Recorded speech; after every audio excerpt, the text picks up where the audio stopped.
Good morning, everyone. I would like to call to order this council meeting of December 7th, the day that will live in infamy, and just know how grateful we all are to everyone who's served in our armed forces over the years that we can be here convened on this day and have good health and a good life. The December 7th, 2011 meeting of the City Council is called to order. This meeting has been properly noticed and posted in compliance with the open meeting law. These proceedings are being video recorded as well as presented live on KCLV Cable Channel 2 and are closed captioned for our hearing impaired viewers. Please note some customers of Cox Communication who do not have a cable box can view this meeting on digital channel 89.5. The council meeting, as well as all other KCLV programming, can be viewed on the internet at www.kclv.tv. These proceedings will be rebroadcast on KCLV and the web the Wednesday of the meeting at 8 p.m. and also on Friday at 4 a.m., Saturday at 7 p.m., Sunday at 7 a.m., and the following Monday at 1 p.m. The building is protected by state-of-the-art fire detection and suppression sprinkler system.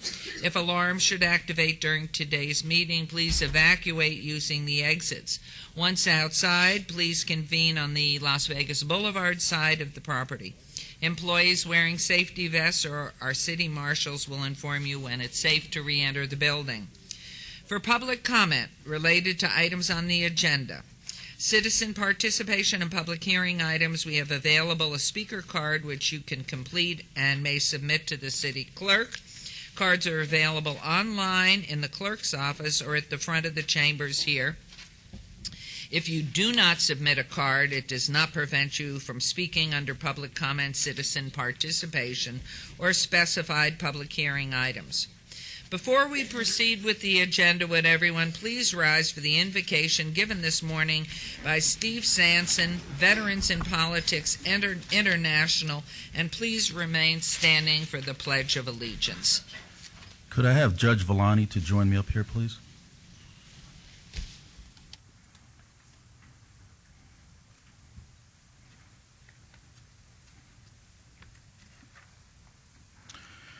I would like to dedicate this invocation in memory of Pearl Harbor and U.S. Marine Sergeant Michael Villani, son of District Court Judge Michael Villani. Today we remember the men and women who lost their lives during the invasion of Pearl Harbor. Almighty Father, we would like to thank you for all the blessings and strength you have given us when our country becomes a victim of tragedy. 2,402 Americans were taken from us in one single day during the invasion of Pearl Harbor, and many more were lost from their injuries as the years passed. Because of this single attack against our nation, we were forced into war, and World War II became the deadliest conflict in human history. 70 million people lost their lives. We lost 407,316 American war angels in defense of our great nation after Pearl Harbor. Our Father, we are now faced with another deadly attack against our nation. 2,792 Americans were taken from us in a single day during the 9/11 attacks. You have blessed our nation with great war angels that have given their lives to defend our freedoms. We lost 6,303 American war angels after the 9/11 attacks against our nation.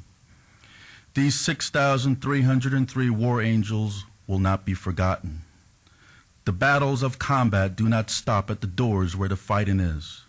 Our war angels continue to fight when they return home. Therefore, as a result, 1 in 8 returning American war angels die from PTSD.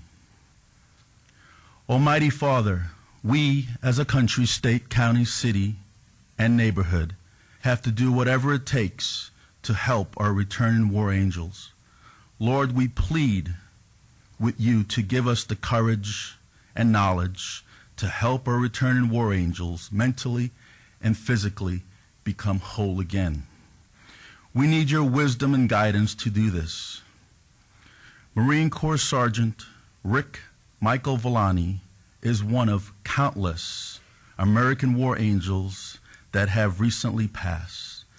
In memory of Marine Sergeant Villani, I would like to read the Marine prayer. Almighty Father, whose command is over all and whose love never fails, make me aware of thy presence and obedience to thy will. Keep me true to my best self, guarding me against dishonesty in purpose and deed, and helping me to live so that I can face my fellow Marines, my loved ones, and thee without shame or fear, protect my family. Give me the will to do the work of a Marine and to accept my share of responsibilities with vigor and enthusiasm. Grant me the courage to be proficient in my daily performance. Keep me loyal and faithful to my superiors and to the duties my country and the Marine Corps have entrusted to me. Help me to wear my uniform with dignity, and let it remind me daily of the traditions which I must uphold. If I'm inclined to doubt, steady my faith. If I'm tempted, make me strong to resist. If I should miss the mark, give me courage to try again. Guide me with the light of truth and grant me wisdom by which I may understand the answer to my prayer. Amen. Allegiance to the flag of the United States of America and to the republic for which it stands, one nation, under God, indivisible, with liberty and justice for all.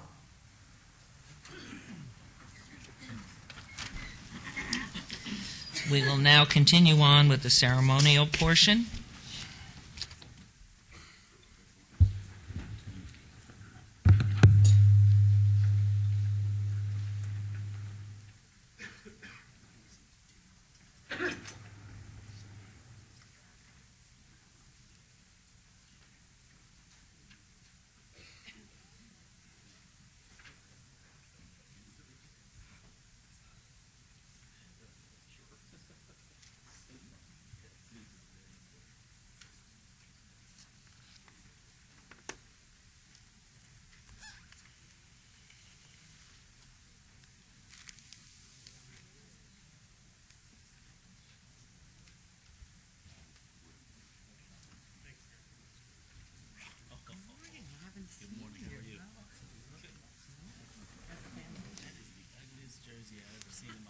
Of course, Lord in my life.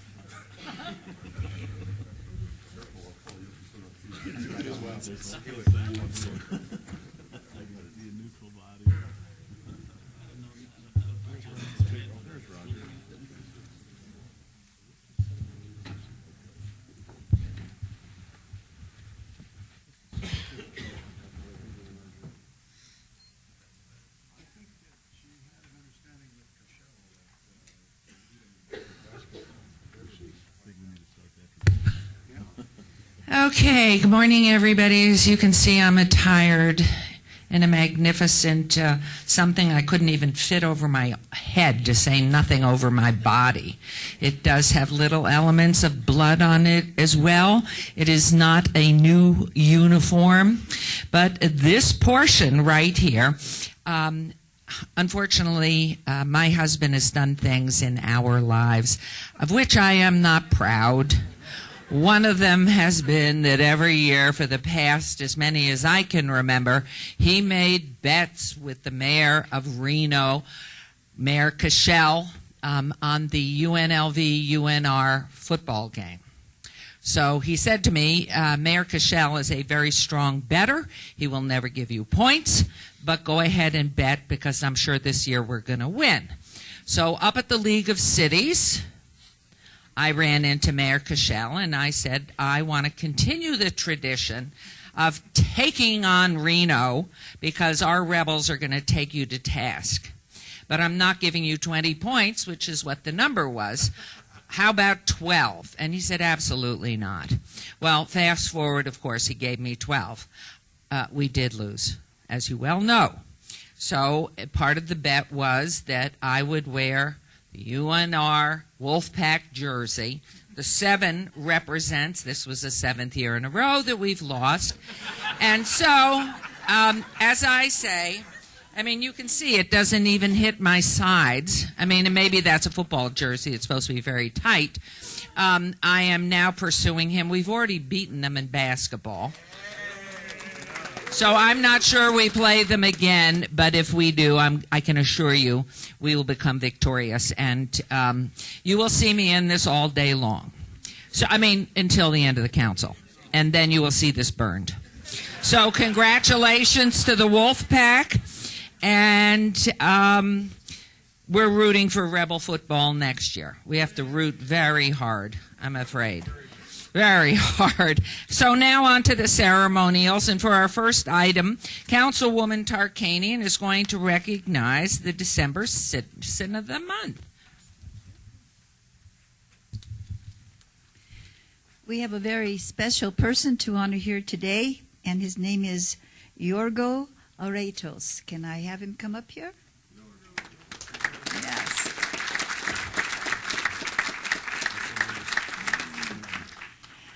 Fine. And he's a graduate of DePaul University. And I hate to tell you, Yorgo, but the running rebels in the past have always beat DePaul University. Yes, okay. His family bought the restaurant Sonio's in 1998. And they have been an active part of Ward 1, a very loyal part of Ward 1, and also of the city of Las Vegas. We are bestowing this honor on Yorgo today because he exemplifies, as a small business owner in these rough economic times, the true American spirit, which I think today is an appropriate time to honor that type of spirit. In spite of many obstacles, Yorgo showed strong determination, a hard work ethic, and a spirit of never giving up.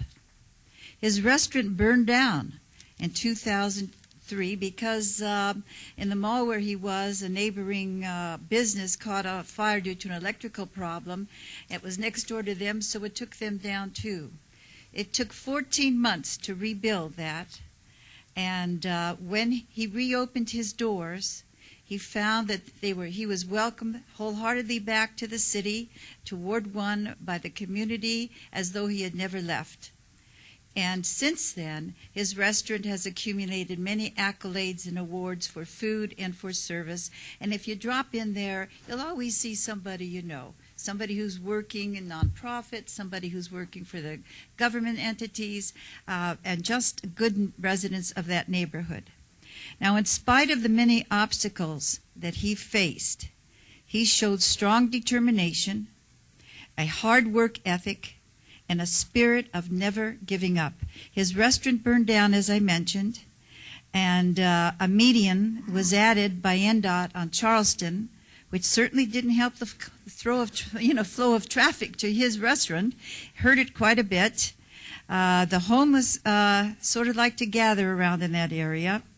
He had problems from Choices, a rehabilitation unit, which were encountered, and he made good friends for all of these problems with Metro, worked very closely with them. And then, of course, with all of that he's gone through, he had all the recession problems too. But Yorgo kept on going. Instead of just complaining and becoming angry and bitter at it all, he sought out all the ways he could make positive changes, beginning with himself, analyzed it all, and came up with lots of plans, and came up with them with enthusiasm, vigor, and got others involved. And he did that by reaching out to the city, to Metro, other area businesses and residents, and he is the driving force now behind the first formal business association in Ward 1, the Las Vegas Historic District, whose mission it is to reinvigorate the businesses along the Charleston and Valley View areas by interacting with local business owners, nonprofits, other prominent groups, individuals, and residents. He's been named president of that group, And that's very, very appropriate because he got them all involved. He got them all enthused. You know, there's a difference between leaders and managers, and sometimes you can find a good combination of both, and that's Yorgo. So we are honoring you today, Yorgo. I want to tell you. We have this sign that's going to go right out here by the City Hall, and we also have this beautiful proclamation for you. Well, I hope we got it right. Thank you. And I know, do you have some people here with you from your association? I know that some of them called and they wanted to say that they were so pleased that we made this choice for our Citizen of the Month. And I'll turn it over to you. Thank you. Thank you very much, Councilwoman. What a great honor. And thank you to all of City Council and to the Mayor.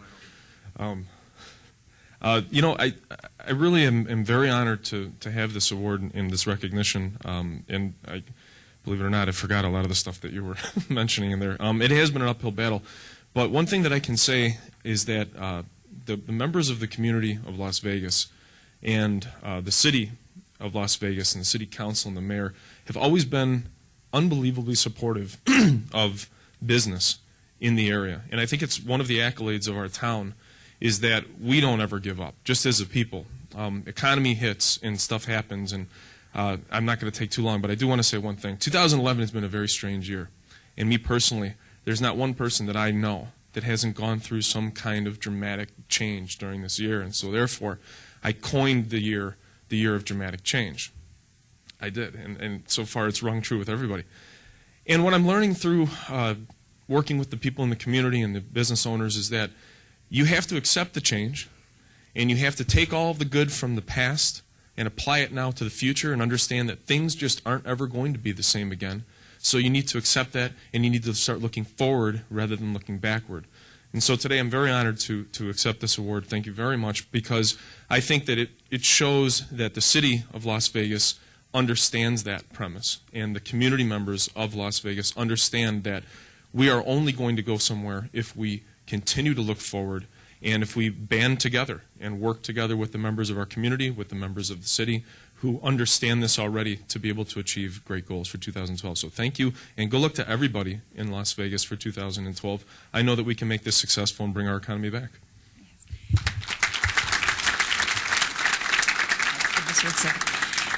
Now you can see why we chose him for this award, because he's always pulling together and moving ahead. And I'm going to turn this over to the Mayor.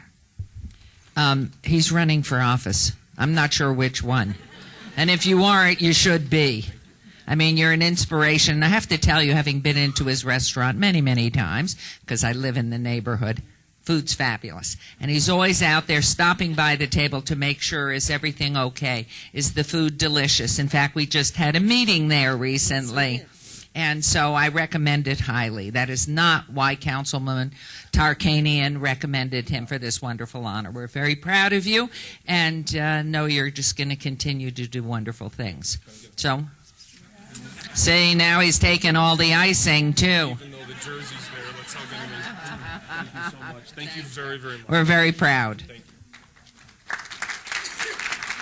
Chicago hot dogs, too. Everything. I mean, it's wonderful. Chinese chicken salad, you name it. It's Thank you an very excellent much. restaurant. No, he says we haven't plugged the restaurant enough, so. Okay. I mean, my pleasure. No, the name of the restaurant is Sonio's. It's on the corner of Charleston and Valley View. And David Riggleman is probably like falling off his chair because I don't think we're allowed to do this. But no, it's a great restaurant. My wife says it's the best restaurant in Southern Nevada, and I listen to what Jackie says all the time. So make sure you visit Sonio's at Charleston and Valley View. Sonio's at Charleston and Valley View. And I've made a fool of myself, so that's it. It's part of looking forward, Councilman. Congratulations. Thank you, Councilwoman. Our next item, we will recognize a special team of employees. The Team Quarterly Recognition Program is an effort within the city honoring a group of city employees who exemplify the city's vision, mission, values, and priorities through exceptional teamwork and outstanding performance. To help in making this presentation, I'd like to ask Human Resources Manager Vicki Robinson to join us, please. Here comes Vicki. She's been up here before. How are you? Good morning.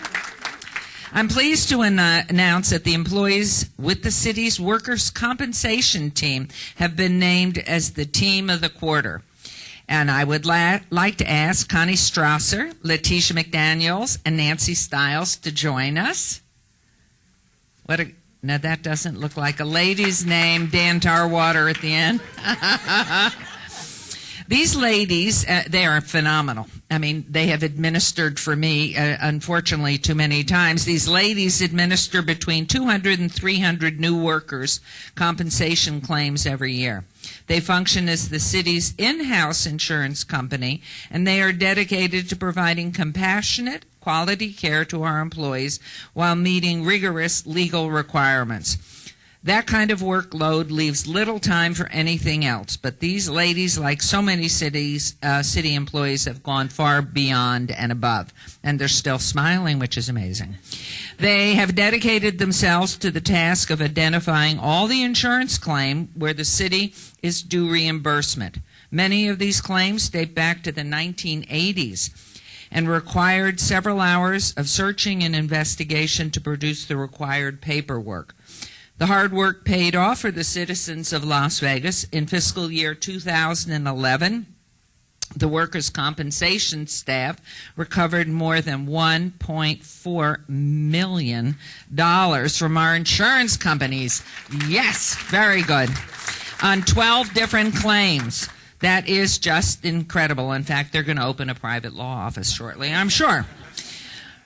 To this date, in this fiscal year, they've already recovered an additional $475,000. So on behalf of the entire City Council, I'd like to congratulate you all on being named the Team of the Quarter.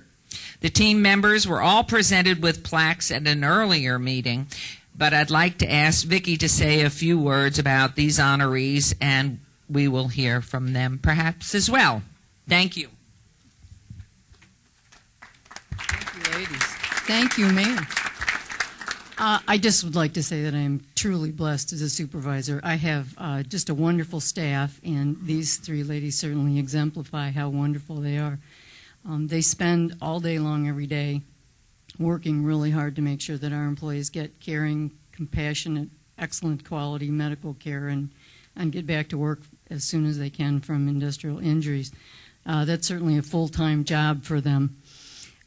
But this last year they took on the task of literally battling with multiple insurance companies with policies that are literally written in 1985 to get over $1.5 million back, and we're now up to a total of $2 million. So if you saw the paperwork that was done, it is literally a foot tall paperwork, and it's hard won money. You can imagine insurance companies don't want to pay us. So anyway, I am truly blessed, and the city is blessed. So Connie, I guess, has been elected spokesperson. Thank you. Thank you, Vicki. We all would like to just say that we're very honored for this recognition. I am truly blessed and fortunate to work for the best city in the entire world. And I have the best team that you could ever hope to work with. And on a personal note, I have the best boss that you could ever want in your entire life. And my money is always on the redhead. I'll take a bullet for her. And, I just want to take this opportunity to thank you and my team, who I work with, two of the hardest working people that I've ever worked with. So thank you very much. Okay. Congratulations. I'd like to know, you're part of the team? Please come forward. Please, Dan Tarwater. I mean, he didn't quite fit with the, and then from tall to short, too.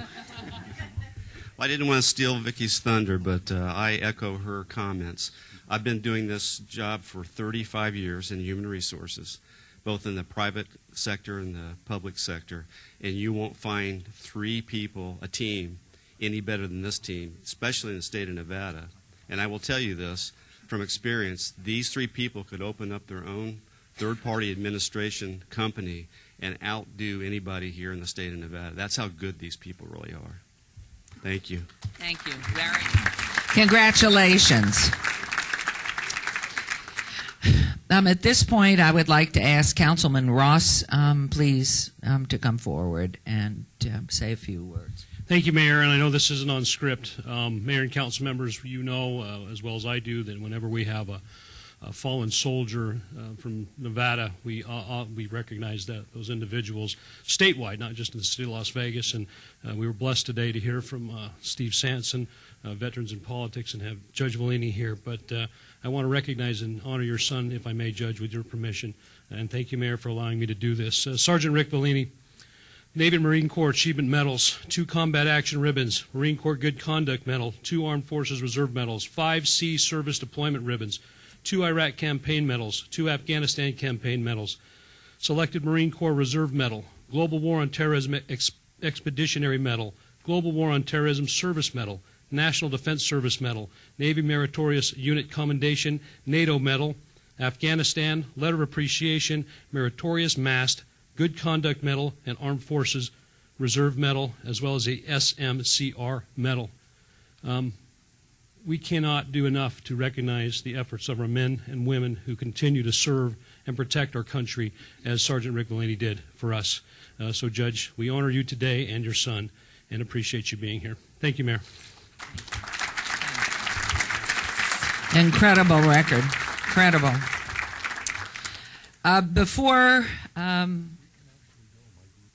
Okay. I never know what I'm doing up here because the council sometimes doesn't know what it's doing. So, at this point, our next item, Councilman Wolfson, is going to take time to recognize an incredible gentleman who is a true hero in our community. Thank you. Thank you very much, Mayor Goodman. We have the opportunity to do some very special things as a council. We recognize people in our community that do great things and continue to do great things. We get to hear excellent prayers from people in our community. This is an incredible day. We should never let this day go unnoticed. So, Steve Sanson, thank you so much for an excellent prayer. And we also have an opportunity to recognize those that have passed. And that's what we're going to do today. Today we have a very special recognition. It is with a sad heart that I tell you we have lost a hero in the community, Charlie Desiderio. It brightens my spirits that we now all gather today to honor his legacy. So we've got some very special people that I'd like to call up. I'd like to call Charlie's wife, Marie, to come up, daughter Dina, who flew all the way from New York, and also the other daughter, Donna. So these are Charlie's family. This is Charlie's wife and 2 daughters. So come up here, please. And I think we have some pictures. Is this the cue to show some pictures of Charlie? Here we go. You can all enjoy seeing Charlie on the screen. I'd like to read a proclamation, which we have. So as we enjoy the pictures, I'd like to read. You know, Charlie was such a special person that the proclamation is probably 1,000 words. I'm not going to say all 1,000, but I do want to highlight some. On December 26, 1936, Charlie was born in Brooklyn, New York. He was born with an entrepreneurial spirit. His first jobs included being an Army veteran stationed in Panama, where he spent his time as a helicopter photojournalist. He was an owner of a New York garment shop, owner of a New York pizzeria, and in the 70s and 80s, Charlie was a ham radio operator. In 1965, Charlie married his beautiful wife, Marie, who's standing next to me. And then together, Marie and Charlie proudly raised 2 daughters, Donna and Dina, who were both here, and a son, John. In 1996, Charlie moved with his family to Las Vegas. He started out at the Las Vegas United Way, Catholic Charities, and eventually found his career home at the Salvation Army, where he spent 11 years as the Director of Development and Marketing. Charlie did not shy away from difficult issues in the community. He took working with the homeless and those with drug addiction issues as a challenge. He dedicated his life to representing the underserved. He served on the City of Las Vegas's Neighborhood Partners Fund Board for several years, was an active member of the Quarter of Hope Task Force, which Councilman Barlow has headed up for these few years. When his daughter Donna was diagnosed with juvenile rheumatoid arthritis, Charlie sat on the board of the Arthritis Foundation for his daughter. And I could go on and on and on. That's how much that Charlie contributed to this community, and along with his family, made us all very special. So in honor of Charlie's inspiring life and contributions to his family and community, we, the mayor, and the City Council of the City of Las Vegas proudly proclaim today, December 7th, 2011, as Charlie Desiderio Day here in Las Vegas, and we're asking all of the citizens that are in southern Nevada to recognize Charlie on this very special day. So, we have this proclamation, which I said had a lot of stuff on it, Marie. I'm going to give this to you. And then we've just got a couple of special people to come up and say a few words. Before that, though, Marie, would you like to start it off or maybe end after a few people say a few words? Why don't? Okay. Sure. I would just like to thank everyone here at City Council for putting this together, and also for making it happen through our honorable mayor. I would also like to thank everyone in Las Vegas Charlie knew and loved. I would like to thank them for all their support and understanding through all this, and their prayers through this difficult time. I know he would be very proud of this, and I am honored, as well as Donna and Dina, to be here this morning to accept this proclamation. Thank you. Okay. Thanks so much. Don't go away. Don't go away. Okay. I'd like to invite Mary Janowski up to the podium here. Karen Dorsey and Heidi Harris, please. And I'd like you all to say a few words. Mary, you were Charlie's assistant for 6 years, right? Well, share something quickly about Charlie. I mean, Charlie, every time I saw him, he'd have a smile on his face.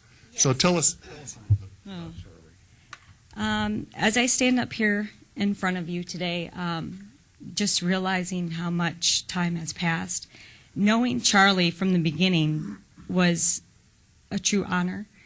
And meeting him the first day was just one of those days that you will never forget, because you think that when you meet somebody that you wouldn't know that you're going to be with them for like 6 years.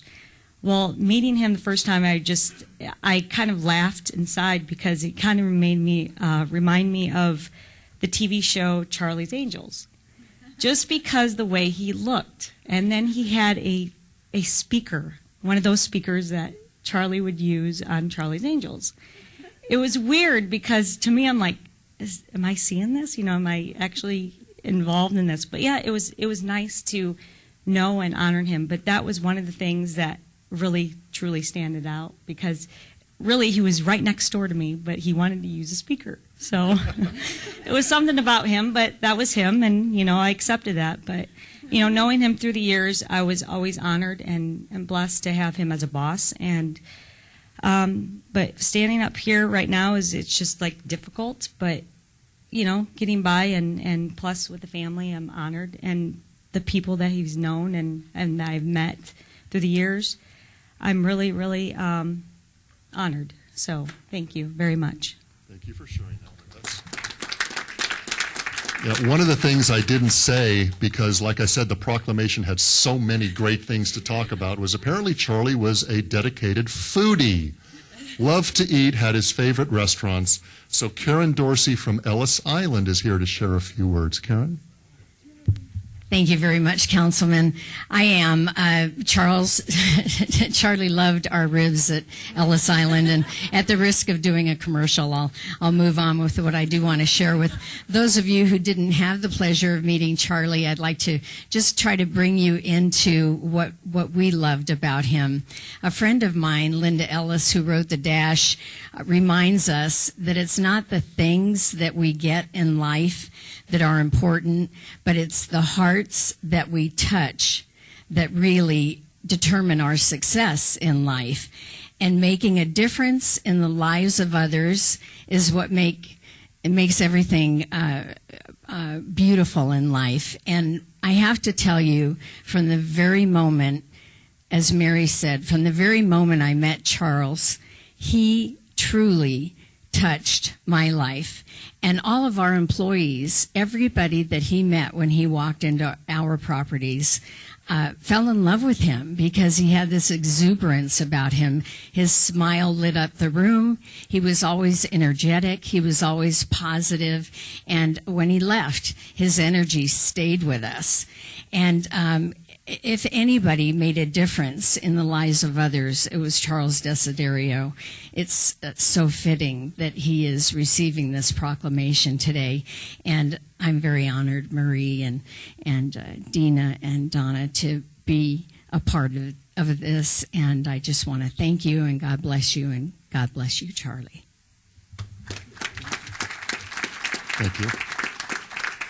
One more, and those are hard acts to follow, but for some reason, I have no doubt. Heidi Harris has joined us. And Heidi, I thought of inviting you to come join us because a couple weeks ago when we went to Charlie's funeral, you were there, and you were there early like I was, and I watched you, and you were so emotional about the loss of Charlie. So Heidi Harris is from 720 KDON. Am I allowed to say that, David? Okay. 720 KDON, 720 KDON. And you are a community involved person. I don't know what else to say. So share something about Charlie with us, Heidi, okay? Thank you, Councilman, for inviting me, by the way. I appreciate it. This is amazing what you've done. Charlie made me cry on the air. Nobody makes me cry on the air. Nobody makes me cry on the air. And I cried when he passed. I mean, who didn't love you? If you knew him, you loved him. He was an amazing person. He lit up the room. He was always happy. He always had a joke. The last time I saw him, I had gotten her email, and I lost my father to cancer. So when I got the last email, I knew that wasn't going to go well. So I went over to the care center, and I didn't know what else to do, so I brought him a chocolate shake. Because I know it's hard to get cancer patients to eat. My dad was one, and they just don't want to eat anything. Nothing tastes good. So I got this really, really ridiculous chocolate shake with a ton of whipped cream on it from McDonald's. He drank a little, right? And all I did is complain about the food. He said, "This is worse than hell. The food in here is the worst I've ever had in my life. You got a food critic in here, and the food's terrible." So it was so fun, but he was joking till the very end, talking about your wedding. And of course, you said he loved your fiance more than you. Is that what you said?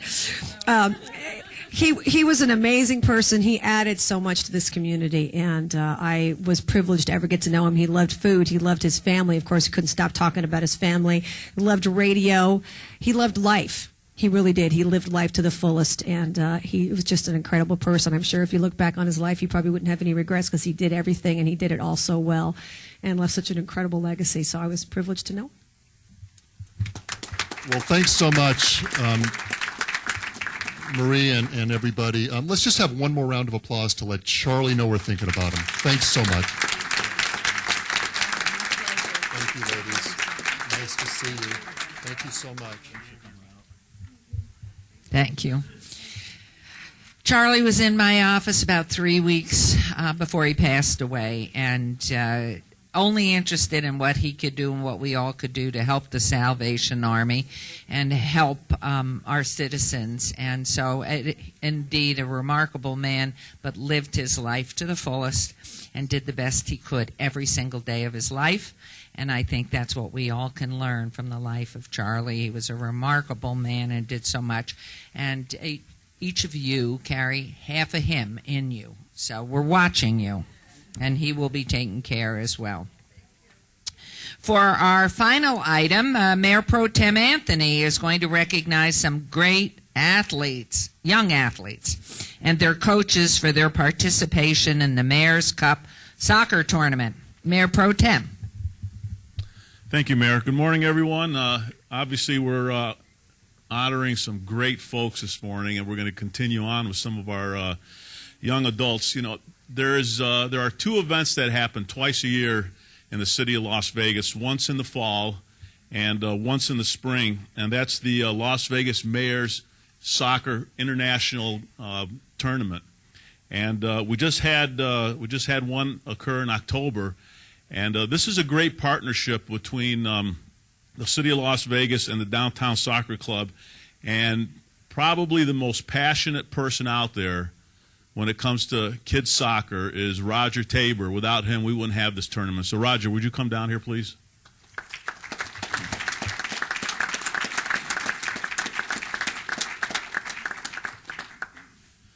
Now, this tournament, which just occurred October 28th through the 30th, brings the best soccer players in Las Vegas, the best soccer players throughout the country, and some of the best soccer players throughout the world to Las Vegas for a soccer tournament. We had approximately 300 teams participate from Las Vegas, the United States, from Mexico, and from Canada. It's in its 12th year, and GotSoccer.com ranks it as its top I keep saying golf tournament because I play golf. I don't play soccer anymore. I'm a little too old for that. Well, it's a soccer tournament. We're going to stick with that. We had some of the best soccer players from Las Vegas participate, and myself and the mayor and the entire city council wanted to honor those young kids this morning by bringing them down here. Obviously, they all could not show up because we had school, but some of them got to skip school for an hour or so, which is never a bad thing. You have to understand this tournament, though, how big it is. It's played in approximately 20 soccer fields throughout Las Vegas, 300 participants, plus their families that come here, and the economic boom that happens during that weekend is absolutely unbelievable. We have 800 volunteers, 300 referees, 28 USA states represented. We have 10,000 hotel rooms that are rented that weekend. And all these folks come here and they eat in our restaurants and they spend lots of money. And I will tell you, they consider this the best soccer tournament in the entire United States. And they come here to have a great time, and they come here to play some very, very competitive soccer. And what I'd like to do is honor the kids that played in that tournament. And what I'd like to do is mention the team name, and if the team, whoever's here from the team, if you could stand up, and we're going to put you on television. And if I could have the coach come down here from that team, we have a certificate of recognition for each player that they can take home with them and put it up on the wall. So. For the boys under 11 Telemundo winner, it's LV Premier 01 White, Coach Paez. Are they here? Okay, they're not here. Yeah, congratulations. The boys under 11 Adidas winner, LV Sports Academy 02 Red, Coach Garris. Anybody from here from that team? All right, good job. The boys under 12 Telemundo winner, the Heat FC00ML, Coach LeBlue. Anybody from that team here? Okay, they're all in school. The girls under 10 Telemundo winner, the Heat FC02EH, Coach Henderson. Anybody from that? All right, we had quite a few teams that won. Girls under 10 Adidas winner, LV Sports Academy 03 Red, Coach Manthe. Anybody here? All right, give them a round of applause. The girls under 11 Telemundo winner, the LV Premier 01 White, Coach Borgel. All right. Okay, the last two are here. How's that? The girls under 12 Adidas winner, the Heat FC00KR, Coach Reed. All right, girls, why don't you stand up? Pick up that trophy there. Coach, why don't you come on up here? Thank you, sir. And there are some certificates of recognition. Did you want to say anything? Well, I'd like to thank Downtown for having a great event. I'd like to thank the council for inviting us out. Of course, Mayor, thank you for having us out. And I want to really thank the parents for the support all throughout the year. And I definitely want to thank these players for really playing hard that weekend and come home with the victory. Thank you. Good job. Thank you, Coach. And our final team that is here is the girls under 13 Telemundo winner, Downtown LVSC Rapids 99 gold, Coach AM. The team here? Oh, Coach Stone? Oh, okay, Coach Stone. All right. Come on. All right, congratulations, Coach. Would you mind coming down here?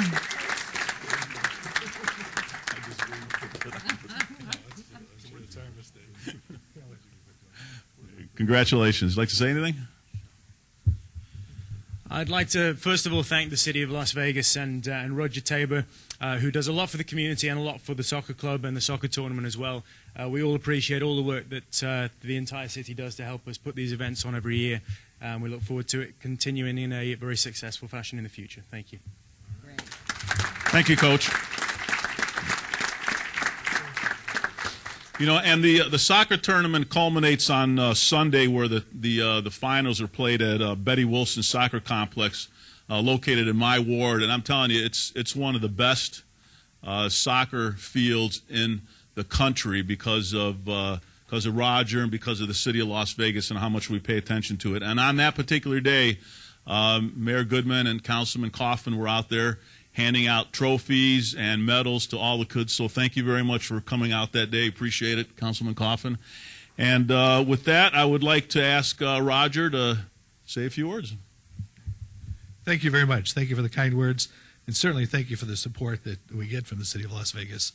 When I approached the city with this idea of a partnership, I had no idea it could grow to this level. You know, in February, we're going to have teams from Poland and Germany and Australia and England, as well as 30-odd states and 40 teams from Canada. And it's just a phenomenal event, and it's a real tribute to the fields, the parks that we have, obviously our city, but most importantly, the ability to put this together. So thank you for the support of the entire council. We appreciate it. We know we couldn't do it. I mean, we're proud of our part, but we know we couldn't achieve what we want to achieve without your part and your support. I also want to acknowledge the folks that that at the parks, because they truly are world class. And I understand, I'm a resident of the city and understand the challenges we have here and the staff cuts and whatever. But Sherry Alexander, Jim Strickus, Larry Hodges in the parks, Daphne Lagarza, and Bill Wiesenmiller, who I don't know how he pulls that rabbit out of his hat and makes that feel, just no matter how much it rains.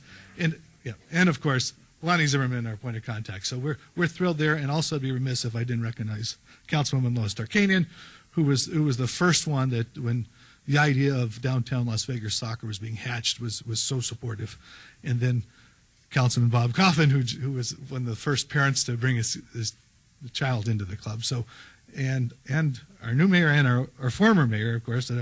But thank you to all of you, and we're thrilled with the event. We're thrilled with the partnership. And I look forward to many more years to come. So thank you very much. Thank you.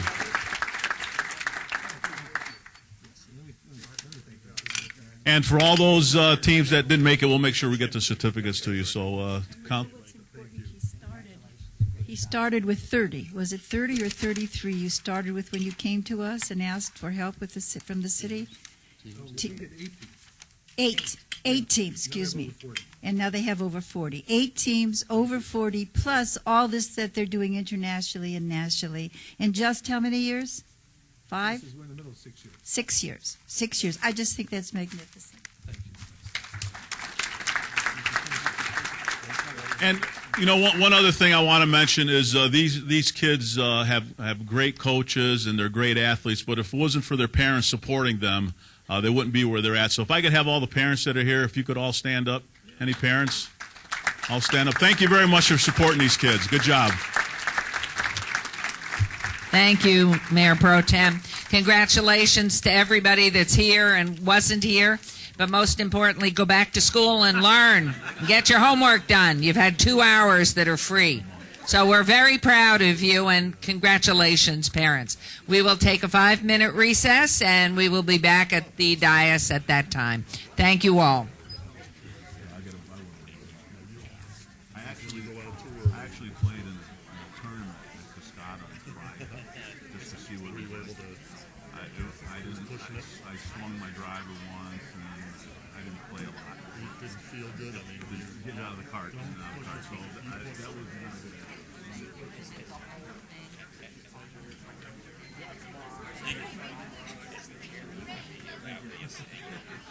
Tim.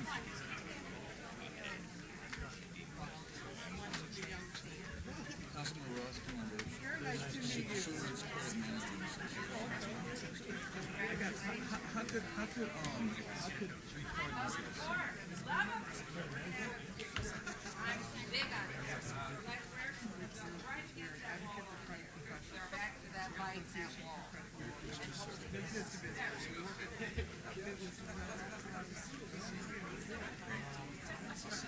I'll let you know what happens. Probably wait till the first year. What's that? Toward the end of the month, that'll be the training.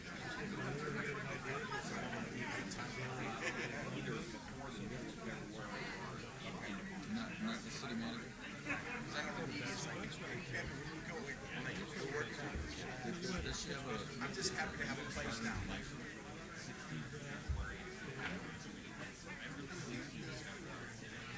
And Steve Shore is so I'm really excited about that. Just open up the King and Graffiti Outreach Center, catering, all types. Now we have a place. It's really cool. I'm really excited about it. What's that?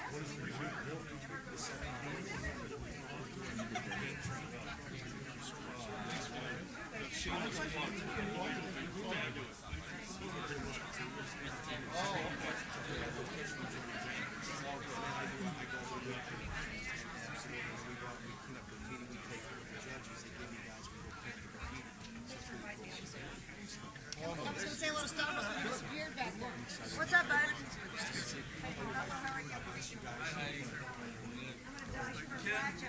Kim, this is Heidi Harris. Hi, Heidi. All right, Heidi.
I didn't get to shake your hand. I'm sorry.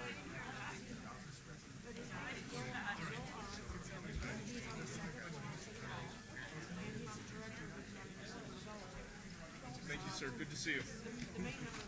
Bob, thank you. I'll get it. No, I'll get it. I'll get it. Thank you so much. I certainly appreciate it. So today, or any day,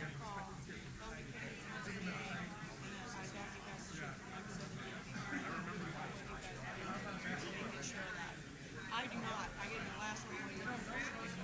You should give them out down here.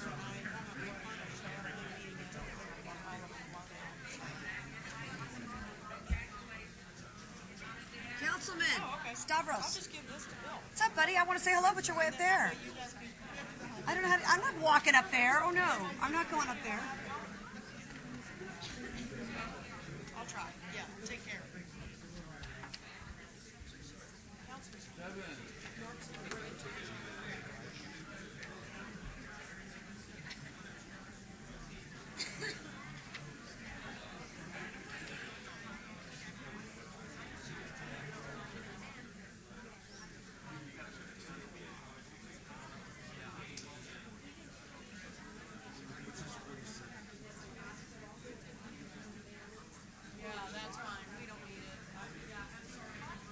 Roger, until next time. Have a great holiday, okay?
How you doing?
That's right. It's the Gorman. The Gorman. Right, you know Gorman.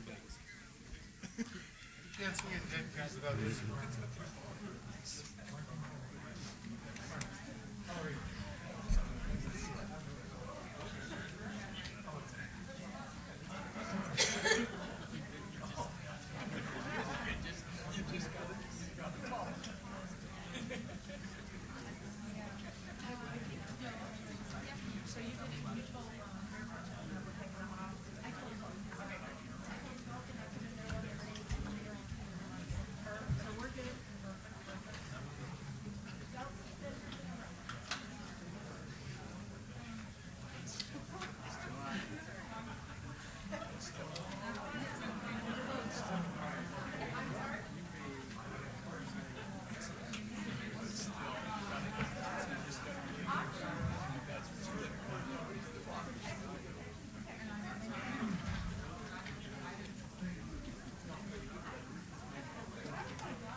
All right, everyone, we are reconvened here.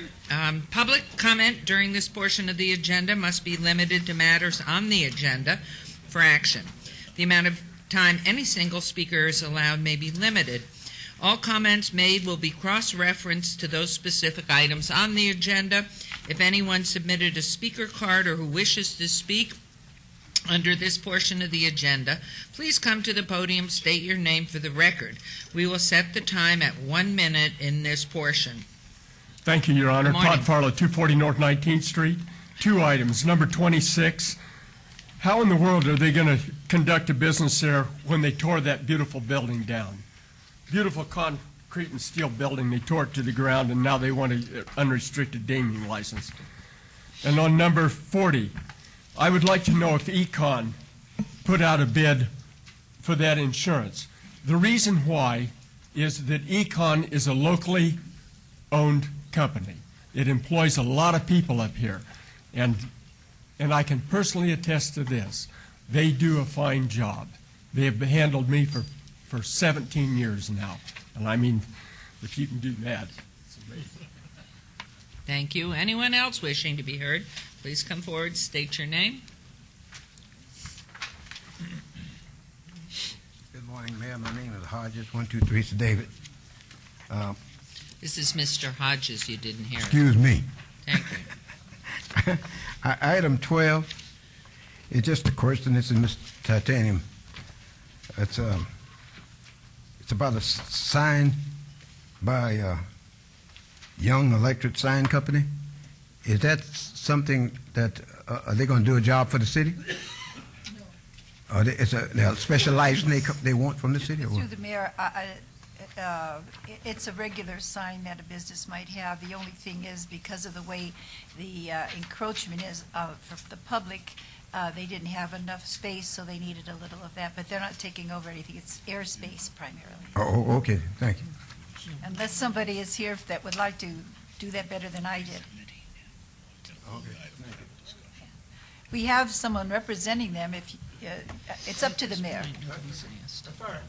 You're okay? Okay. Thank you. I just had a question. My name is Rasan Joshua Collins. I'm a public minister here for the Lord Jesus Christ in Las Vegas for many years. But Excuse me, could you spell your last name, please? absolutely, Collins. Thank you. And I know that there's I guess for possible action, item number 26 to approve a non-restricted gaming license. And under NRS Chapter 201, like I've told the previous mayor, we're to uphold good morals and public decency laws. And this gaming in the Sin City is not part of good morality. And this is treason actually under NRS 196 to not uphold the laws of the state. And I've been fighting for morality in this city for many years.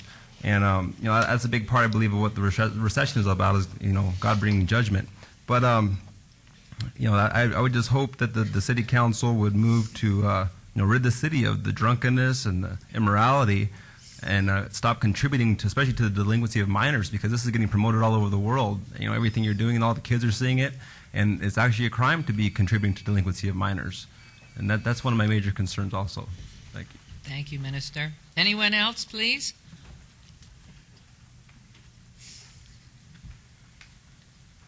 Good morning, Mayor and members of Council. My name is Michael Halpern. I am from a company called Safeguard Properties, based out of the Cleveland, Ohio area. Came in this morning to discuss Bill 2011-39. I do have some printed materials I would like to share with the Mayor and Council. I did have the opportunity to reach out to the sponsor of the bill, Councilman Ross, last week.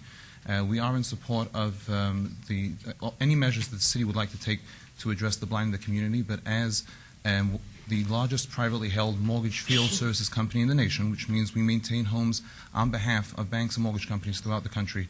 We believe we bring a unique insight and some potential valuable information and free resources and tools to the city. And hopefully later on in the agenda, the mayor and the council will indulge me the opportunity to go into a little more detail. Sir, what item number is that on the agenda? I apologize. 46. 46. Thank you very much. Anyone else? Hearing none, let's move on to item number 10, please. Business item for possible action. Any items from this morning's session that the council staff and/or applicant would wish to be stricken, tabled, withdrawn, or held in abeyance to a future meeting may be brought forward and acted upon at this time. Mayor Pro Tem Anthony? Thank you, Mayor. Item number 17, the legal technician position in the criminal division of the city attorney's office, staff has requested that be stricken. And item number 52, bill number 2011-47, staff has also asked that be stricken, and that'll be my motion. And there's a motion. Please vote. Please post.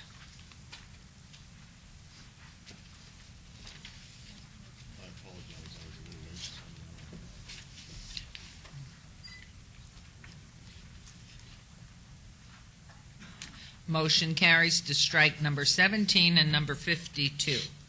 Thank you. Item number 11, possible action to approve the final minutes by reference of the regular city council meeting on November 16th, 2011. Is there a motion to approve the minutes, please? Motion to approve the minutes. There's a motion. Please vote. Please post. Motion to approve the minutes carries. Thank you very much. We will move on to item number 12, and items 12 through 37 on the consent agenda are considered to be routine, are recommended for approval by the departments, and may be enacted in one motion. Are there any items the council wishes to bring forward? Hearing none, will someone please make a motion to approve these? Thank you, Mayor. I'll make a motion to approve the consent agenda items 12 through 37. There's a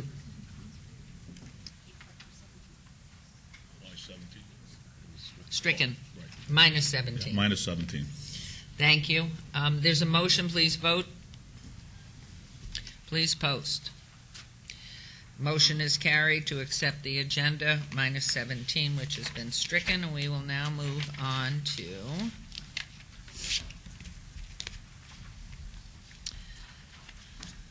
item 38. Where's 38? Administrative. Discussion for possible action on ratification of Matthew Fisk as the administrator of a municipal court with a $125,000 annual salary and benefits and from the general fund. Ms. Fretwell. Good morning, Mayor and Council. It's my great pleasure to introduce to you this morning the appointment for Municipal Court Administrator Matthew Fisk. So, Matthew, will you come join me, please? And Jim, if you don't mind coming up, I really appreciate it.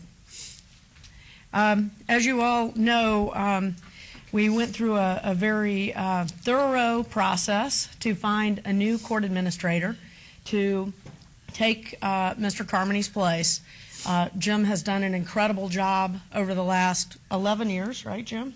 Jim and I joined the city at about the same time. And so he had big shoes to fill. But I'm telling you, this guy standing to my right, I know I have great confidence in, and he will do a fantastic job. He has tremendous experience within the state. He most recently held the position as court administrator in Reno.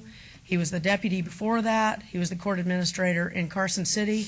So when I say he knows the Nevada judicial system, he certainly does, and he knows how to run municipal courts. I believe we have one of the most well-run municipal courts in the country. Jim and I have talked about that quite frequently, about our ability to really make things balance out of the court and get the judicial accomplishments done that our very capable judges want to have happen. And I know that Matthew will be able to do that. He has a fantastic demeanor. His history, kind of growing up in the court system, he's worn about every hat you can wear in a municipal court except for judge. So I know that he's going to bring a wealth of experience, a fantastic personality to join our executive team, and I'm proud to recommend him for your ratification today. Thank you, Ms. Fretwell. Mr. Carmody, before we hear from Mr. Fisk Mr. Carmody, we'd like to first of all thank you very much for your unrelenting, devoted service to this city and to this community over the years. You've been absolutely stellar in all that you've done, and I know when the time comes that you absolutely move off into your next position or life, we're going to miss seeing you and having you here. And thank you very, very much. Thank you, Your Honor. Members of council, excuse me. I can only echo today what Ms. Fretwell has said regarding Matthew Fisk. I've known Matthew for a number of years and was greatly pleased when he decided to apply for my position. I've had a chance to work with him for about a week now, and I will be working with him for a couple of more weeks. It has been an extreme pleasure to serve in the capacity that I've served and to serve with you. I'm very proud of the court, the judges, and what we have accomplished, the staff of that court, and I'm not prepared to go into any details at this point other than to say thank you very much, and I can just echo what Ms. Fretwell has said regarding Mr. Fisk. Thank you. Thank you very much. And Mr. Fisk, if you will please come forward, congratulations if this should move forward. And I would tell you, while his shoe size may be smaller for filling, his stature is huge. So please come forward, and we will vote on this in a moment, but some words perhaps. Good morning, Honorable Mayor and City Council. This would be a wonderful opportunity if it's granted. I'm very grateful for the opportunity to work with Mr. Carmody for a full month and a week before he leaves. He really is looked up to throughout the state and in other states. I can share that with you more in detail later on, but this would be a wonderful opportunity. I should make two disclosures. One, I'm a former University of Nevada Reno cheerleader, aka stuntman. Also, but I'm very familiar with Mayor Cashel, and I love to deliver him a red jersey. Okay, that you get my vote. Okay, is there a motion, please? Mayor, before you make a motion. Yes, Councilman Wolfson. Don't mind. This is not a send-off to Mr. Carmody, is it? He's still going to be around for another 5 or 6 weeks. Right. Jim's going to hang around till the first week of January, and we have plenty of time to honor all of his good, hard work. We planned this. Jim, well, actually, I think it was Nancy who agreed to stay until we could find a replacement. And so Jim's really very gracious in staying for this transition period, and it gives us an opportunity to have a send-off for him later. Yeah, and that's great. I mean, today is about Matt. It isn't about Jim, but I just wanted to make sure this wasn't Jim's send-off, because we're going to have a lot of fun when we have that send-off. Matt, I've heard, is it Matt or Matthew? What do you prefer? Matt is fine. Thank you. Okay, Matt, I've heard great things about you. I hadn't met you until today, but I've heard great things. Betsy went into some of your background. I understand you were actually a bailiff as well. Yes. You've done it all. I served as a bailiff and a marshal. Yeah, that's fantastic. Well, I don't know who would want to be a court administrator when you have to deal with judges. And, you know, I'm in a unique perspective because I'm married to a judge, and I know what judges are like, and I deal in my other profession with judges. So, you know, I congratulate you, but warn you. No, you know, one of the things about our municipal court is that as a council, we don't really hear much about them. They're a department that operates in a very efficient, revenue-making manner, that we don't have problems with our muni court. And I think that's a good thing, Matt, because it's not like every day things are coming and we have to correct things and we're hearing bad things. They just kind of go about their business in a very silent but efficient and hardworking. And like Jim said or Betsy said, we have one of the best municipal courts in the country. So welcome, and we're looking forward to it. Thank you very much.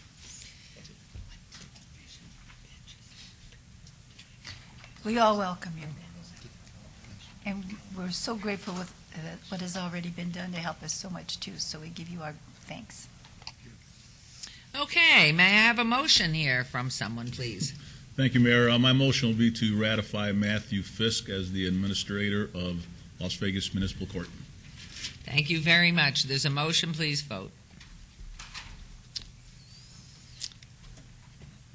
Please post. Motion carries. Congratulations. Welcome. Thank you. We wish you the best. We're here for you anytime. Thank you. Congratulations. Okay, we will now move on to item 39, discussion for possible action regarding the review of the financial forecast model. We have Ms. Falder here, and we also have Mr. Vincent. Thank you very much. Good morning, Your Honor.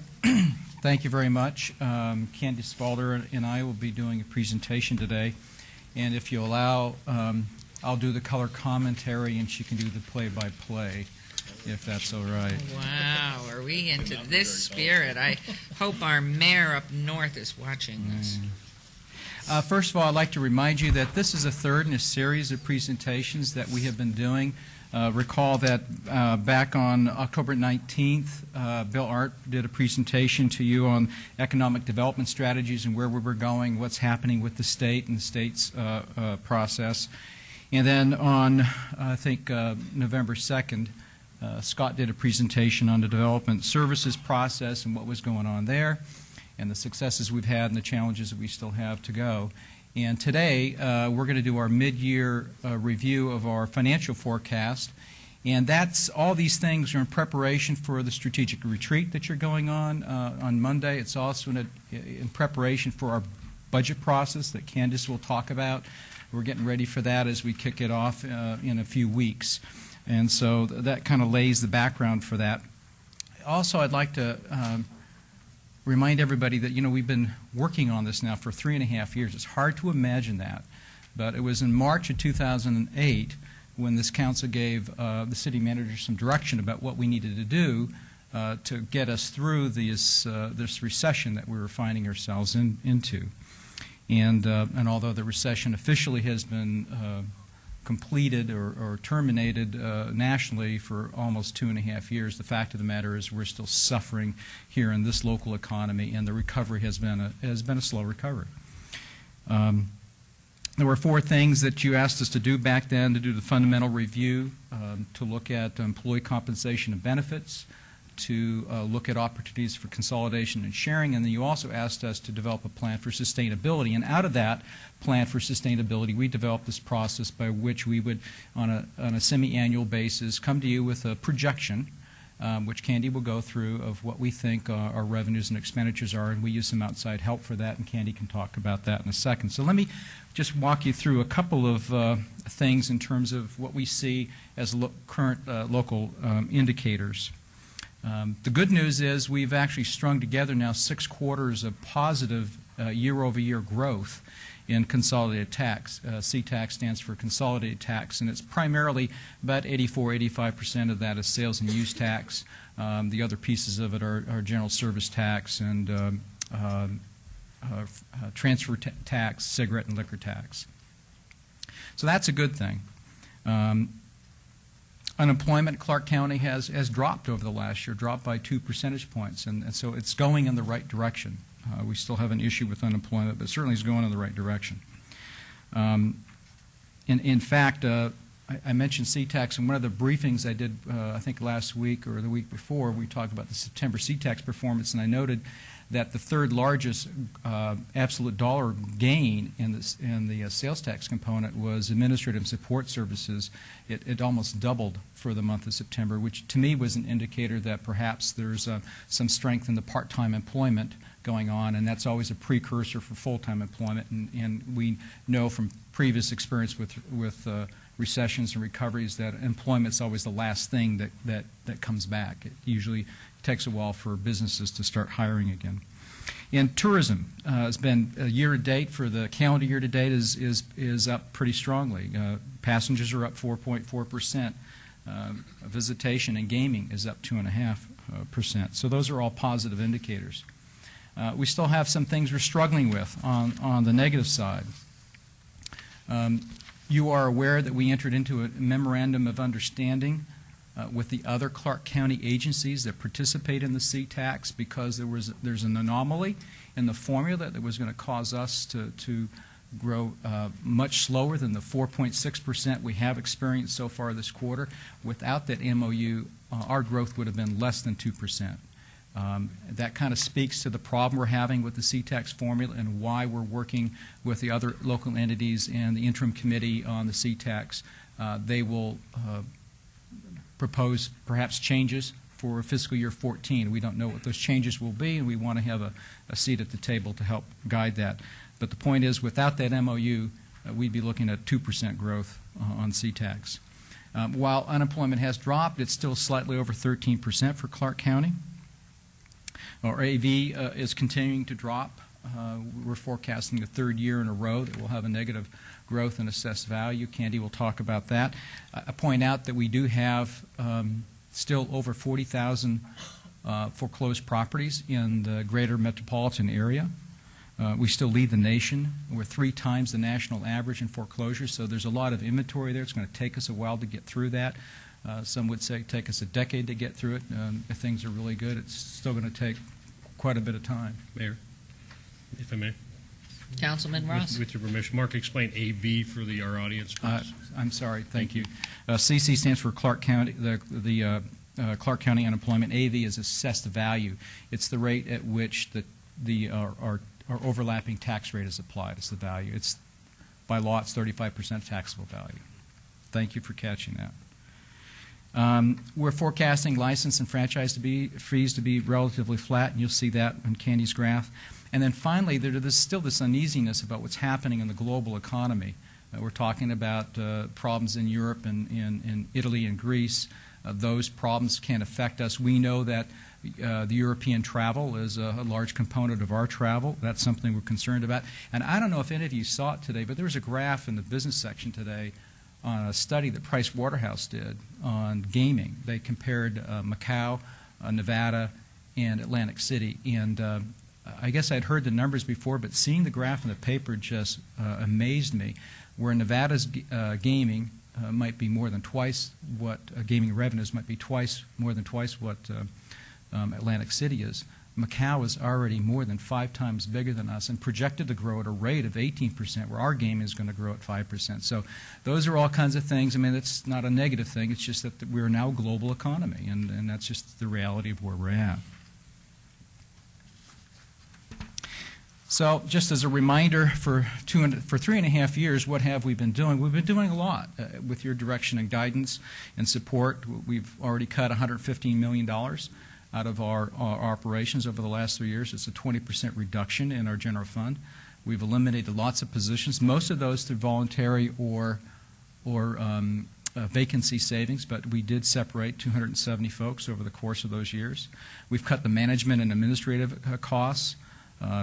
We saved $36 million over the 2 years in union concessions. That does not include the $3 million that we saved out of administrative and executive administrative.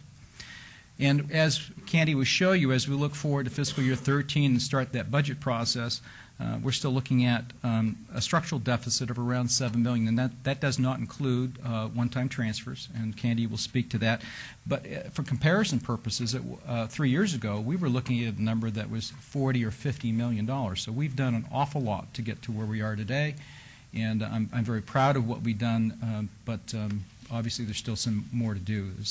Things seem to be flattening out, but the growth rate is not anywhere near a sustainable rate yet, and we still have some issues, as you all know, not only with supporting the staff we have, but even as we talk through when and how do we restore services in the areas that we've cut them. So, yes, please.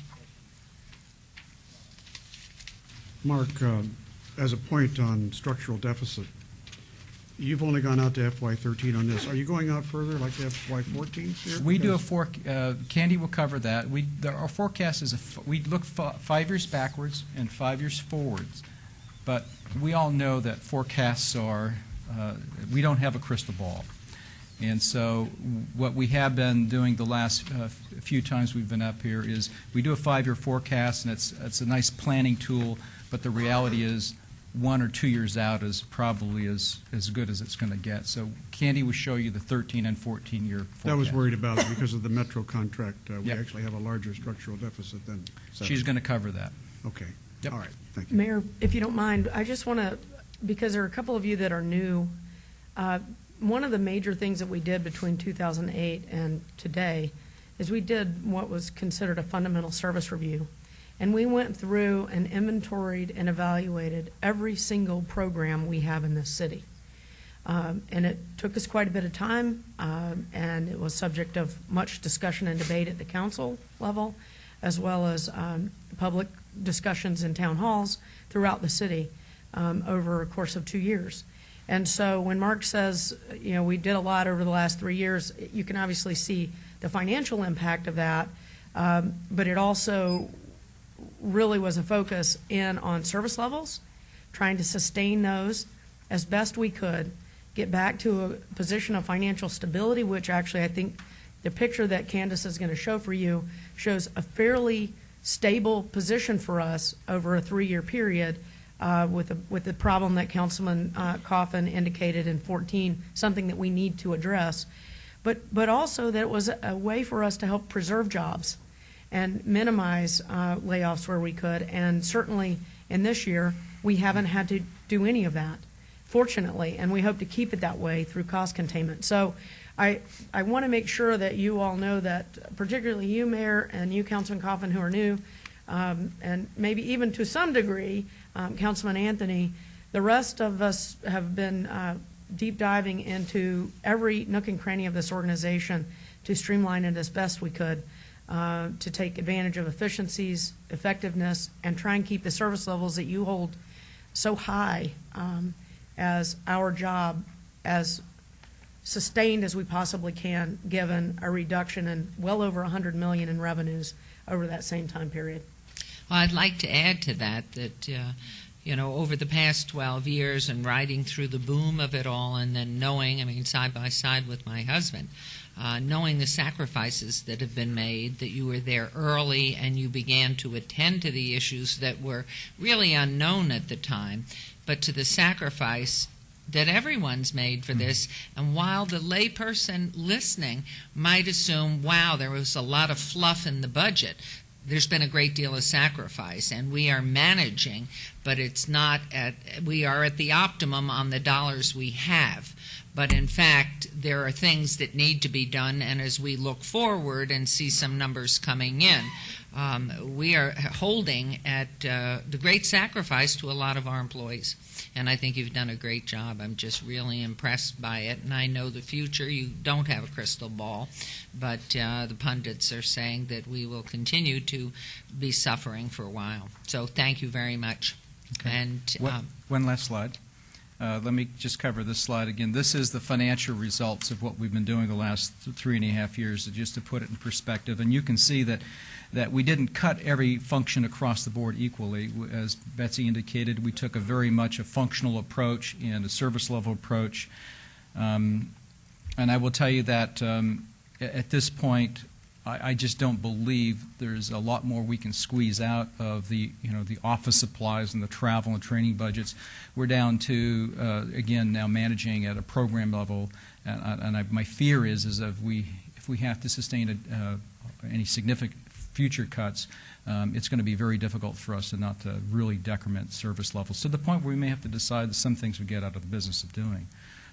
But anyway, with that, if you allow me. Yes, Councilman Ross. Thank you, Mayor. Can you go back, keep that slide up if you will. It's important to recognize too, Mark, and you guys have done a fabulous job. And Mayor, I echo what you've said to Betsy and her team early on when this crisis began and we saw this coming. But I want to make a couple of points here. Public safety, we've cut the least.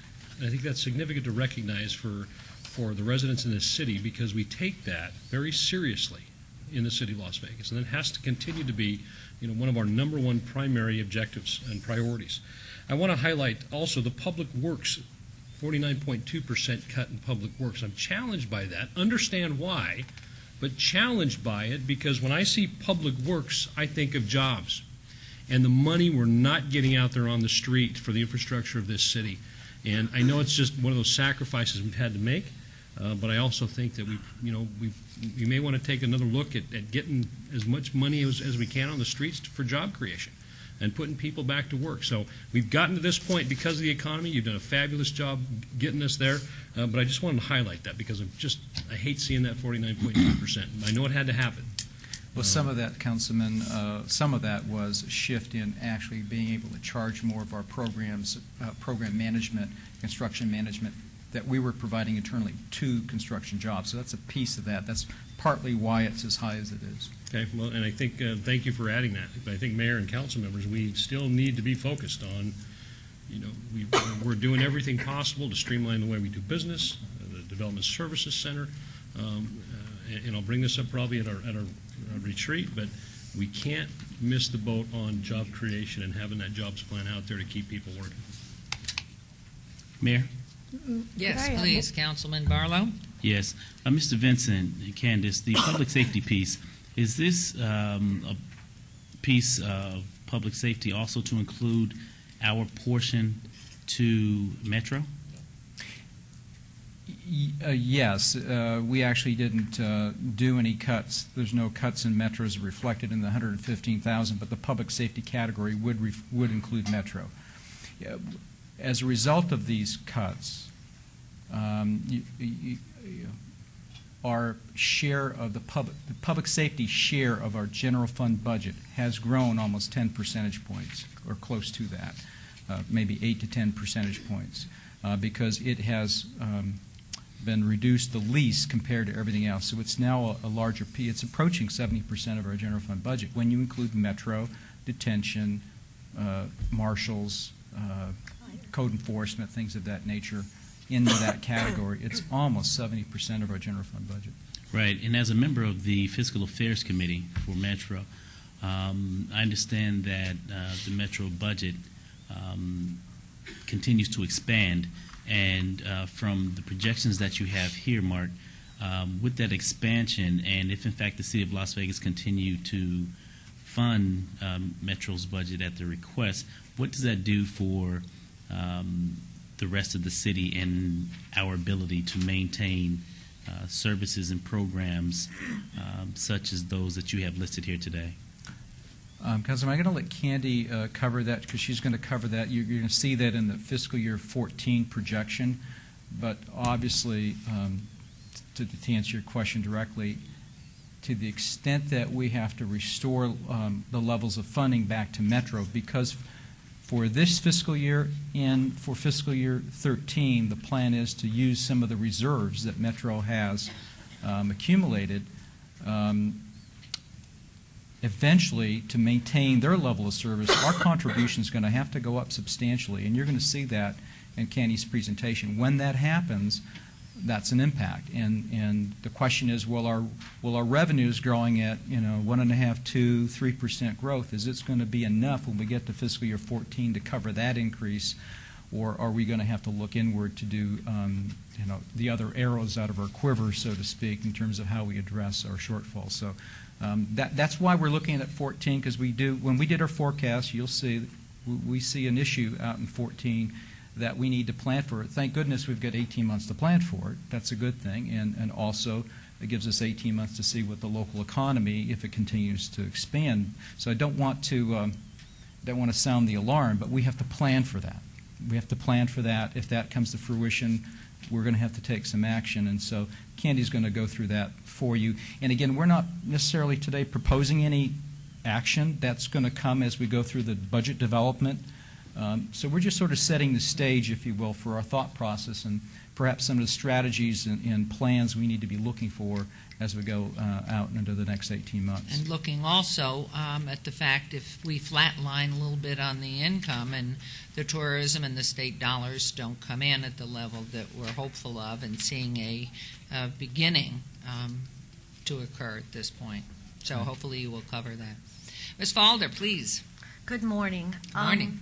I will be giving you the next few slides are just a visual representation of some of the indicators Mark spoke to you about, whether they're the national indicators or here our local indicators. This is primarily impact on our major revenue sources here for the city. The first one is a general fund revenue history. The bars provide you with the dollar figure of what we have received, for revenues in the general fund. The red line indicates the percentage change from year to year in the revenue. This first graph shows you what the general fund revenues were, including the transfers in that we provided when we did the one-time transfers in from the internal service funds and other sources. The second one is the same graph of the general fund history, but in this one, we've taken out those one-time transfers in to just leave it net with the revenue sources that come in and not include the one-time. Kenny, if I may, the goldenrod or the yellow bars are estimates. The green bars are actuals. And then there's a little blue, faint blue line, dashed line. That represents 0%. So anytime the red dotted line is below 0, we're experiencing negative growth. So that may help you read the chart. Each of those will be represented by that same dotted blue line at the 0 axis. The next one is our C-tax history. Again, you will see we are in the goldenrod bars at the right. The budget, we have growth for fiscal year 12. We're projecting at 2% at this time. For fiscal year 13, the forecast we'll be providing has 3.5% growth in it for the C-tax. You can see that fiscal year 9 is when we bottomed out on this. And as Mark stated, we would not see some of this growth that we're projecting in 12 and 13 if we did not have that MOU to have that 1+ language put back in. We wouldn't have seen that level of growth. We would have been held to 2 or less than 2%.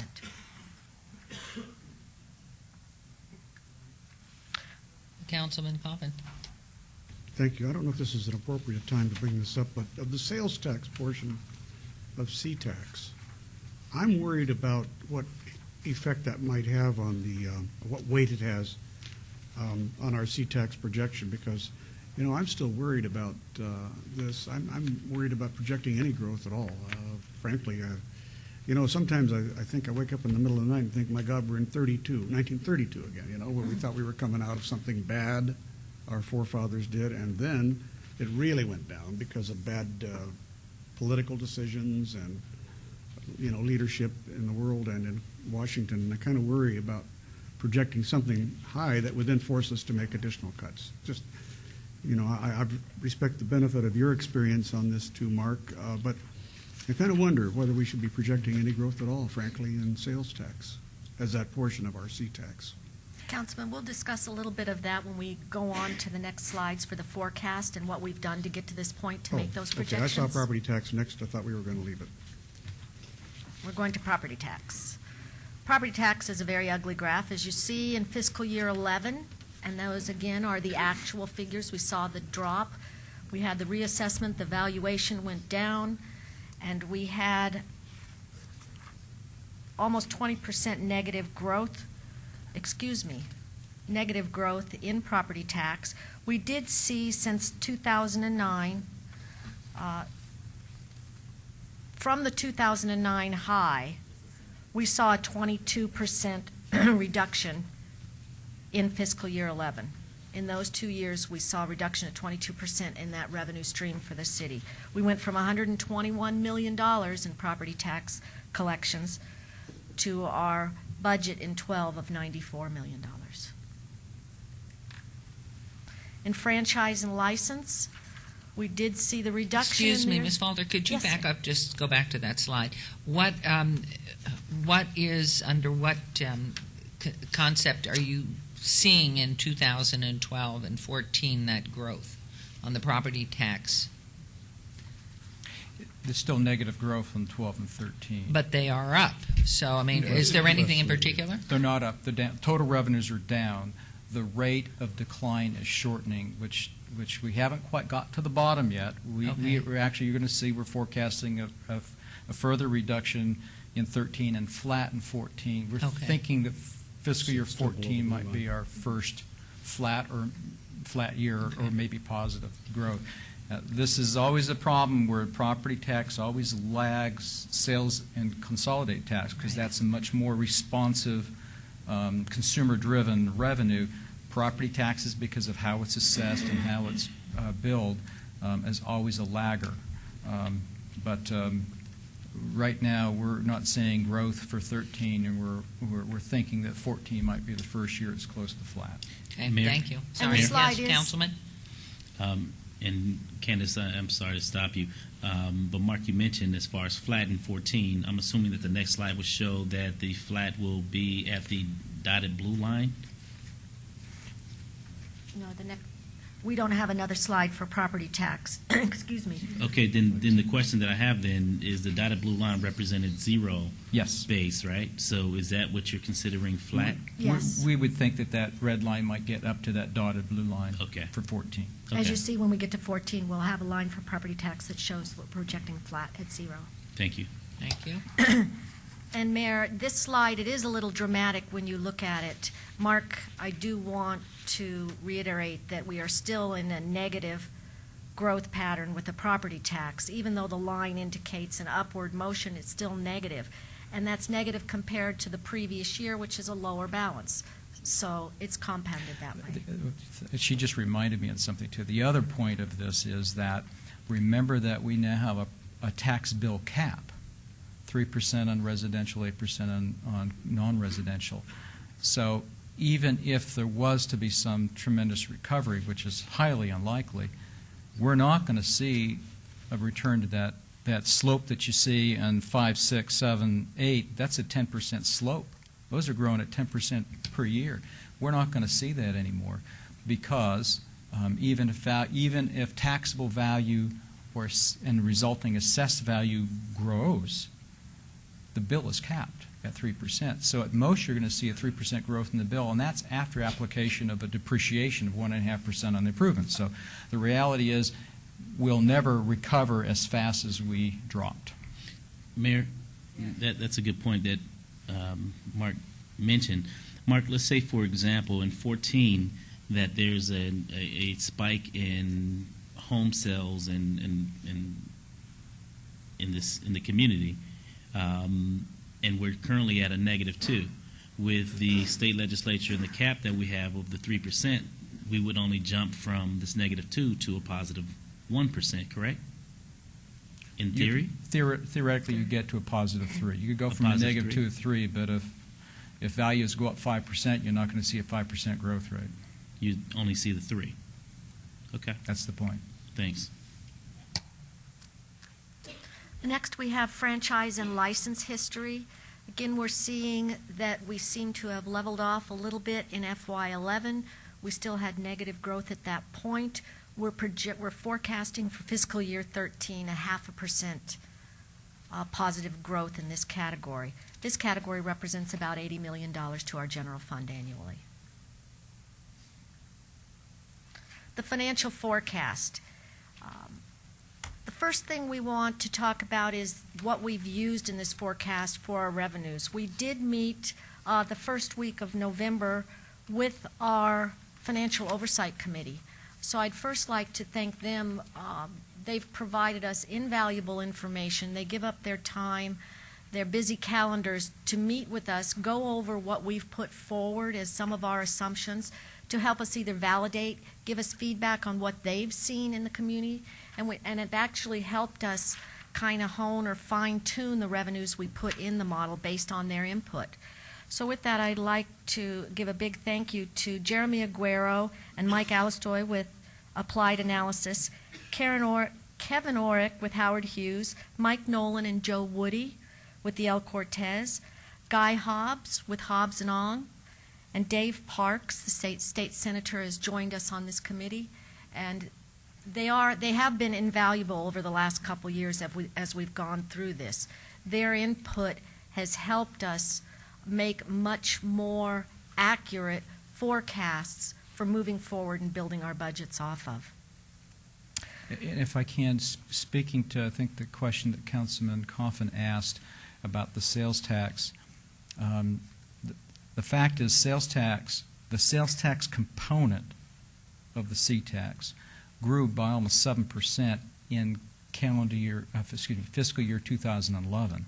And to date, for the first quarter this year, is exceeding that slightly. So the sales tax is a strong component. It's being fueled significantly by the growth in tourism. That's why you look at the tourism numbers, we're up 5%. Well, 5% of extra revenue from the 30 million visitors that come through has a big impact on our sales tax number. So that's a good thing.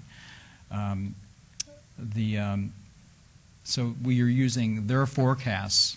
The committee did confirm that, yes, they do think that we can expect in the Clark County area to see that growth rate. The dilemma for us still remains. Remember, the negative is, what is the interim committee going to do to the C-tax distribution formula for fiscal years 14 and beyond? And so we don't know that yet.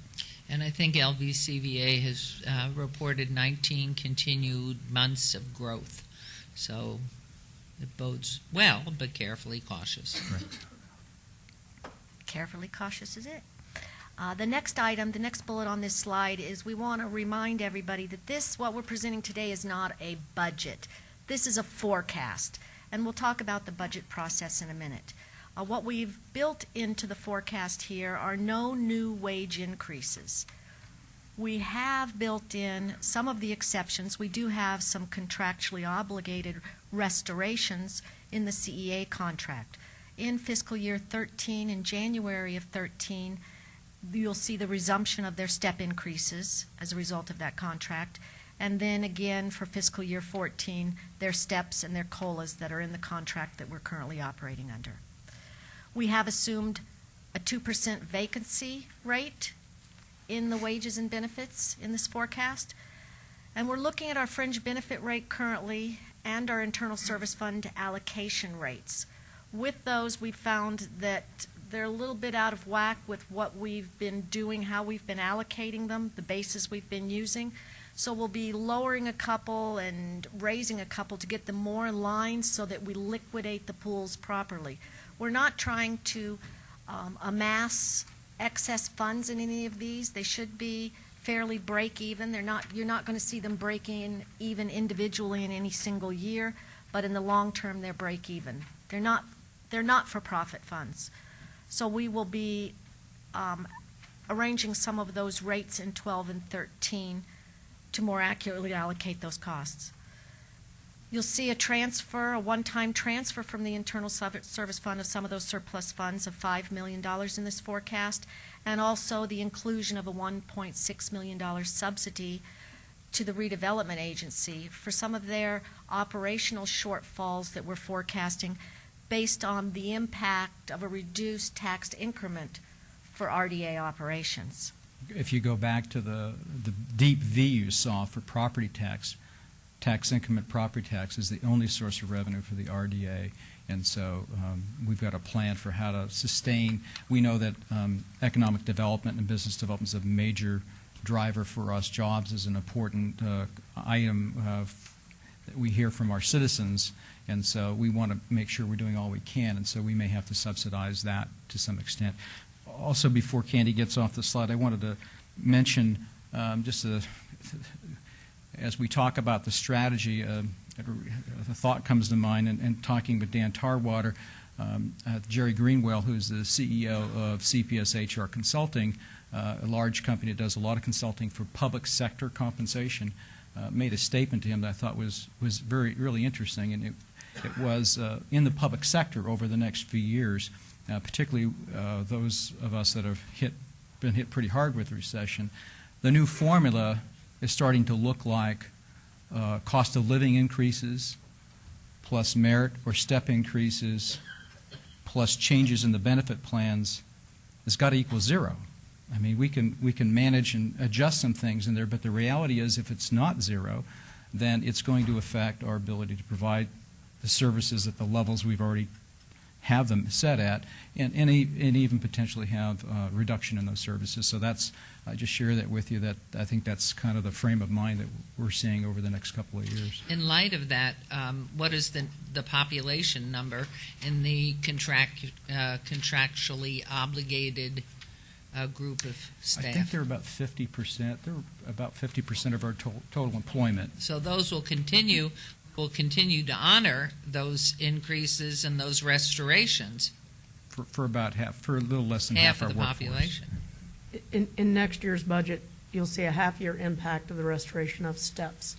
And one of the things that Candace is working on is updating the model, because those steps and the impact of those steps will have to be reevaluated from our prior projections based on the implementation of the Common Class study.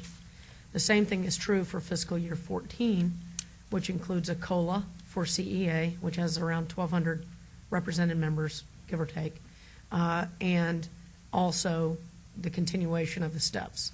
So those are the things that we need to build in to the budgets when we finalize them, because they're obligations. So unless there's additional negotiation, those are things that we would have to do. And how do you justify to the other half of the population, the one half, because it's contractual, are getting these increases and the other half isn't?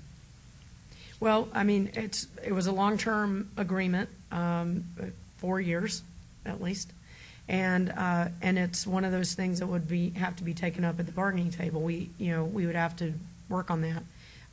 We'll have a few contracts open. IAFF will be open next year, as will the PPA contract, the Marshals Unit. So we'll have an opportunity to have all those discussions. I think Mark's comment about our ability to pay is right on. We need to be very, very careful what we do. But at the time that we were able to negotiate those concessions with the CEA, they were significant in the short run, and there were some that were immediate in impact, even showing up in fiscal year 10. So, there's about 2.5 years of give in there. They just have a longer contract. So with that, we'll talk about the actual forecast numbers right now. A reminder, this is the mid-year forecast. It's the mid-year update. We will continue to work on it as we pursue the full budget process. And we wanted you to have this information as you go away for your retreat to kind of frame the priorities that you'll be working on. Fiscal year 11 is the actuals. We have concluded our audit and we'll be bringing it forward to you in a couple of council meetings. Fiscal year 12 is our current estimate of what we're executing this budget at. Then we've given you fiscal year 13 and fiscal year 14. The pink highlighted column is the current year we're in, and we're estimating now that we will be in the black by $8.5 million. If you'll remember, the budget we brought to you, we still had a deficit even after we had the transfers in. But what we're seeing is a $12 million, we're projecting a $12 million underrun in a non-labor. We've got some salary savings from some of the vacancies that we have, and the unions, they stepped up to the plate. They came, they have really worked hard to cut down on some of our labor costs to help us stabilize as we move forward. Without that assistance over the last 3 years, this would have been one of our very bad years that we would have had a hard time getting through. But because they've stepped up and been a team member with all of us, we've been able to hold some of those labor costs down. In fiscal year 13, we are now estimating a shortfall of $1.8 million. We really, as Mark stated earlier, we'll really have a structural deficit of $8 million for 13, but we have the one-time transfers in of almost $6 million that bring that down to $1.8 million. In 14, that's going to be our low year. That's when we see some other things kind of step up that we've been able to control so far. As you see, the large pieces there, we will have the CEA restorations that we will have to include, that we have included here in our forecast. We've got metro operations that goes from the 118 this year up to 131 in 14 as we see now. We don't have any one-time transfers in forecasted at this time, so we have almost an $18 million deficit for 14 in this current forecast. I would point out that while on fiscal year 11 we show a $12.2 million positive, take your line up to the transfer in, we transferred in $14.5 million in 11. Without that, we would have been negative by about a couple of $1 million. Mayor Goodman, please. Yeah, I know that Councilman Barlow and I both sit, as he said, on the Metro Fiscal Affairs Committee, and I know this is not a budget workshop, this is not a budget discussion, we're talking about a forecast, but I think it's relevant to say with regard to the line item LVMPD operations, where the forecast is for an increased expenditure on our side, that in our meetings with the sheriff and in meetings I've had with the sheriff in particular, he's doing great things within his department to look for new revenue sources independent of the county and the city. We've had those discussions. Betsy, I know you've had those discussions. And he continues to do whatever else he can do to try and keep his requirements as low as possible. He's very, very mindful, everybody at Metro is, about our position in that in the next few years things are going to be tough. And I just wanted to say that I know he's doing everything he can to keep his budget as trim and as lean as possible as well. Mayor? I just want to echo Councilman Wolfson's comments as well. And I thought that this was fitting that we have this conversation today so that it won't be a new conversation as we move forward as representatives sitting on the Fiscal Affairs Committee, because I know that with the proposed increases in which Metro is looking for, there's going to be some very delicate conversation, but very stern conversation at the same time as to the effects of their increase and how it will, in effect, disrupt our ability as a city in order to balance our budget on behalf of our residents as well as our employees. And so what I don't want to happen is our employees or residents to have to balance someone else's budget and our budget as a city basically go astray. And so I'm looking forward to watching this very closely, but also having those stern conversations moving forward so that we keep everyone as whole as possible moving forward. Thank you. So with this forecast in hand, we move into now what will be the budget cycle. The purpose of this forecast was really frame what we're seeing over the next few years. What do we have to work with? The budget schedule is comprised of several things. You'll have your council planning retreat next week.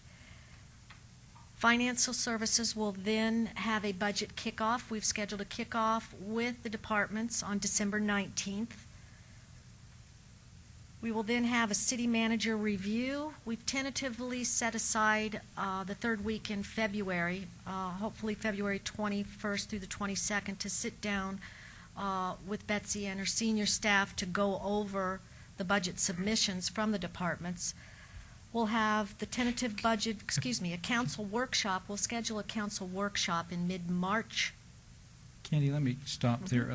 What she said may sound strange, budget requests. One of the things that we've done the last few years, just to kind of lay it out there, is we have pretty much told the departments what their budgets were because we were not in a restoration mode. But the fact of the matter is now we're getting to the point where we think it's important for us to allow the departments to ask what they might like to restore, and for us as the management team to consider those. Now, it's a zero-sum game. So we may decide to shift resources from Project X to Project Y because Project Y is more in line with your strategic priorities. That's what she's talking about. We're not actually adding money to the budget, making it bigger. We're talking about realigning them, and we can't realign them unless the departments make a request and make an argument with their performance metrics and their justifications and so on. So I wanted to clear that up. We're not actually increasing the total budget. We're looking at opportunities to shift resources where our priorities lie. Thank you for that clarification. That's absolutely right. That's why the budget schedule has been developed, because it's critical that their requests are going to be based on the feedback and the outcome of the City Council planning retreat. That will set the focus of where we should align those resources. So with that, we'll take those requests, we'll meet with the City Manager's office, review them, get their input on any alignment. Then we'll come back to the City Council with a City Council workshop to go through those requests and the recommendations. We'll file a tentative budget on April 15th, as required by statute. We'll come back for a budget hearing the third Tuesday in May, for any final guidance that this council has. Then we'll file our final fiscal year 13 budget on June 1st. And with that, that's the plan for the budget season. If you have any questions of us, we would be happy to answer them. Mayor? Barlow? I have a question for Betsy. The retreat that you all went on as far as the executives, I believe it was Mesquite, and from that, you informed us that, or at least informed me, that there would be some type of leaflet or presentation that you would put together to prepare the council for our December 12th retreat at Mount Charleston, and I don't think I've received that. What is the status of that? Councilman, we're going to be presenting information to you on Monday at Mount Charleston. We've been working with the facilitator to lay out your day agenda there. We did have the entire city, every employee, go through a priority exercise. We plan on presenting that information to you, but we want you to be able to have kind of an ability to have open discussion among yourselves as a leader of this organization without the influence of that information. And so you guys will be having that discussion first. And then we will be able to kind of align that information in that direction and that discussion with what the staff has come up with. So that was a little bit of a different approach that our facilitator had suggested that we take. And I believe that he's had private conversations with each of you in that regard about that agenda. Right. Well, for me, I was looking forward to that information so that I can be that much more prepared for Monday versus looking at material for the first time and trying to react to it within the span of time in which we'll be up there just for the day. And I personally would have preferred to have it in advance so that I can at least get my thoughts together to make it in order to maximize our time spent not only with the executive team in providing direction, but also with the facilitator and my colleagues as far as what direction in which we, will basically, direct staff right. to go in. But I guess we can certainly talk about it. It's not a I don't sense that there's any big diversions out there. I think we've structured a discussion format for you all to work as a group, to do some work individually, and to work with the executive team and some of our key managers in the organization throughout the day. So Councilman, it's going to be a very different format from what we've done before, which is you guys have been sitting up here, and it used to be you speak, then you speak, then you speak, you speak, we move on to the next item. We're not having that kind of format at all. The entire thing is information sharing, discussion format, working through the issues versus just plowing out direction as council. So as a result of that, the format is different. The preparation, as Mark indicated at the beginning of this, was to tee up several different items leading up to that to help you all have some information on some of the key areas that we know you've been holding in a high priority over the last couple of years so that you would have a progress report. More to just get you up to speed so that you can have some time to think about it and then talk about it more in small groups as a board at the meeting on Monday. Okay, so for example, will the vision in which the council has set in previous years, what I would like to see, and you can assist me with this, is basically see if the vision in which the council in previous years have set aligned with the amount of money we basically spent throughout the budget, and see if the vision of how we spent our budget and our vision actually align, or if it's offline. Because as we move forward, I believe that's something that this council should take into consideration as far as where we spend our money should basically B, also align with the vision in which we believe the city is headed? We're right on the same track. We do have a lot of that data to share with you on Monday. It's also something that's a high priority for Candace as we work through our Performance Plus program. We want to be responsive to the new priorities or adjusted priorities and the strategic plan that the council adopts as a result of that discussion on Monday. We want to make sure that all of our departmental plans, our lines of business, our services, our programs, all are aligned. They all have budget data associated with them. They all have performance metrics associated with them. You know that we present a corporate report card to you once a year. We also provide periodically individual priority performance updates throughout the course of the year. And we're in a much better position, I think, to show you how tightly aligned those resources are.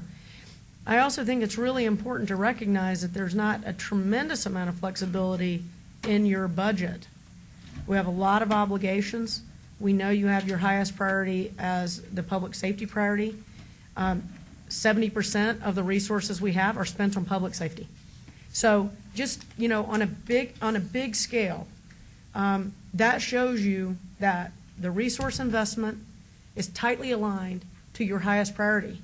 But you've still got 6 other priorities that other 30% goes to support. And one of the things we want to be able to have an opportunity to talk about Monday are what are those things you all judge as success. When we come back and we bring those updates back to you, what are you going to be looking for? Chris Knight, I think, said it best. At the end of the day, we want to be judged guilty by all watching as having successfully implemented our strategic plan. And that means accountability and reporting out in a way that we can show what we were able to accomplish and, quite frankly, what we weren't. So that when you're evaluating how well we've done and what priorities we need to address, you're looking at it for all that's in it, warts and all. If we didn't perform in a certain area, you know about it. We may need to redirect money. We may need to redirect operational direction, whatever it might be, to get that performance that you all want of this organization. So I think, Councilman, that you're going to be really satisfied with the outcome of the process on Monday. I am really excited about it. I think it's going to be a really good, different format, but a good one for us to have a healthy conversation about where we are and where you want us to go. Well, I look forward to the conversation for sure, because as Mr. Vincent and Ms. Falder have basically demonstrated during their wonderful presentation here today, is that our revenues won't, going into the future, won't look like they have been in the past. So most definitely it will come down to a new city, as Councilman Wilson has stated over and over the last couple of years. Not only a new city, but a new employee. And so, that's something that we have to be mindful of moving forward. So I look forward to the conversation, and thank you for sharing that with me. Sure, thank you. Councilman Anthony, and then Thank you, Mayor. Candace, you mentioned that one of those slides, the low point was 2009, and that's when I came on. That was the low point. That explains it. And I know some of my colleagues have been here for the highs and the lows, but we made some projections. This projection stuff can be really dicey business, and I know we have to do it because we have to plan for the future, and it's important. And just kind of talk about the projections you made back then and where we ended up, and really kind of talk about how you come to these projection conclusions, just so we're comfortable in that you're kind of trying to hit the mark the best you can. And I know you're trying to do that. Let me lead into this a little bit. On the revenue side, we've been pretty good for 1 to 2 years out. I mean, again, beyond that, it's hard to get our financial oversight committee to even predict beyond 1 to 2 years. They don't even want to go there. So we show it to them, but we don't spend a lot of time on it. On the short-term projections, 1 to 2 years out, we've been fairly close on the revenue side. Where I have been, actually, this may sound strange, but where I've been personally pleasantly surprised, as much as we have cut the budget, our departments continue to underrun their budgets. That's part of what you see in fiscal year 11, a huge underrun. So departments have really, the management has really taken it to heart that we've got to do everything we can. We don't automatically fill every vacant position. They don't even come to ask for them. They're always thinking about an alternative, sharing. When we've organized into this new structure where we have these chiefs over these common, we're always looking how can we share and back each other up without filling a position or delay filling it at the very least. So it's surprised me how much we have underrun. Now, that may also speak, Betsy's finger's right on the button, may also speak to the decrement of services. We may have, there may be some areas where perhaps we've been too delayed, we've waited too long to restore or fill a vacant position. There may be some areas where you may not agree with some of the decisions we made. And again, that's why we have these strategic retreats, to make sure that we're in alignment and we're marching to the direction you want us to go. So. But that's been the one thing. If you went through and looked, I think what you'd see is we've always underrun our expenditures consistently. And in fact, if you remember the slide that Candy presented, we're assuming that we're going to continue to underrun our expenditures at a 2% clip a year, because one of the issues is by law we can't exceed our budget. It's a misdemeanor to exceed our budget. So Candy and I and the departments aren't going to do that. So departments are always going to be conservative. We'll always have some vacancies. We'll always tend to underrun. That's why this is not a budget. This is a projection of actual costs. Our budgets may come in a little higher because we will probably budget full-time for every position that we have authorized. But the reality is we won't fill all those all, and that's why this is a forecast of actuals. If I may, Mayor. Yes, please. I think it's one of the things that, I think you all know this, but every fall I go out and meet with, I have about 45 meetings out in the field with practically every employee group that there is to meet with.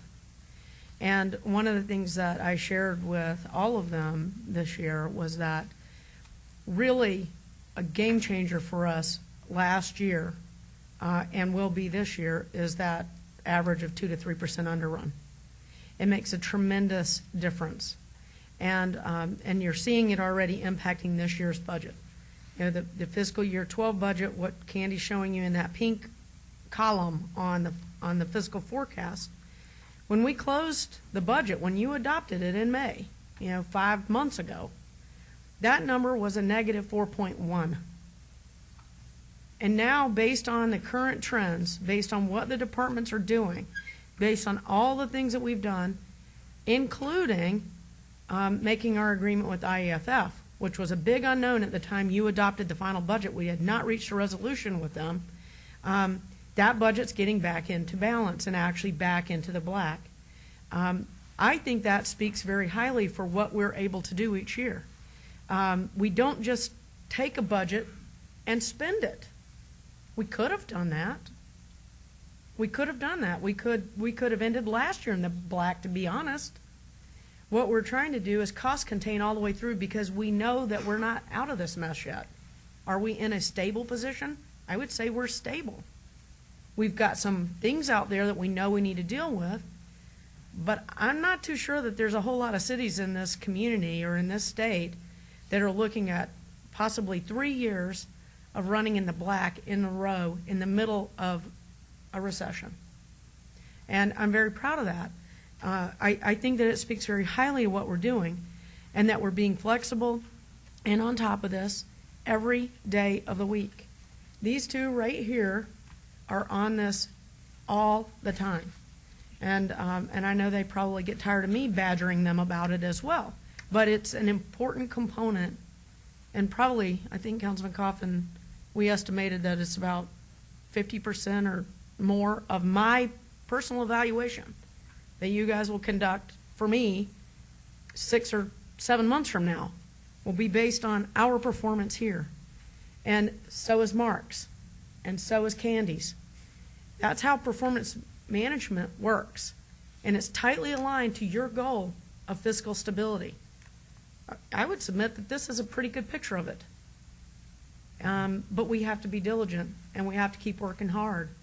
And yes, Councilman, we're conservative. Not overly so. I mean, we could have walked in here and asked for 40 more layoffs. when we did that budget with a $4 million shortfall. We didn't. We said we're going to work through it. We're going to work with Dean Fletcher and his team to try and reach an agreement and work out the budget shortfall and fire. We've been able to do some of those things. We're not perfect at all of it, but we certainly have made huge progress.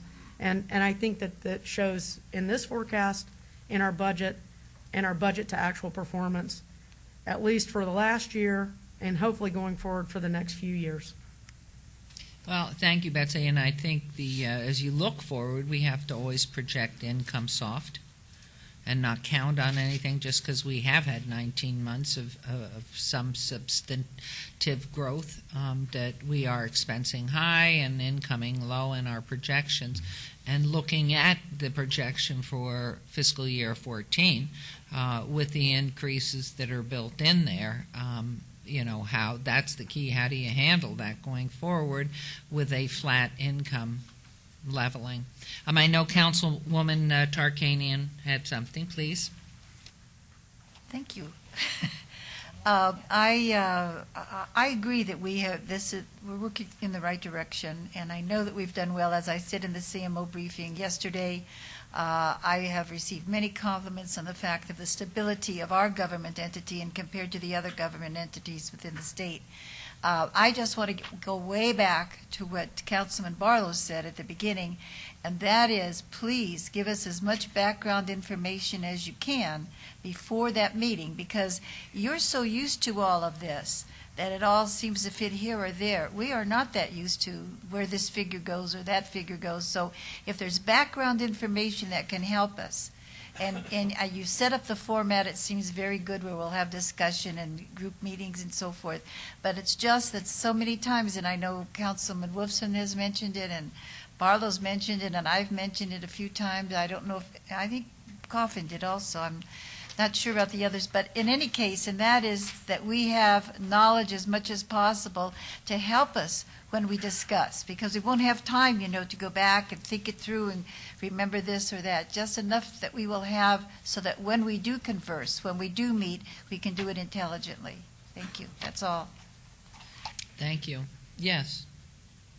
Please, Councilman Coffin. Your Honor, on the subject of, well, I guess in a way we've merged the retreat with the subject of the budget, which is okay. We can't make any decisions in retreat anyway. We're not allowed to do that.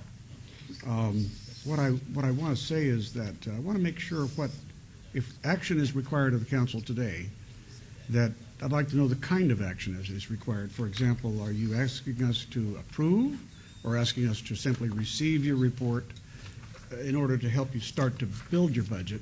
Because we're a long way from, in my opinion, from my own experience, building a budget.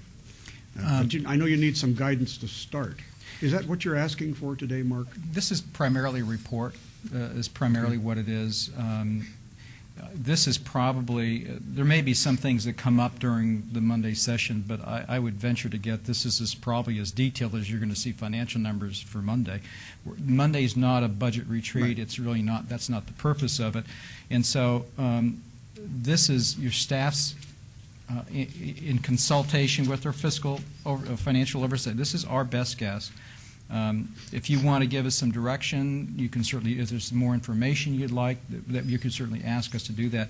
But you won't see another real budget until about probably mid-late March. I would suggest Councilman Coffin is just accepting this forecast, nothing more. We're not dealing with the specifics and saying, yes, this is in stone, that they have created this forecast, and we are accepting it having received, period, no judgment. And I certainly will be agreeable to that when someone makes a motion on it. I think that, I think, Your Honor, you're familiar with some of the discussions I've had with the city manager, and of course, you are too, Manager Fretwell. And this coming up budget, when I saw that there was only one budget hearing in the spring for our budget for the entire year, I thought, I've built 14 budgets over the years in the legislature, and I thought, I'm used to hearings, I'm used to open public discussion about how we spend our money, and so I've got some proposals, Your Honor, that I know that the time is running on now, and I really don't want to distort our schedule for today, except that I think that I need to make sure that you know my thoughts, Your Honor, and that is that I really feel we need to take this farther than the council has before in the analysis of the budget and an analysis of the spending, and set up a structure of hearings whereby we begin to discuss the big picture items, the things that really control our budget. If you don't do that, then you're very helpless at the end after you've adopted, and then economic circumstances change, and you don't know what you did sometimes. And I hope that that the things that are most important, whether it's retirement benefits, the health and welfare, are unfunded liabilities. To know what those are. All the things that make up a department's budget without having to dig line by line into a department. All those things really ought to be looked at by a council. I think, in my Councilman, opinion. those are really wise words. I think there is a schedule plan with the dates that you've set, the months that you've set, unless I misunderstood. No, there's no schedule yet, Your Honor, and I think it's Not important. February, April, and May? Well, there is not a hearing date. There's not a hearing schedule, Your Honor. We are going to be asked in May to adopt a budget prepared by staff, but there will be some input. But there Yes. never will have been the public kind of hearings that I'm used to, where you really get input from people that know something about spending. And, I'm talking about our governmental spending. Because I'm not one that just says cut the budget, because when you cut a budget, you deny a service to someone. Someone maybe was denied a service 4 hours ago. Someone died of exposure outside our building. How do we know that wasn't because of a service denied by some agency that didn't get any money from somebody? You never know about what happens when you don't deliver a service. So I think it's important to just take a look at everything. And I'm willing to listen to anybody that wants to do that, and I certainly want to partner with all the council members and our management. Okay, in an before effort I to do comment to that, I know Mr. Vincent would like to respond, please. A couple of things. We get two formal shots, so that we'll have a workshop. We'll have a budget workshop in March, but I kind of like what Councilman Coffin's suggesting. There are some high-level strategic areas that would be helpful to know how you collectively think, and give us some direction. We're, as Betsy mentioned already, we're going to be in contractual negotiations. One of the goals that we have in our performance metrics is to deliver a new employee plan, developing how do we handle compensation and benefits under that new employee plan. We're implementing a new change for the executives and appointees that will be executed in December and January. So it may be that we could work with Councilman Coffin or whoever and with the city manager's office and maybe have a series of items that we could bring to the council that would be specific to maybe we could talk about unfunded liabilities, for example, what that means, what's going on there. We could certainly talk about retirement plans, compensations. That might be helpful. Well, I think to work through this and get something, but I would really request that all council people not go into a side committee, but that all council people, because this is something we'll be approving, and each one of us needs to be knowledgeable and have the exact Amen. facts. So, Amen to that. and so therefore, I would prefer not go into a small side committee, except as you're working through it, and that as we move forward with today, that we're just accepting your projections, that we have heard them, you've presented them, and we are accepting them. It's not saying that we have put them, as I said, in stone. Mayor, what we will do is, aside from this item today, we'll put together some topics that we could have specific agenda items on in the coming months that are things that impact the overall movement of the city budget and our obligations. And we'll post them on subsequent agendas, and we'll just have a report on them, and then there will be an opportunity for dialogue and discussion among the council and potentially direction as a result of that then we could use as we're finalizing the budget. Yeah. So I'd be happy to put that together and brief you all on it in the coming weeks, maybe before the holiday break, and be ready to go sometime in January on that regard. I would love to see that as suggested, maybe as a step of planned meetings of when they are, and so as we're able to attend. Oh, I was going to put them on these agendas. That's fine. That's fine, easier so that than we trying to know. get all I of think you. the transparency is what we're after too, Okay. but also a level of understanding, if that is all right, Councilman. Okay. And I understand, Mr. Fletcher, you have a question? Yes, please. Several. Please come forward and state your name for us. Thank you, Mayor. Dean Fletcher, President of the Las Vegas Firefighters Union. I just want to touch base again that these are projections, and it seems we're making projections again with the sky is going to fall again on us as employees and as the city. There's no backup documentation at all on the agenda. All these projections, I don't even know if you know, because I don't know. What are they based on? What are the costs? What are the projected taxes coming in? We don't have access to that information. So I'm asking you that I be provided all the background information to how they made a proposal to you on fiscal year 13 and fiscal year 14, because there is no background available whatsoever. Thank you. Thank you very much. And I gather I've just eyed our city manager, and she said absolutely no problem, Mr. Fletcher. So our purpose is, with the money we have, to spend it wisely, so all of us who are paying these city taxes and property taxes are getting the right bang for the buck, and that our city staff are really, and the city councils, responsive to the needs of the city with public dollars. So thank you very much for your hard work. So I would entertain a motion, unless there's any other question. Two have disappeared on us. Entertain a motion to accept the forecast as presented. Motion to accept the report. Thank you very much. There's a motion. Please vote. Right on time. Boy, do they know what's going on. Please post.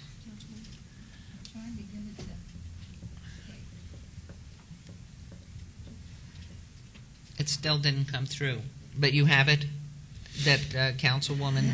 It's no longer there, so it shows I pressed it. If you will show that as unanimous, please. Okay, thank you very much. We'll now move on to item 40.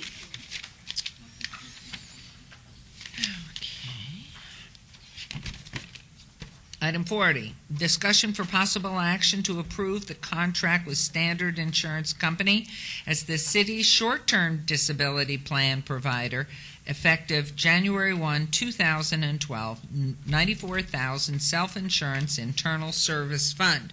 Mr. No. You don't look like Mr. Charwater. Please go ahead, Vicki. Vicki Robinson. I'm Manager of Risk Compensation and Benefits for the city. Good morning. Good morning. Before we discuss the agenda item, I know that the council has expressed a desire to have broker services competitively bid. And as you know, we conducted an RFP at the beginning of the year for our property casualty broker. And I wanted to let you know that we will be conducting a similar RFP process beginning in January for broker services for our health and employee benefits broker. So that will be open to bid? Yes. Is what you're saying? Yes. Okay, I just want to make sure that everybody's listening. There will be an open bid process. Thank you. Yes. As far as the standard short-term disability policy, as part of our new employee benefits model, and Mark alluded to it, as of 1/1/2012, our executive appointed employees will no longer be able to accrue large amounts of sick leave. That will significantly reduce the city's long-term liability for accrued benefits, but it may leave some of our employees concerned about their financial health should they have a long-term disability. So because of this change to the sick leave policy, we want to purchase a short-term disability policy to provide income protection for day 15 through day 89 of an illness or injury.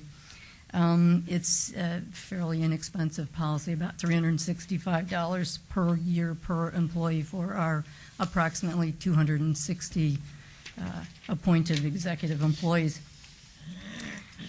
This will save the city money while still ensuring that employees who have a serious illness will have income protection and be comfortable in knowing that they can come to work and their electricity will stay on and they'll have a roof over their head. Our broker, Lockton, went out and approached Standard, Hartford, and MetLife for quotes. Standard currently has our basic life, our long-term disability, and our voluntary life plan as a bundled contract, they offered to provide just an extension of their long-term service so that it will allow easy transition for our employees to simply go from a sick leave program in terms of sick leave hours that they've accumulated to short-term disability, and then to long-term disability, and they'll only have to fill out paperwork once and then provide various medical evidence throughout the claim.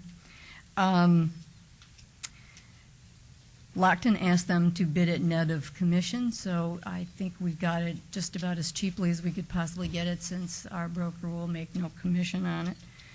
And I think it's a win-win for all of us. So I'd be Thank happy you. to entertain And this any is questions. 1 year, again, as with every other insurance contract, correct? Yes. And Well, therefore open to bid. Yes. Thank you. Yes, Councilman Ross? Thank you, Mayor. Vicki, is this a local company, the Standard Insurance Company? Standard is a national insurance company. This Lockton, our broker that arranged this purchase, is the local office of a national broker. Thank you. Your Honor. Yes, Councilman Coffin. Your Honor, I'm very familiar with the Standard of Oregon. They've been in business a long time. It's a good company, and the reason is it's probably better priced for us. They've always been the low bidder for me when I've brought them to clients over the years, because they have mortality tables that are different than the East Coast companies. They typically are a West Coast insurer, or they do have nationally recognized, but their mortality tables are more favorable, which means a lower rate for people. And so from that point of view, they've always been the lowest priced, virtually, whether it be a casino or a retail merchant. It doesn't matter. They were always very, very strong. So they would be almost odds on to win most any bid. We are in the middle of a 3-year rate guarantee from Standard for all of our life insurance products and long-term disability. The other companies that were approached didn't want to try to compete with that. They wanted the bundled product as well, rather than just do a separate individual policy for short-term disability. So they declined to quote. Thank you. Please. Very briefly, when insurance bids are put out, Todd Farlow, 240 North 19th Street. When bids are put out, just as a general thing, do they give weight to local firms? Hard question. That's a hard question. Once again, this is not a bid of local firms. This is an insurance product. There are no local insurance companies. There may be the occasional local broker, but there are no local insurance companies. But we do go to bid openly. Econ is a local insurance company. Are you talking about It's the old the insurance? Icon? Yes, they don't sell short-term disability. Okay, they don't sell They're short-term workers' insurance. compensation Thank you. Any questions up here? Any other? Yes, sir, please come forward, state your name. My name's Andy. Real quick, ma'am. The insurance that is for the governmental body of the city, right? The insurance we're talking about right now is for for the our great good of the appointed city. executive employees, yes. Okay, then that's the city is a government. It's a private entity. I mean, it's the people's entity. So therefore, what you're doing is out in the open. No big thing. Sorry about that. Thank you. Any other comments? Yes. Is there a motion, please, on this?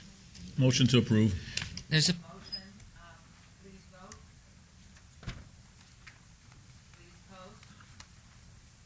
Please post.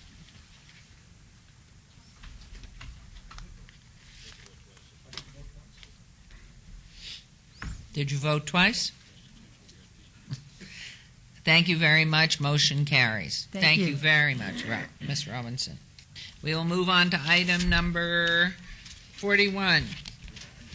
Item 41, Boards and Commissions. Abeyance item for possible action, Parks and Recreation Advisory Commission. William Teal, term expiration 12/17/2011. Options are reappoint Mr. Teal or appoint a new member to fill a seat. Is there a recommendation, please, Council? Your Honor, this is Ward 3 recommendation. I think, at least, if I'm not mistaken, I obeyed this Correct. last meeting, and I Yes, want to you obey did. it again to the second meeting in January. The reason is because of the duties of the Parks and Recreation Advisory Commission, including golf course input, and I still haven't found a person who plays at the municipal golf courses to serve on it. If Mr. Teal would contact me and find out he plays golf, and he plays golf at local public golf courses, I'd reappoint him. Thank you. Can your office staff reach out to him? Thank you very much. Do we need to vote on this, that it's obeyed? Oh, a date. How much longer? Second meeting in January, the date being? January 18th. And he, please, will continue. It's the request of Councilman Coffin that he continue to serve until that time. So is that a motion, Councilman, please? Yes, that's a motion. There's a motion made on this abeyance to continue it till the 18th of January. Please vote. Please post. Motion carries. Thank you very much. We're on to item 42, possible action, Traffic and Parking Commission. Robert Hoban, term expiration 12/20/2011. And what this, let's try to see, Ward 3. Procedure for this board requires appointment by the mayor with confirmation by the city council. Options are reappoint Mr. Hoban as the Ward 3 representative resident, or appoint a new Ward 3 resident to this seat. Councilman? Your Honor, my understanding is that Mr. Hoban would like to serve again, has served honorably, and so therefore I would move to reappoint Robert Hoban to this Traffic and Parking Commission.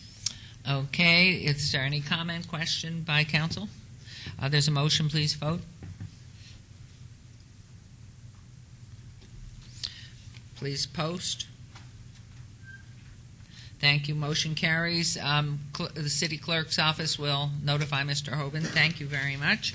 Moving on to item 43 for possible action, Conservation District of Southern Nevada, CDSN Board, Chris McGee, term expiration 12/31/2011. The options are City Council approve Mr. Chris McGee to serve on Conservation District of Southern Nevada Board, or place another name in nomination for service on this board for consideration by other local agencies.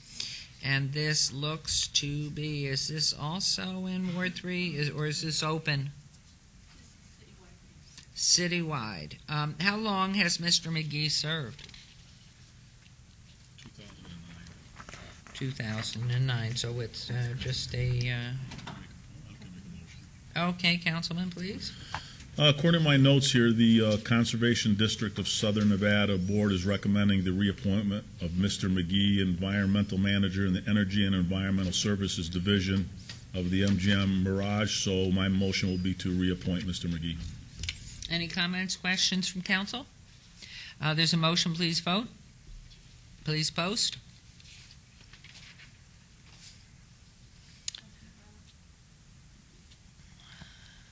Motion carries. City Clerk, please notify Mr. Chris McGee. How nice.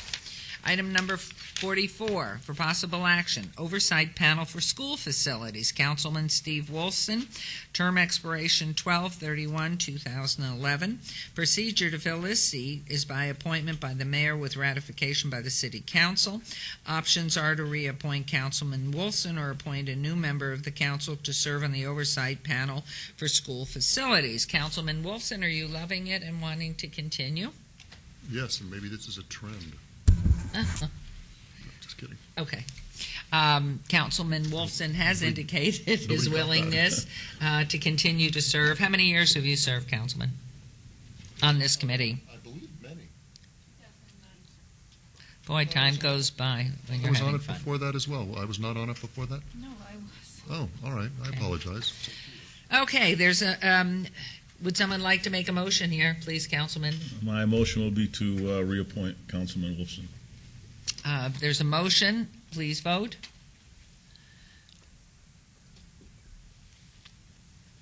Council, please post. He's not allowed to vote on. Yeah, I guess you can for yourself. Did you vote? Please, I didn't get it there. Please post. Thank you. Motion carries. Congratulations. You are serving again. There may be a meeting on Christmas night. Possible action, Las Vegas Clark County Library District Board of Trustees, M. Francis Barron, term expiration 4/18/2013. He has, in fact, or she, is it, sir? She. Has resigned. The option for the City Council is to appoint a new member to fill the unexpired term of M. Francis Barron. Are there any requirements on this, that they live in a certain district or anything? I see a finger up in the air. Councilwoman Tarkanian? No, I was just going to say, I believe this was my appointment. I mean, that's all. And as far as I knew, there were no specific requirements. Thank you. But someone else may know more than I. Okay, does somebody else, okay, Councilman Barlow? I just actually wanted to just chime in before the recommendation to say that Frances served the Las Vegas Clark County Library District very well, and she brought a lot of not only professionalism but a lot of ideas that has changed a lot of the policies and procedures in which the Las Vegas Library conducts its business today. And so I just really want to say good luck to her and thank her for her time served on the board. Thank you. I'm sure we all concur in that. That's wonderful. Thank you, Ms. Barron. And is there a nomination from the council to fill this seat? Yes, I also wanted to thank her for all the work that she has done on the library committee, and you're very right, Councilman Barlow, it's been exceptional, and to appoint Robin Munet to the rest of the term. How long is the term, please? Well, I think her term expired, and In she just 13. didn't seek a new one, so it'd be a new term. A whole new term and filling the current one, or just fill No, I think her this? term expired. I think she served to the end of her term, am I correct? No, ma'am. Her term will expire in April of 2013. So this will Well, be that's to fill okay. an unexpired term. An expired term, then. Okay, there's a motion then to fill the unexpired term of Ms. Barron. Any other comments, questions? Please vote. There's a motion. Please post. Motion carries, so you will, Yes. City convey Clerk that. will answer on that. Thank you. And now we're on to item number 46. Recommending committee, bill eligible for adoption at this meeting. This is bill number 2011-39. Councilman Barlow, do you wish to have the bill read? Yes, Mayor. Val, please. Excuse me, bill number 2011-39, First Amendment, an ordinance to adopt a registration and maintenance program for vacant properties that are the subject of foreclosure and related proceedings, and to provide for other related matters. Move for approval. Councilman has moved for approval. We have comments first from Mr. Knight, and then in the audience, Michael Halpern would like to address. Good afternoon, Mayor, members of the council. Chris Knight, Director of Building and Safety Department. Real briefly, I think briefly, or I hope briefly, I would like to share with you the problem that we're addressing, the proposal that's in the ordinance, the benefit of the ordinance, and then the development process of how we put the ordinance together, and give you a very quick summary of that. The problem is, this is our ordinance that refers to our vacant property foreclosure. By way of background Excuse me for one information- second. Mr. Halpern, I will call you I up, so apologize. if you'd like to sit as we go through this, thank you. Thank you. By way of background information, according to Realty Track, which is a private sector company that tracks foreclosures nationally, Nevada is first in the nation in annual number of foreclosures, followed by Arizona and California. The Las Vegas metropolitan area is number one in the nation for metropolitan areas in annual foreclosures, again followed by the Phoenix metropolitan area and Modesto, California. Locally, within our valley, the city of Las Vegas is third in the region in the number of foreclosures. We are behind, of course, unincorporated Clark County and the city of North Las Vegas. 28% of all foreclosures in our valley occur within the city of Las Vegas. According to the August 2011 foreclosure report prepared by Applied Analysis, there were 805 notices of default filed on homes in the city of Las Vegas during August of 2011.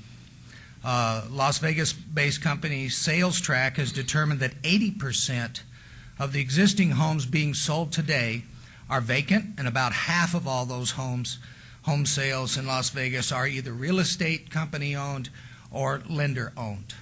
Okay? So of the 805 houses that are foreclosed on in August of 2011 in Las Vegas, it's estimated that 322 are or will be lender owned. If we analyze the August data, then it's estimated that in the next 12 months there could be as many as 4,000 vacant homes entering the foreclosure process. Excuse me. When you say lender owned, is that by a specific registered company, or could it be a private lender as well? It could be a private lender as well. Thank you. Okay. Currently, of that 322 that it's estimated, the city of Las Vegas, we have open abatement cases on 54 homes. So that means there's 268 possible homes out there that we have not received a complaint on that very well may be vacant, they may be either being taken care of, or we just simply haven't gotten a complaint on. Okay. In addition to the current foreclosures, it's estimated that there is a shadow inventory of delinquent mortgages and payments that's likely to go into foreclosure sometime in the near future. This has been reported in the news media. That shadow inventory is estimated to be about 100,000 homes. Okay, it is estimated that shadow inventory then for us would be about 28,000 housing units in the city of Las Vegas. So that clearly indicates that the issue with foreclosures is not going away anytime soon. And I think you heard Mr. Vincent share in his presentation on the budget that this could be a 10-year problem. Okay. In Nevada, the foreclosure process itself begins with the lender filing a notice of default and election to sell. If the borrower does not elect, that's the person who's defaulted on the loan, does not elect to pursue a loan modification, mediation, or short sale, then the next step in the process is the lender files a notice of sale, which by law cannot be filed any sooner than 90 days after the notice of default and election to sell. Quite often, that time period is even longer than 90 days. The property but once a notice of sale is issued, the property can then be sold 21 days after the filing. On November 23, 2011, an article in the Las Vegas Review-Journal reported that the time to complete foreclosures in Nevada averaged 379 days. Excuse me, if you would. Apparently, the fire alarm has gone off in the tower of City Hall. We've been advised we're okay here, but I want you to be alerted, and you remember you exit by the exit, wait on the Las Vegas Boulevard side should there be cause for us to exit. Oh, my goodness. His putter is in his office. Anyway, we will certainly be back to you. I just wanted you to be aware in case the alarm or you should see a presence of City Fire Department in here, and you will exit if they tell you, and just follow their directions, and we will convene as soon as coast is clear. Until that time, Mr. Knight, please continue. I'm sure before this day's over, my counterparts will be blaming me for that, but we'll move forward. Okay. In the November 23rd article of the Las Vegas Journal, it was reported it takes 379 days on average to complete a foreclosure. In order to gauge how long foreclosures may be taking in the city of Las Vegas specific, we looked at 10 different homes that are foreclosed homes that are vacant that we currently have abatement cases on. In looking at those 10 different homes, the average of notice to sale on those homes that we've done abatements on is 212 days, with the longest being 410 days. So when you say the 90-day period from the time of notice of foreclosure and intent to sale to when they actually do sale, it takes longer than that on average. Problems with vacant foreclosed homes arise during the period between the notice of default is filed and the property is sold. During that time, while some lenders are actually doing a good job, and those lenders we don't mind naming, Bank of America, Chase Manhattan Bank, and Wells Fargo Bank. Our experience with them is that they have attempted to maintain their properties on a pretty regular basis. But what happens with those properties that are not maintained, we have dying or dead landscaping, we have overgrowth of weeds, accumulation of trash, vandalism, and illegal occupancy by unauthorized individuals into our neighborhoods. These conditions present problems for adjacent properties that include presenting dangerous, attractive nuisances, increasing opportunities for crimes such as squatting, vandalism, and burglaries. We've had reports of people using them for party houses and then abandoning them. Discourage buyers from purchasing neighboring homes, lower property values, and creating physical and economic blight. Because so few are accepting responsibility for the maintenance of their properties, the City of Las Vegas, from the period October 2010 to October 2011, has spent a total of $96,984 of taxpayer money to bring 69 vacant foreclosed properties into compliance with the city's minimum property maintenance requirements. Now, I mentioned earlier we currently have 54 cases. Those 54 cases are 54 of our overall caseload, which is 1,192 cases, which is about 4.5% of our caseload. The problem is as we track our time and we estimate the number of time, those 54 cases are taking 40% of our time to handle because of the research we have to do, find out ownership, who owns, where, what's the status, and those kinds of things. Yes, sir. Mayor? Councilman Ross. This 96,900 and change you just mentioned does not include staff time on the cases you just mentioned, correct? I believe so, yes, sir. It's the cases that we've closed out. Okay, cases you've closed out. But your staff time also, taxpayer money being spent on these properties not being maintained. I just want to emphasize that that's not inclusive of the $96,900 on 69 properties. It would be fair to say it's hundreds of thousands of dollars. Hundreds of thousands of dollars. Thank you, Mayor. Thank you, Mr. Knight. And have any of the funds been recouped on the fixing up of these entities? Of the 96,000, has there been any recoupment? I would have to say yes, ma'am, and I don't have that information with you. Maybe Mr. Baus can answer that question, or Vicky Ozuna. But of a modest amount? It's a modest amount, yes, ma'am. Thank you. Typically, if you recall, typically it's the hard costs that are associated with these. Okay. The proposed ordinance will address the problem. This is what we propose, created by non-maintained vacant foreclosures by requiring the lender to maintain the properties. The ordinance will apply to residential and commercial foreclosed properties equally. In addition, the ordinance only applies to vacant properties that are in foreclosure.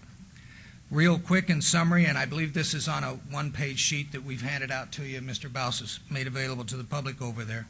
The ordinance requires that, one, the lender inspect the property within 15 calendar days of the filing of the notice of default and election to sale.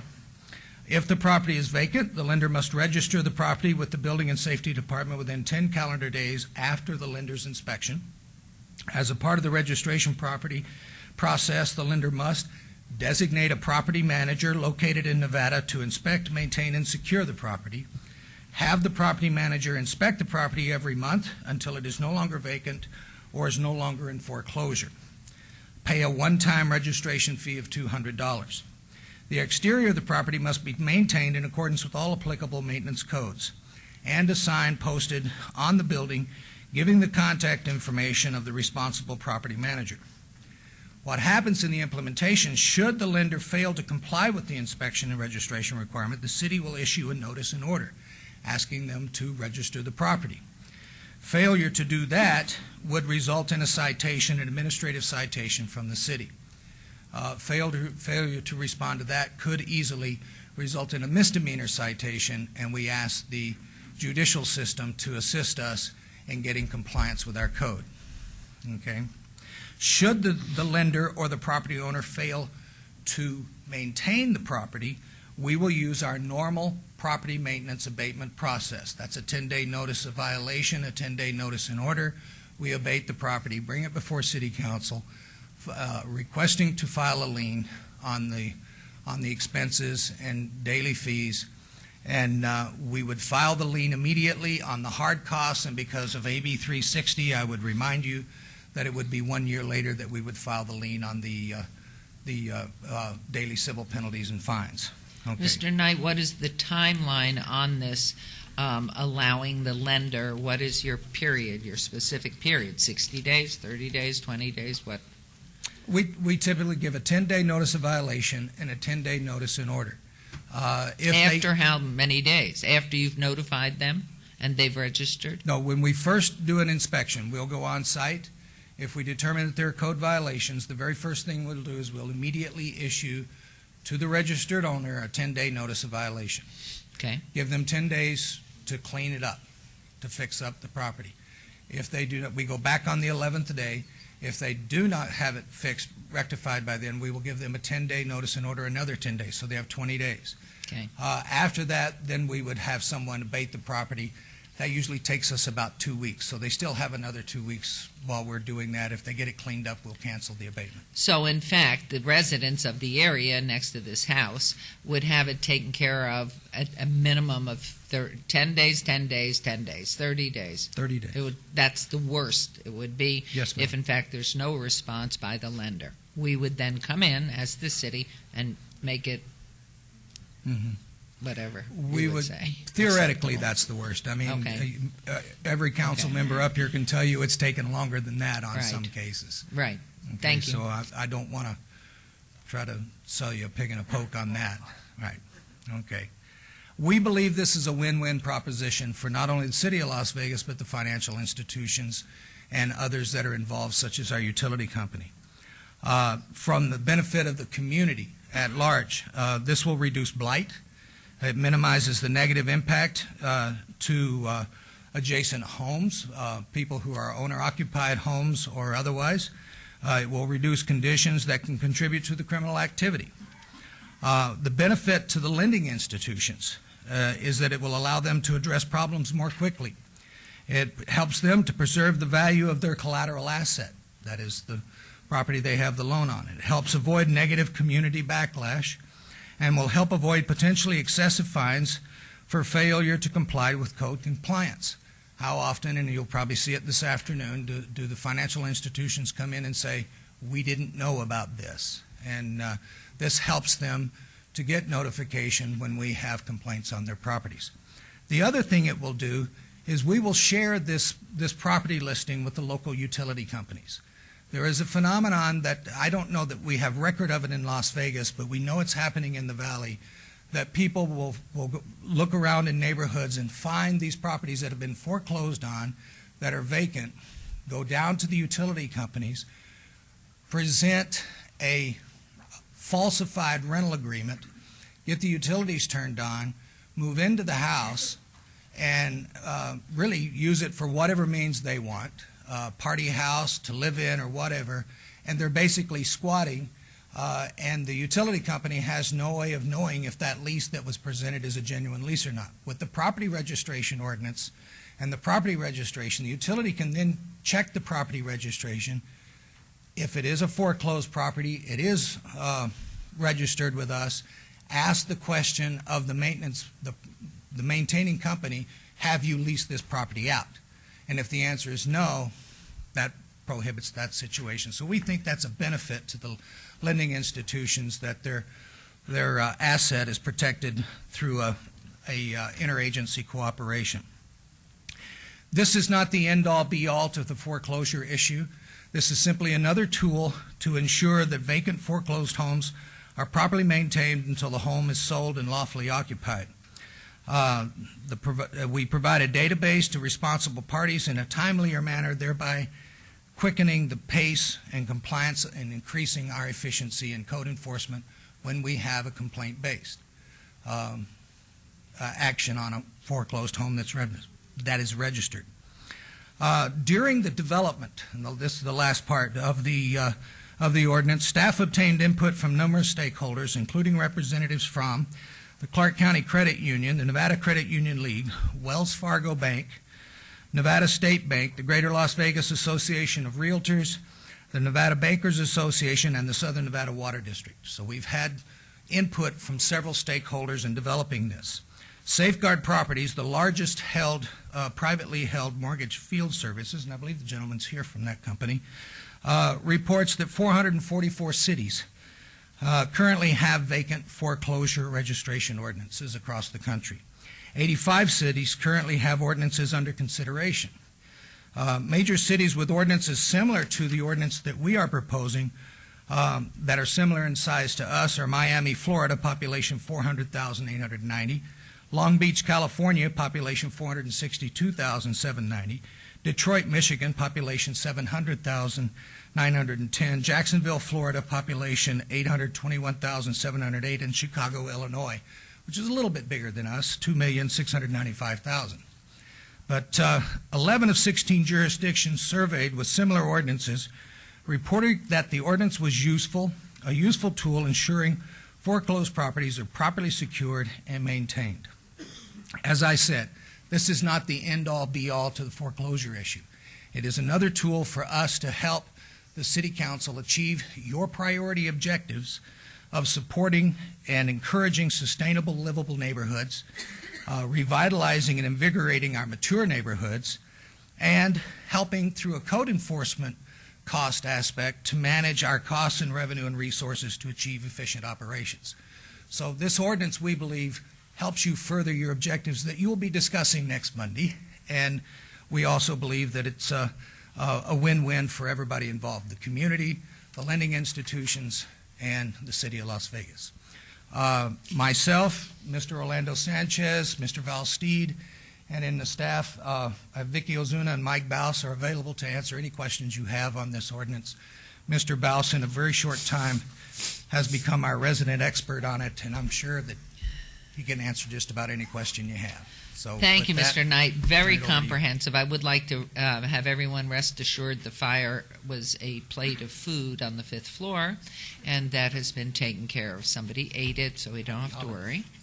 And I would also like to add to the acknowledgments, wonderful presentation you've made, to thank Councilman Steve Ross for having worked so hard with the committee and sponsoring this bill. It really is absolutely incredible and long time due, and glad to see that we have neighbors. So at this point, I would like to invite Mr. Michael Halpern of Safeguard Properties to come up, and anyone else who would like to make comment, as well as, of course, our illustrious council persons and everybody from the staff. Thank you. Please, sir. Good afternoon again. I apologize. It's my first visit to council chambers, so I apologize for the welcome. And every you. time you take the microphone, you have to restate your name. I'm sorry. Absolutely. Thank you. Absolutely. Michael Halpern, Halpern, from Safeguard Properties out of Valley View, Ohio, which is just outside of Cleveland, Ohio. So I flew in special to this meeting. I apologize for the late introduction to these conversations, to the dialogue regarding this bill.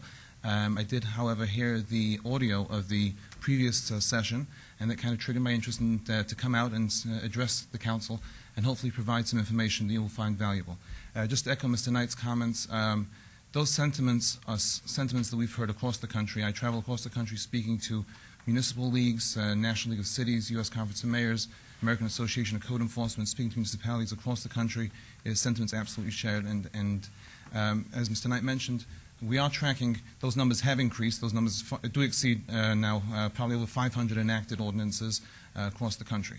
So just a little background, Mr. Knight mentioned some of the efforts that services, another name for banks and mortgage companies, those are our clients, are taking throughout the country. I did want to share some numbers with the council today, and this is just strictly Safeguard's efforts in the city of Las Vegas year to date, from January 1st through the month of October. In the city of Las Vegas alone, we have conducted over 9,000 grass cuts at properties throughout the foreclosure process, over 85,000 occupancy inspections, and over 9,200 what we call property preservation activities, which are maintenance activities, board ups, debris removal, etc. Those are throughout the foreclosure process. We actually get involved in this process. I'm going to be very brief on this point, because I do want to get to the solutions and the resources that we are offering to the city today. we are involved in these properties right at the onset of delinquency. We are at the property as soon as a mortgager misses a mortgage payment. And we are at this property inspecting these properties on a monthly basis, and as soon as the property goes vacant, we will then take the, measures to protect the collateral interest like Mr. Knight mentioned. These are guidelines that when we are dealing with FHA, HUD properties, Fannie Mae and Freddie Mac, and the VA properties, we must follow their guidelines, and these are guidelines that have been mandated. And I did have the opportunity to forward it earlier this week to Councilman Ross, and I'll gladly share it with anybody who is interested as well. Councilman Ross? Thank you, Mayor. Mr. Halpern, Yes. We did have this conversation, and I appreciate you calling and being here today to discuss this important piece of legislation, if you will. And Mayor and council members, what's interesting after our conversation with him and then another speaker that's going to come up and talk to us is that the lending institutions are actually taking care of properties in other cities. And what he's just told us is his company's actually doing it here in the city of Las Vegas. What I want you to do, Mr. Halpern, is tell the mayor and council members who calls you in to do that first, because we're not doing it. Okay. We're out there spending taxpayer money trying to abate these properties because Absolutely. our neighborhoods look like Yes, absolutely. expletive. As I mentioned, these HUD, Fannie, Freddie guidelines stipulate that that servicers do inspect the properties and take these actions. These servicers hire national companies like us to go out and take these actions on the property. So it is really systems to systems. It's an automated process. We go out then we take these actions at these properties. By the federal government? Are you encouraged by the federal government to do this? Yes, absolutely. To be clear, for an FHA loan, if a loan is an FHA insured loan, just using HUD and FHA as an example, FHA is HUD, when the property goes delinquent, there is a whole set of guidelines that must be followed, which dictate to the servicers, to the banks, what actions they must take as they service the delinquent loan and to preserve the collateral interest, as Mr. Knight mentioned earlier. So, in fact, you work for the federal government. Not- You're independent and for-profit company, but you are retained or under occasion nothing. Strictly not by the federal government. We are hired by servicers, the national loan services. Okay. Okay.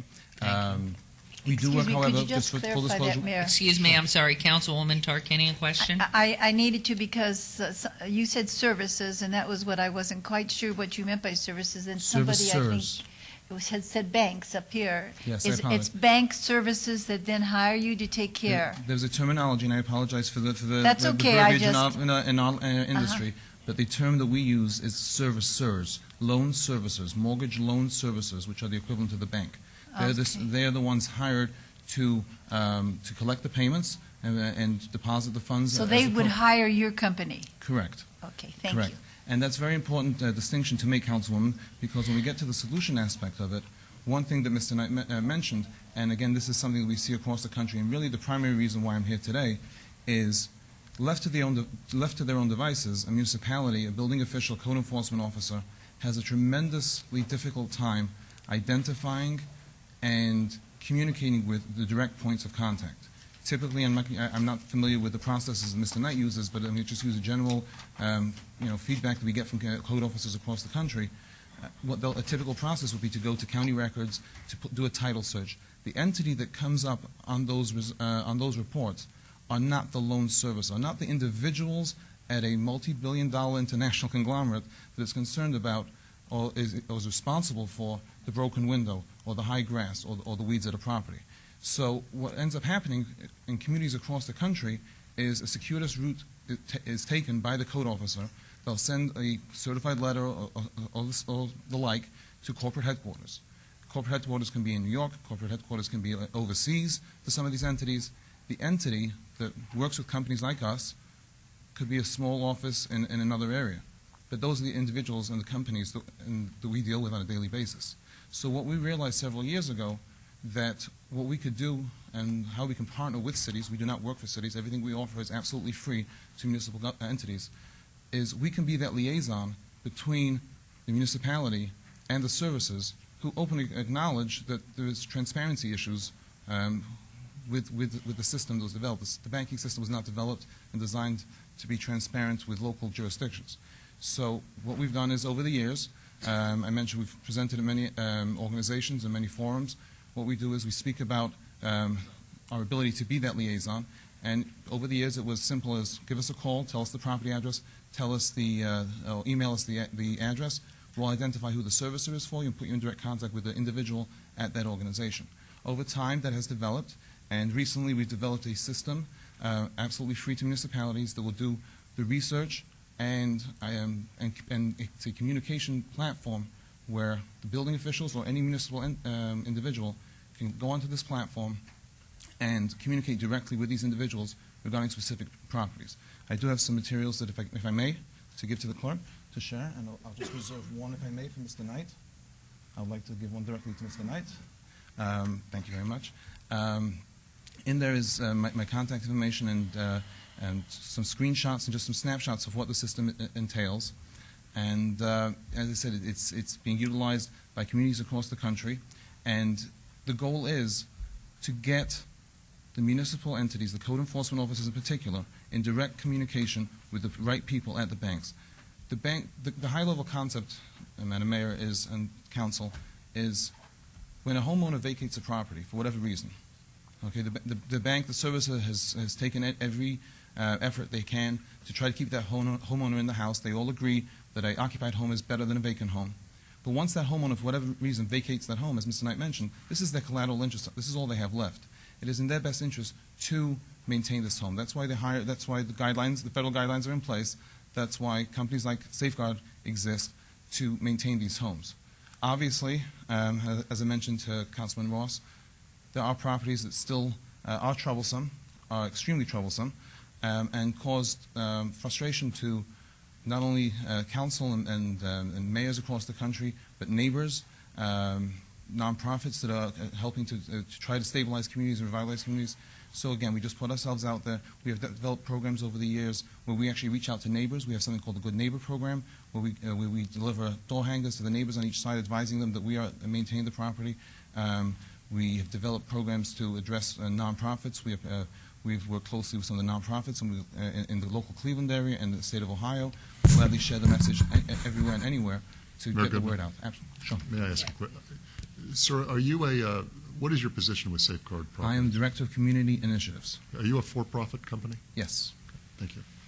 Thank you. Yes, Councilman Ross, but could you also, is your fee then paid so you survive by the loan? The loan services, correct. We are paid directly by After the fact, or you go in ahead of time into the loan service and you say, this is what we will charge? There is a process in place. In fact, some of the example, the FHA and HUD guidelines stipulate pricing as well. So there is some negotiation, but there is, in the HUD guidelines that I provided, there's some pricing as well, which our competitors abide by as well for those particular loans. But the concept is there is a full process in place to address and to maintain homes throughout the country. Okay, and you, in fact, do this for the municipality with no charge. So the charge goes to... So just if I may, one brief scenario. One of the issues that we see across the country that causes the frustration is we can go to a property today in Las Vegas, inspect it, it's safe, it's secure, it's not a blight on the community. We may not go back to that property for another couple of weeks to cut the grass or whatever the case may be. If tomorrow a kid throws a brick through the front window or somebody dumps a couple tires on the front lawn, if a municipality is not aware that companies like us exist and the resources that are available to them, okay, and they have to go through the process of what Mr. Knight mentioned earlier, of sending the notification and waiting the 10 days, well, the neighbor's frustration levels raise, your frustration levels raise, and I'm not going to say 100% of the time, but in a lot of these cases, and documentation was provided, for something as simple as a door being kicked in, we can go right back out there and secure the property. So back in the day, it was a call to Safeguard. Hey, Safeguard, is this one of your properties? If it is, great. What's the issue? Something as simple as that, we can go out there and take care of it, and that removes the strain from the municipal budget. But this is assuming, of course, that you have reached a relationship with the lender. Absolutely. Ahead of time. Correct. However, if it is not, so for example, if it was ABC, if we're in a better position than a code officer to identify who the banks are because of our relationships with them and who those individuals are. So if a code officer would call us, and this is the basis of the Compliance Connection software that we've developed, is if a code officer would contact us last year and say, 123 Main Street, is this one of your properties? If it was not, we have a dedicated department that would do the research for them identify who that servicer is, provide them with that information to the best of our abilities, okay? And the reason being, again, our goal as a company, on behalf of our clients, is to reduce the frustration level of the council members, mayors, code enforcement, neighbors, constituents across the country. It is not in my client's best interest to have frustrated elected officials. It is not in my client's best interest to have frustrated code enforcement officers. Violations is something they seek to avoid. One thing we always told our clients, as a kind of a cliche, but if you don't want the code violations and you don't want the headaches, keep it off the city's radar. Keep it safe, keep it secure, Let me go to and then you won't have the issues. Thank you. Let me. We have a couple of questions up here. Please. Councilman Ross, please. No, Mayor, I think you asked the questions that I wanted him to clarify. Okay. His company's relationship is with the lenders or the servicers. Correct. And I just want that to be clear. His relationship will not be with the city. Absolutely. And other companies that do the same thing that are quite significant. But I think the important thing is you're sharing this information with us because we didn't know this. Absolutely. And that's great. So you guys want to go talk to the banks, and that guy's standing right next to you. So make sure you get his card and you Absolutely. go see him. We've had a little discussion. Mayor and Council. Thank you. I think, Thank you. as a point of information, all that you've given us really, really helpful, that your services are out there. I'm assuming you have not had the opportunity to speak with Mr. Baus or Mr. Knight at this point, but you have, in fact, given us materials, and, in fact, Councilman Ross has them as May I well. just So make one we last closing really statement? appreciate it. Thank Yes. you. I just wanted to say that in regards to the language that's out there, we are tracking these hundreds of ordinances across the country. I would request that there is a city called Chula Vista, California, that I'm sure you may be familiar with. They were one of the first cities out there to adopt an ordinance before this influx that we've seen over the last couple of years. They actually went back to City Council and amended their ordinance to include language that addresses, that it provides an exemption for a city-approved database, not necessarily specifying an entity or a platform like Compliance Connection. But what that does is, one of the issues that Mr. Knight mentioned, it's a win-win for all involved. Banks, even though absolutely they seek to comply and they are trying to comply with these 500 ordinances, whatever the case may be, they think on a national scale. And each city has their own forms and own unique variances, and they're having a tremendous amount of difficulty trying to comply with each individual city's The differences, certainly. So if with an exemption for this type of program, which if the intent is to provide a window to the servicing world and transparency and direct points of contact, this does that. So if that's the case, it was something we request that the city take under consideration to include similar type language. Thank you, and we appreciate your taking this time. I would recommend highly that you stay in Las Vegas for a few days. The East Coast is going into a big storm. Thank you very much. So enjoy our hospitality. Thank you very much for you your all. presentation. We're very grateful. Yes, sir. Mayor Goodman, members of the council, Bill Uffin for the Nevada Bankers Association. I reside at 513 Ruby Vista Court in Las Vegas, and my office is over in the Lakes Business Park. We moved last week, and I can't remember what the address is. I just know it's behind the bagel shop. And moment of personal privilege, I want to extend to the Sergeant Villani's family as a sergeant in the Marine Corps back in the Vietnam era. When I came back, I had to bury some people. Semper Fi. So, with that said, I attended both of the referral committees and testified, and the ordinance has improved as a result of those. It's not there yet, though, from our perspective. The ordinance says vacant, and vacant is defined as not lawfully occupied. For the bank to determine lawful occupancy, how far do we have to go? If you go by and there's a car in the driveway, there's kids' toys in the yard, is that in fact a vacant property? We don't know, because we don't know that it is lawfully occupied. And going to the door and say, you mentioned yourself earlier, or the staff mentioned that somebody has a fake lease or whatever. Until the bank actually owns the property, we have a very difficult time determining who in fact is in there lawfully. My counterpart in another state last month, when we talked about this, they actually have a process by which the local marshal is the person who makes the determination. You got color of law and law enforcement making the determination of whether in fact is a lawfully occupied property. And of course it puts somebody who has police powers at the doorstep, not the representative of a lending servicer. You had the conversation about servicers. Financial institutions can be servicers. Non-financial institutions can be servicers. I represent the banks that are, in fact, servicing.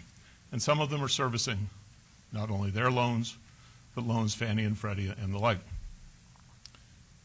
Forgotten your name already. Anyway, mentioned the property inspection. Their company provides it. There are many companies in the country that provide it, and banks have contracts with these companies. And in fact, they do this kind of first drive-by when the person goes into default, when they miss a payment. Because before we go file that notice of default, typically you've missed 3 payments already.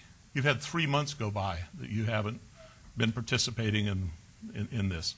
And so typically after that first, sometime between the missing the first payment and the second payment, somebody's doing a drive-by to see what kind of situation we have, because they're making phone calls, they're mailing letters, they're doing all these things, and typically not getting any response. And so they truly are trying to determine what is going on so they can take appropriate action. I do want to commend the staff and Councilman Ross.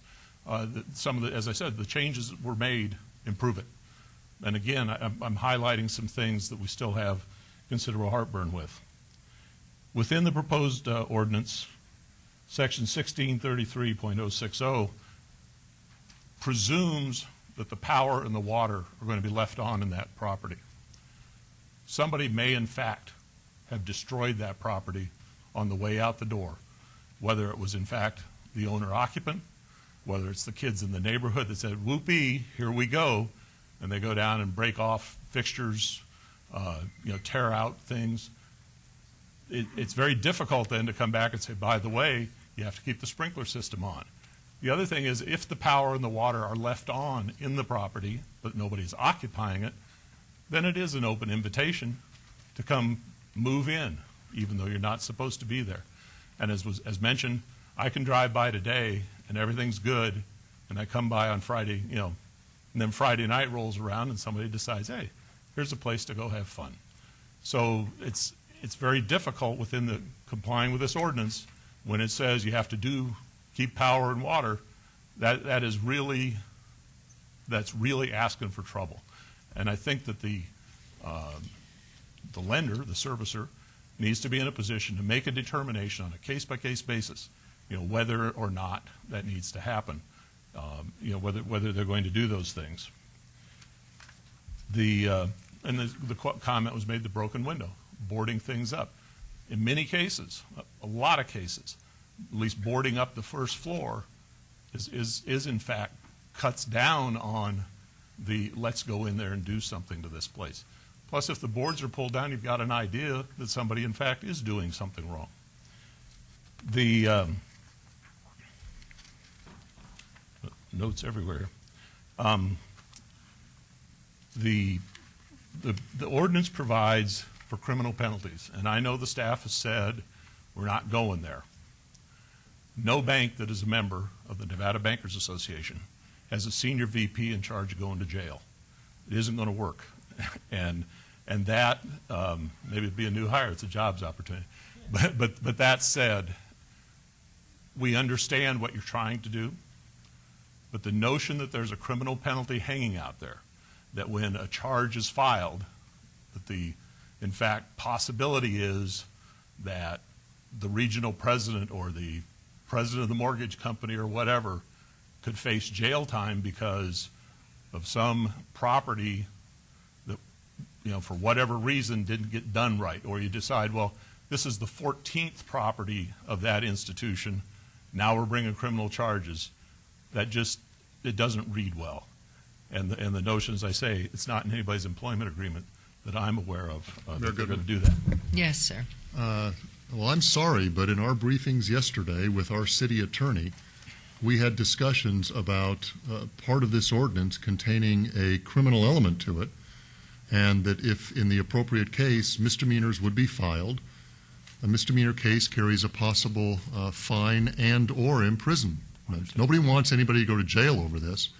But when I hear something that came out of your mouth, such as staff said they're really not going to do this, that was my impression. My impression from our briefing yesterday is that this ordinance has some teeth to it. And, we're not going to be the kind of municipality that says, at the first infraction, we're filing a criminal case and going all the way with it.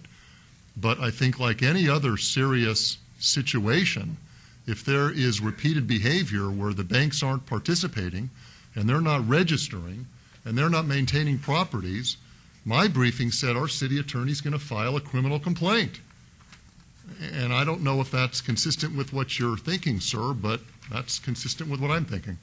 Mr. Offer, too, I'd like to add, hearing your first comments, this is the intent. We have a severe problem. It is nationwide. And this council and this community is tired of these blighted buildings, and you're a resident here, and you pay the sales tax and property tax as well. So I'm sure you don't like a blighted house in your neighborhood. So the whole effort of this ordinance is to try to make an inroad to keep the homes up to where they are relatively presentable. And it is a process. Everything's a process, and it's the end result that we're looking for. And so it is where the lender is there, be it a bank, be it a private individual that is the lender on the property, is trying to not make the city keep it up until it's sold, but to make the responsible lender keep it up. So I think what Councilman Wolfson was alluding to at the end, of course that is in there. That's the muscle behind it. It would be hopeful that we would never go there. It's trying to identify who are the lenders, unless I'm incorrect on this, that it's trying to identify who, in fact, is responsible for that property. Because the city cannot take all these dollars and go fix them up and then lien properties and create all of this. And so we want to turn it over to the person that owns, that put the money out, or the lending institution that's responsible. And so you're jumping very far ahead, but absolutely, I sat in the same meeting with Councilman Wolfson, and that is unfortunately the teeth of it, because otherwise if you have no teeth in something, it's quite unenforceable. So the hope would be that the city and the city staff will be working to help. We want to do this for our citizens and the community. And so all the issues that you're bringing up, this has been a long time coming, and thank you for Councilman Ross really pushing the little stone along here. And we want to make sure that the lenders are doing it. So the Nevada Bankers Association, it's the intent they should be looking at. They too live in our city. They too pay all these different taxes that we have, and they would want it in their own neighborhood to have somebody responsible for maintaining it. And so I appreciate everything that you've brought to us, and hopefully you are continuing where there are issues that we need to understand and look to, that you are bringing it to Mr. Knight, Mr. Boss, to our city attorneys, to our council. We're not declaring war, although I know some of our constituents would love to declare war here, and it's frustrating. I just saw a hand go up, so you don't have to turn around. I'm not going to even look in that direction. But that's the intent. And it's your neighborhood, it's my neighborhood, it's their neighborhood, it's everybody out there. So I think it's the intent of what we're trying to do. And so please pass that back. Councilwoman Tarkanian. I would just like to say, let's look at where the need for teeth began. The need for teeth began with the banks did not respond to our request to clear up properties they had, and they did own and had gone through the process you're talking about. They treated us with disrespect. They treated the citizens with disrespect. And so we said, we've got to do something, because our job is to protect the citizens. And that's why we have done this. I cannot believe that all the members of your association, that most of them don't realize what has been happening, or how we've tried to correct this problem and not had help from the banks. And so what we did was, we're moving in the direction we need to fulfill our obligation to protect the citizen. And that's why we are where we are. Thank you.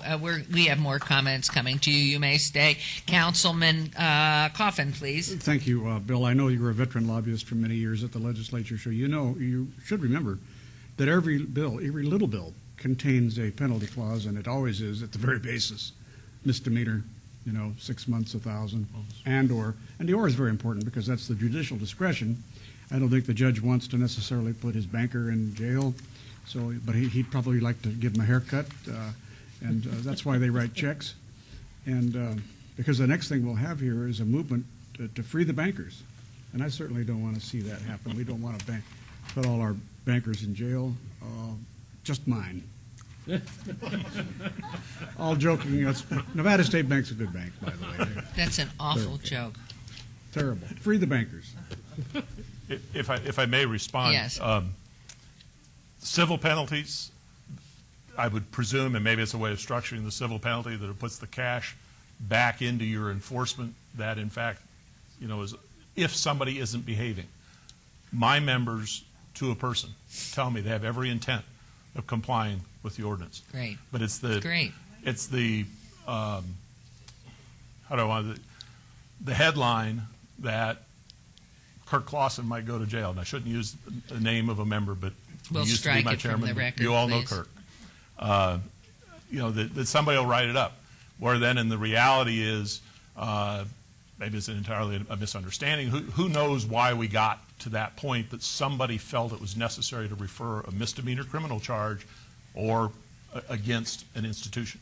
I don't know how we got there, but the reality is, you have to look forward prospectively Right. on these things and say, someday, you're really frustrated because XYZ servicer who has no physical presence in the state of Nevada, you can't reach out and grab them.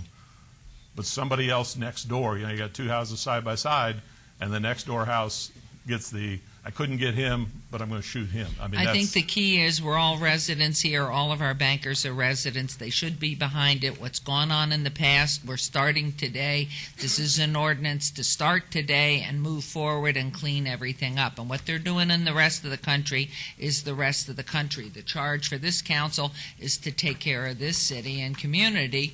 And I know all the people that are bankers of the Nevada Bankers Association want this too in their neighborhood.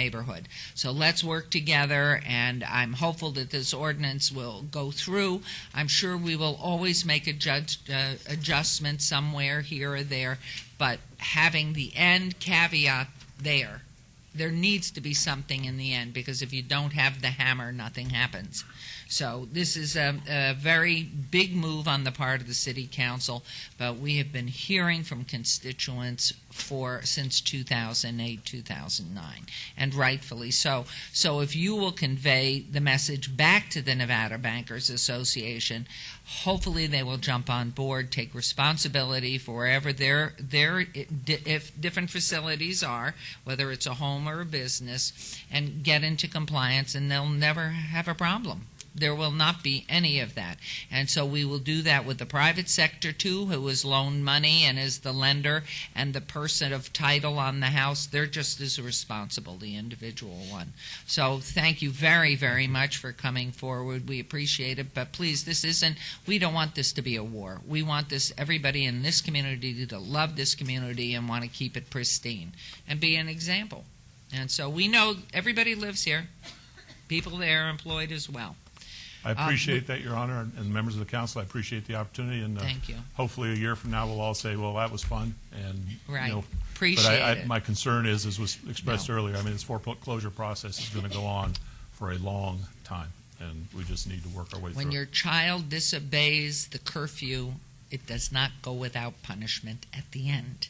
You either take away the car keys, or you ground them, or you do something. So, but that's way down. You try to appeal to their greater good first. And my children now have their own children, Your Honor. Oh, good for you, and it's not your job anymore. Yes, sir. Please state your name. Good morning. My name is Bruce Burr. Good morning, Mayor and council members.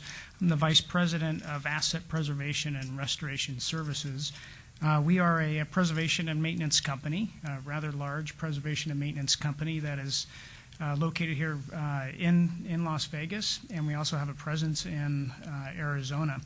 The size of company that we are, I mentioned that we're rather large. We maintain right around 1,000 homes a week between Arizona and Nevada. Through that, the services that we provide, we take on the homes, as had been mentioned, we are assigned them by the servicers, by the banks.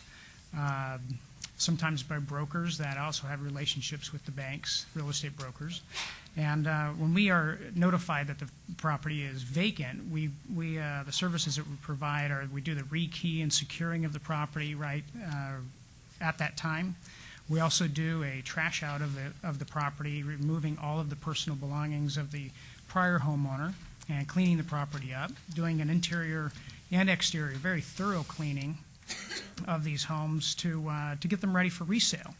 And we do this, then after that, we actually put these homes into a weekly maintenance process.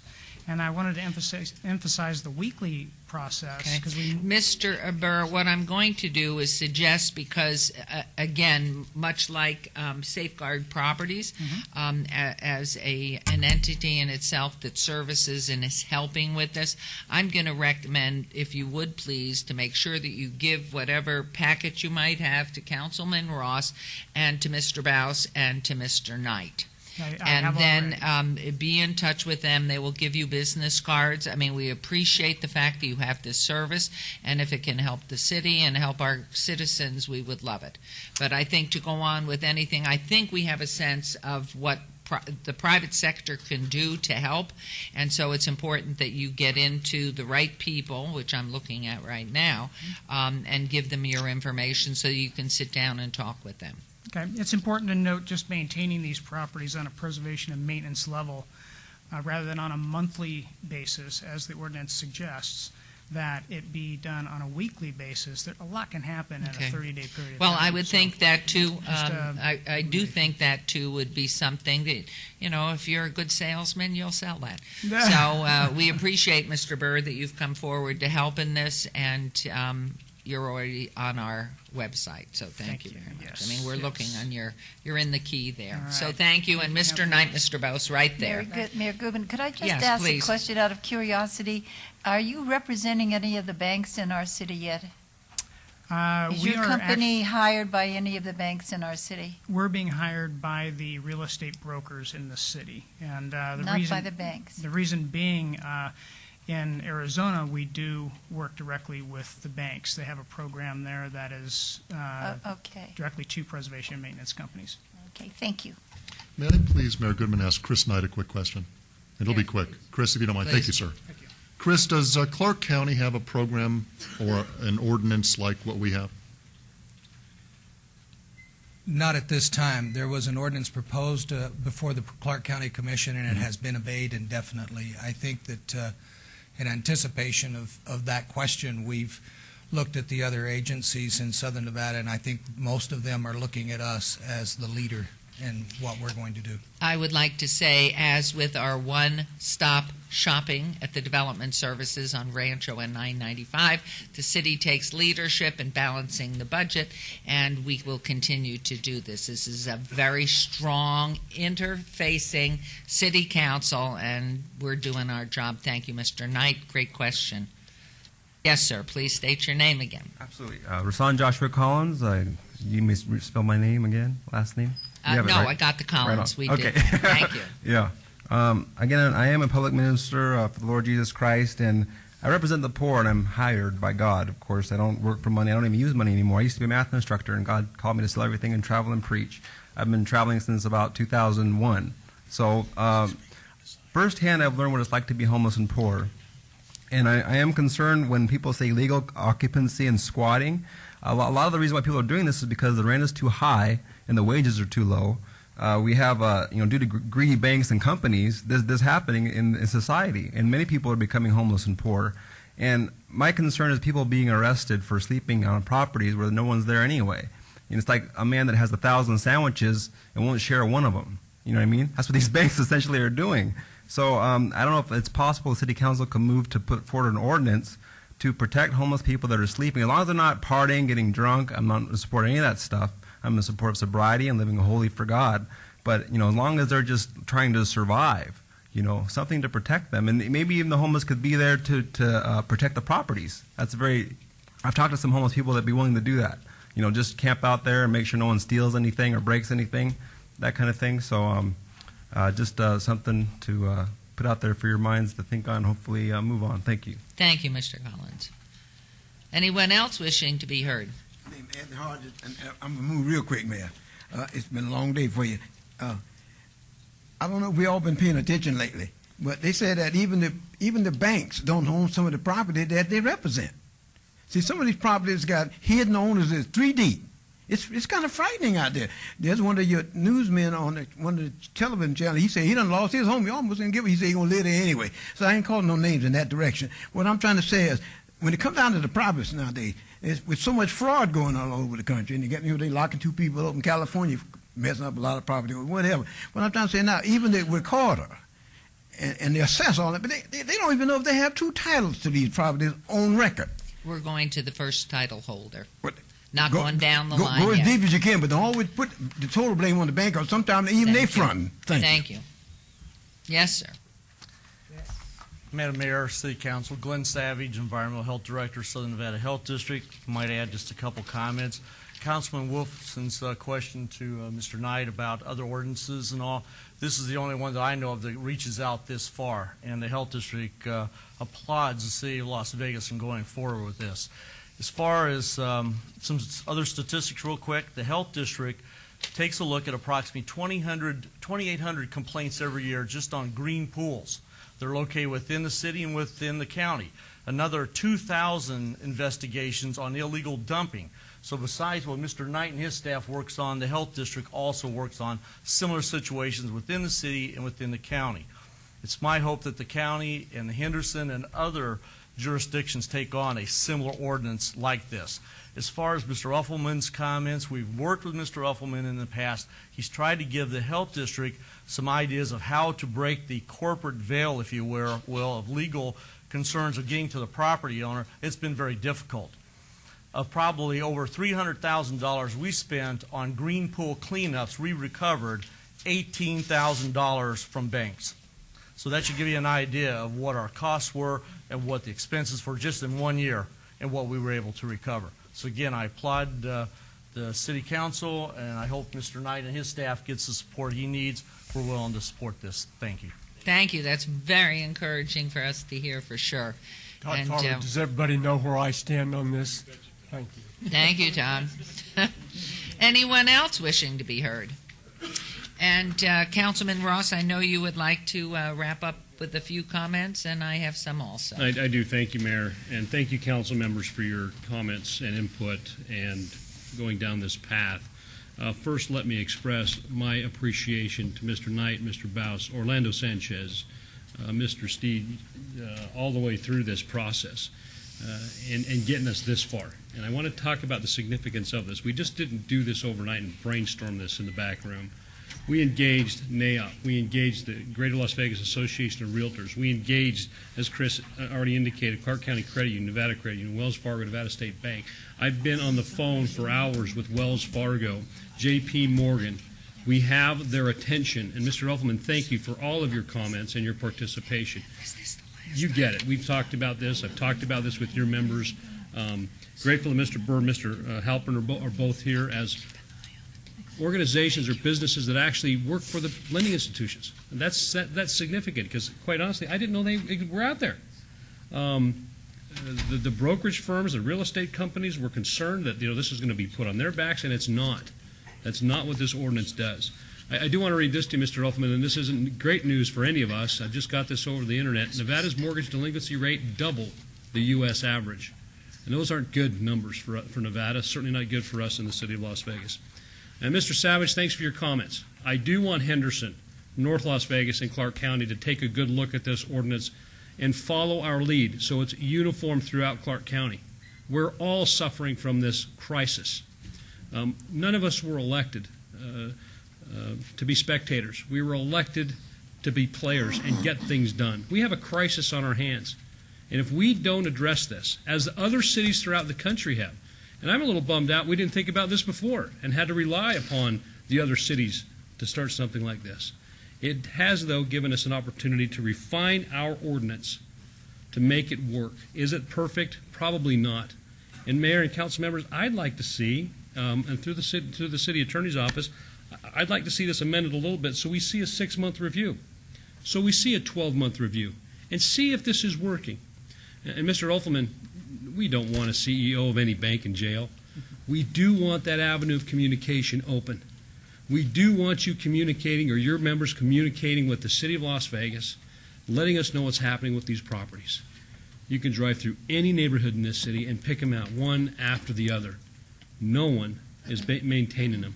And Mr. Elfelman, at the recommending committee, and thank you to the recommending committee members for having 2 hearings on this very important ordinance, because we needed to hear more public input. And at that hearing, you made a comment that the banks are maintaining some properties, and I came after you because I didn't know that. And now here's two businesses here today stating, yep, we're doing it. The lenders have hired us, and we're going out there maintaining these properties. Thank you. Don't stop.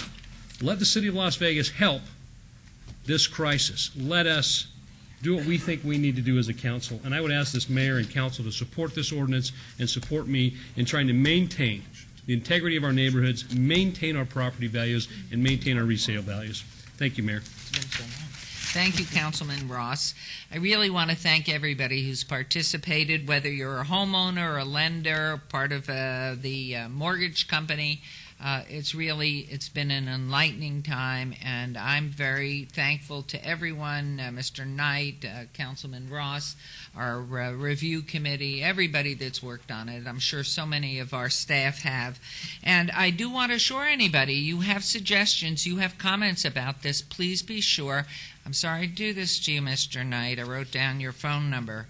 Please contact Chris Knight, Director of Building and Safety, who can be reached at area code 702-229-6251. And really encourage you, if you have suggestions, this is a first for us. We're not going to look back anymore. We're going to fix this thing. So most appreciative of everybody that's spoken today, and for those who haven't as well, and would absolutely agree with the councilman's recommendation. There be a 6-month review and a yearly review, and if there seems to be problems, even less time, if there needs to be a 3-month review because you're running into some problem. But anyone else wishing to be heard at this time? If not, I will close the public comment. And there is a motion on the floor made by Councilman Barlow about an hour and a half ago. And, pardon? Okay, Mr. Yeah, I Steen? think Mr. Barlow just asked for it to be read, but he did make a motion. Did you not, Councilman Barlow, at the time, or no? I believe someone already read it. He read it, Mr. Steed read it, and I thought you made a motion and to I approve. also made a motion. That is Okay. correct. Thank you. So, Okay, well, maybe that motion needs to be withdrawn if you want to proceed with the Second Amendment that I wanted to, if that's what your pleasure is, Councilman Ross, to describe that amendment. There's a Second Amendment in front of you. Okay, then allow me to withdraw my motion in order for that the Second Amendment be put forth. Thank you very much, Councilman Barlow. Yes, sir. A copy of the Second Amendment should be in front of you, and I provided extra copies to the clerk as well.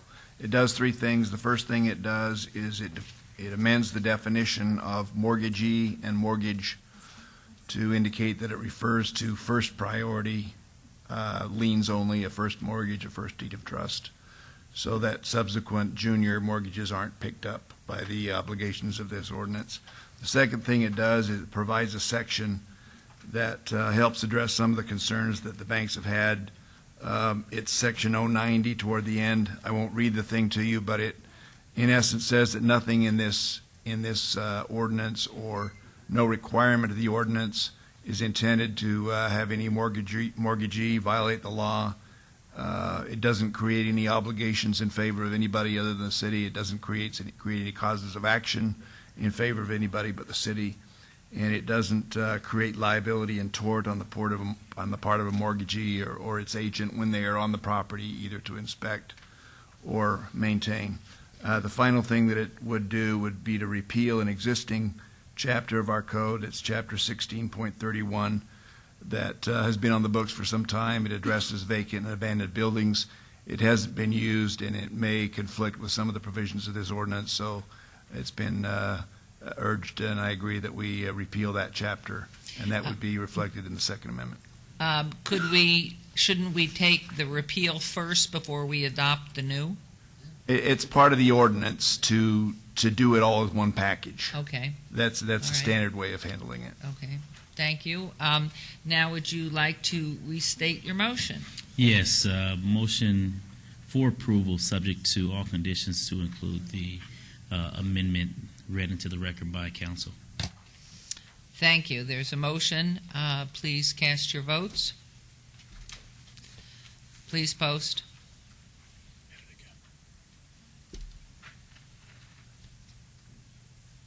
Motion unanimously carries. Thank you, everyone. I mean, this is awesome.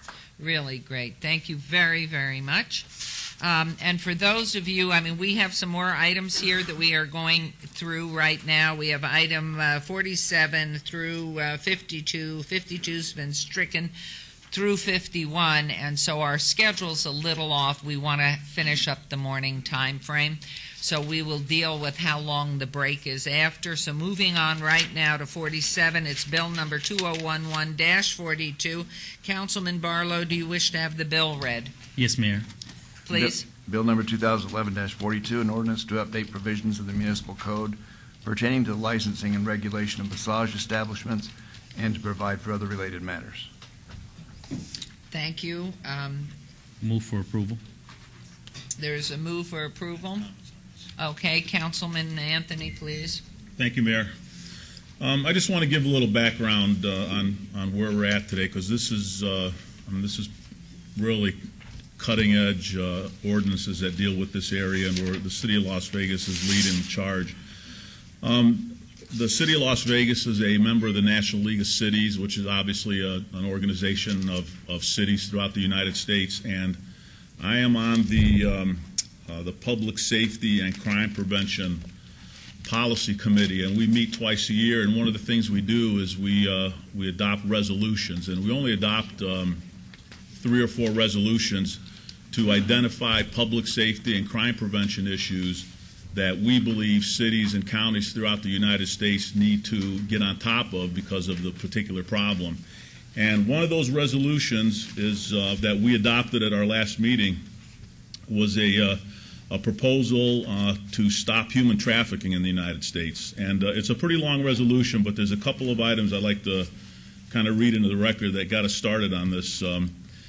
Human trafficking is a high-profit and low-risk endeavor for the traffickers, estimated to bring in $32 billion a year internationally, making it second only to narcotics trade in international profitability. Victims of human trafficking live among us in our cities and towns, but are typically captive and isolated, unaware of their rights, powerless to access services, and afraid to ask law enforcement and other authority figures for help. Combating human trafficking requires a collaborative, comprehensive approach across all levels of government, and I'm adding through all community members to deal with this particular issue. So human trafficking is a major problem in this country, is women getting kidnapped from other countries being brought into here, all over the United States, and put into prostitution as slaves. And I've been speaking with an organization here in town called Bamboo Bridges, which serves Asian Pacific American women that are having particular issues. And one of their priority areas is anti-human trafficking. And it says in their pamphlet, Asian Pacific American women represent the largest segment of persons trafficked in the United States. And Las Vegas has been identified as being among the top 17 destination cities for human trafficking, which makes it crucial that Asian Pacific American community be included in long-term strategies that address the issue of human trafficking. So I sat down with Bamboo Bridges, and what we really identified is one of the biggest problems, especially here in Las Vegas, are these illicit massage parlors that are set up throughout the valley that are really fronts for prostitution. And what happens is these women are kidnapped in other countries, brought to Las Vegas, put up in these massage parlors, and they're slaves and they're prostitutes, and nobody's helping them. They're stuck there, and there's so many of them that it's very difficult to deal with. So I spoke with Bamboo Bridges, and I brought quite a few folks together. And just to illustrate the problem, if you go to the phone book and you look up the massage section, you're going to find a lot of legitimate massage therapists in there that are providing a legitimate business. But you're also going to find full-page ads. You're going to find half-page ads of massage establishments. And my own professional opinion from being the captain of Vice Narcotics several years ago is these are fronts for prostitution. They're fronts for human trafficking. And there are 30 pages of them in the phone book. This is a big problem. So working with Bamboo Bridges and some other folks, we were able to put this, to start working on an ordinance in the city of Las Vegas that deals with massage parlors as well as reflexology establishments. And what we tried to do, and what I think we've achieved today, is to put together two ordinances that put out of business illicit massage parlors, but at the same time do not impact legitimate massage therapists. And what's nice to say is I have not had any pushback from any legitimate massage therapy businesses because of this ordinance, because it really doesn't affect them. They're already doing business legally, and this really doesn't have much of an impact on them.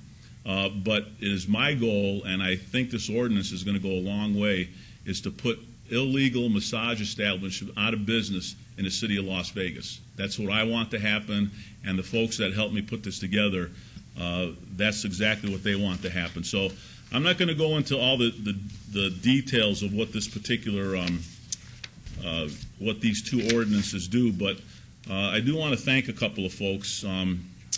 Flynn Fagg, the Director of Planning and Business, and Karen Duddleson from Business License were very instrumental in putting this together, and this is going to allow them and code enforcement to go into these illegal massage therapy businesses and inspect them and put them out of business. Val Steed, our city attorney, was very instrumental in putting this together to making sure that we didn't do anything legally wrong. And I want to thank Glenn Savage, who's in the back. He spoke a little earlier, Southern Nevada Health District. This ordinance is going to force massage therapy establishments to get a health permit.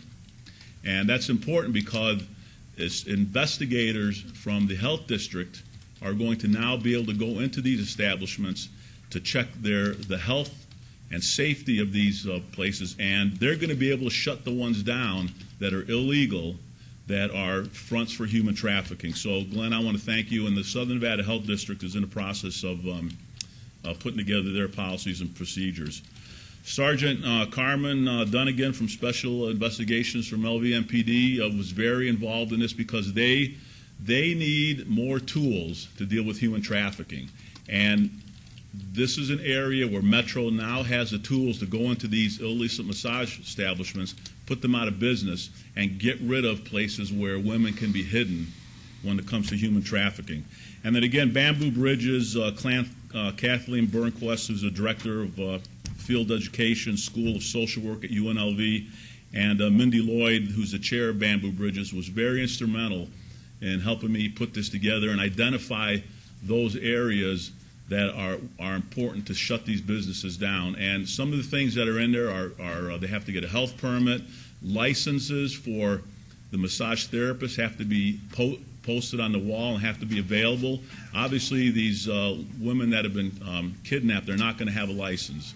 So they have to have a license on site.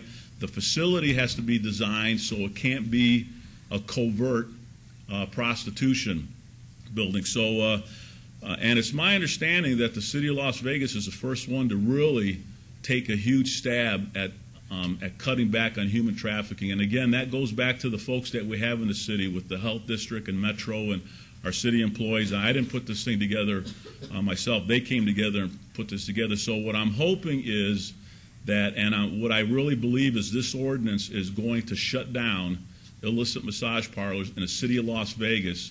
And what I'm hoping is that other jurisdictions in the valley take a look at adopting this so we can get rid of all illicit massage parlors and turn that 30 pages in a phone book down to 3, which is probably what it is, where we have our actual legitimate massage therapists. So I just wanted to give you a little bit of background, and I want to thank the recommending committee, Councilman Coffin, Councilman Barlow, for vetting the particulars of this, and again, Val Steve for helping us put this together. I think we're at a good place today, and I think we're giving a lot of people a lot of tools to get rid of women that have been kidnapped, being brought to Las Vegas as far as being put into illicit massage parlors. So thank you, Mayor. Thank you, Councilman Anthony. There was a motion. Did Councilman Barlow, did you make that motion?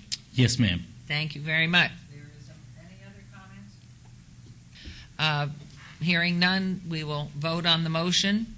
Please vote. Please post. Motion carries. Thank you very much. We'll move on to item number 48, and that bill is Bill 2011-43. Councilman Barlow, do you wish to have the bill read? Yes, Mayor.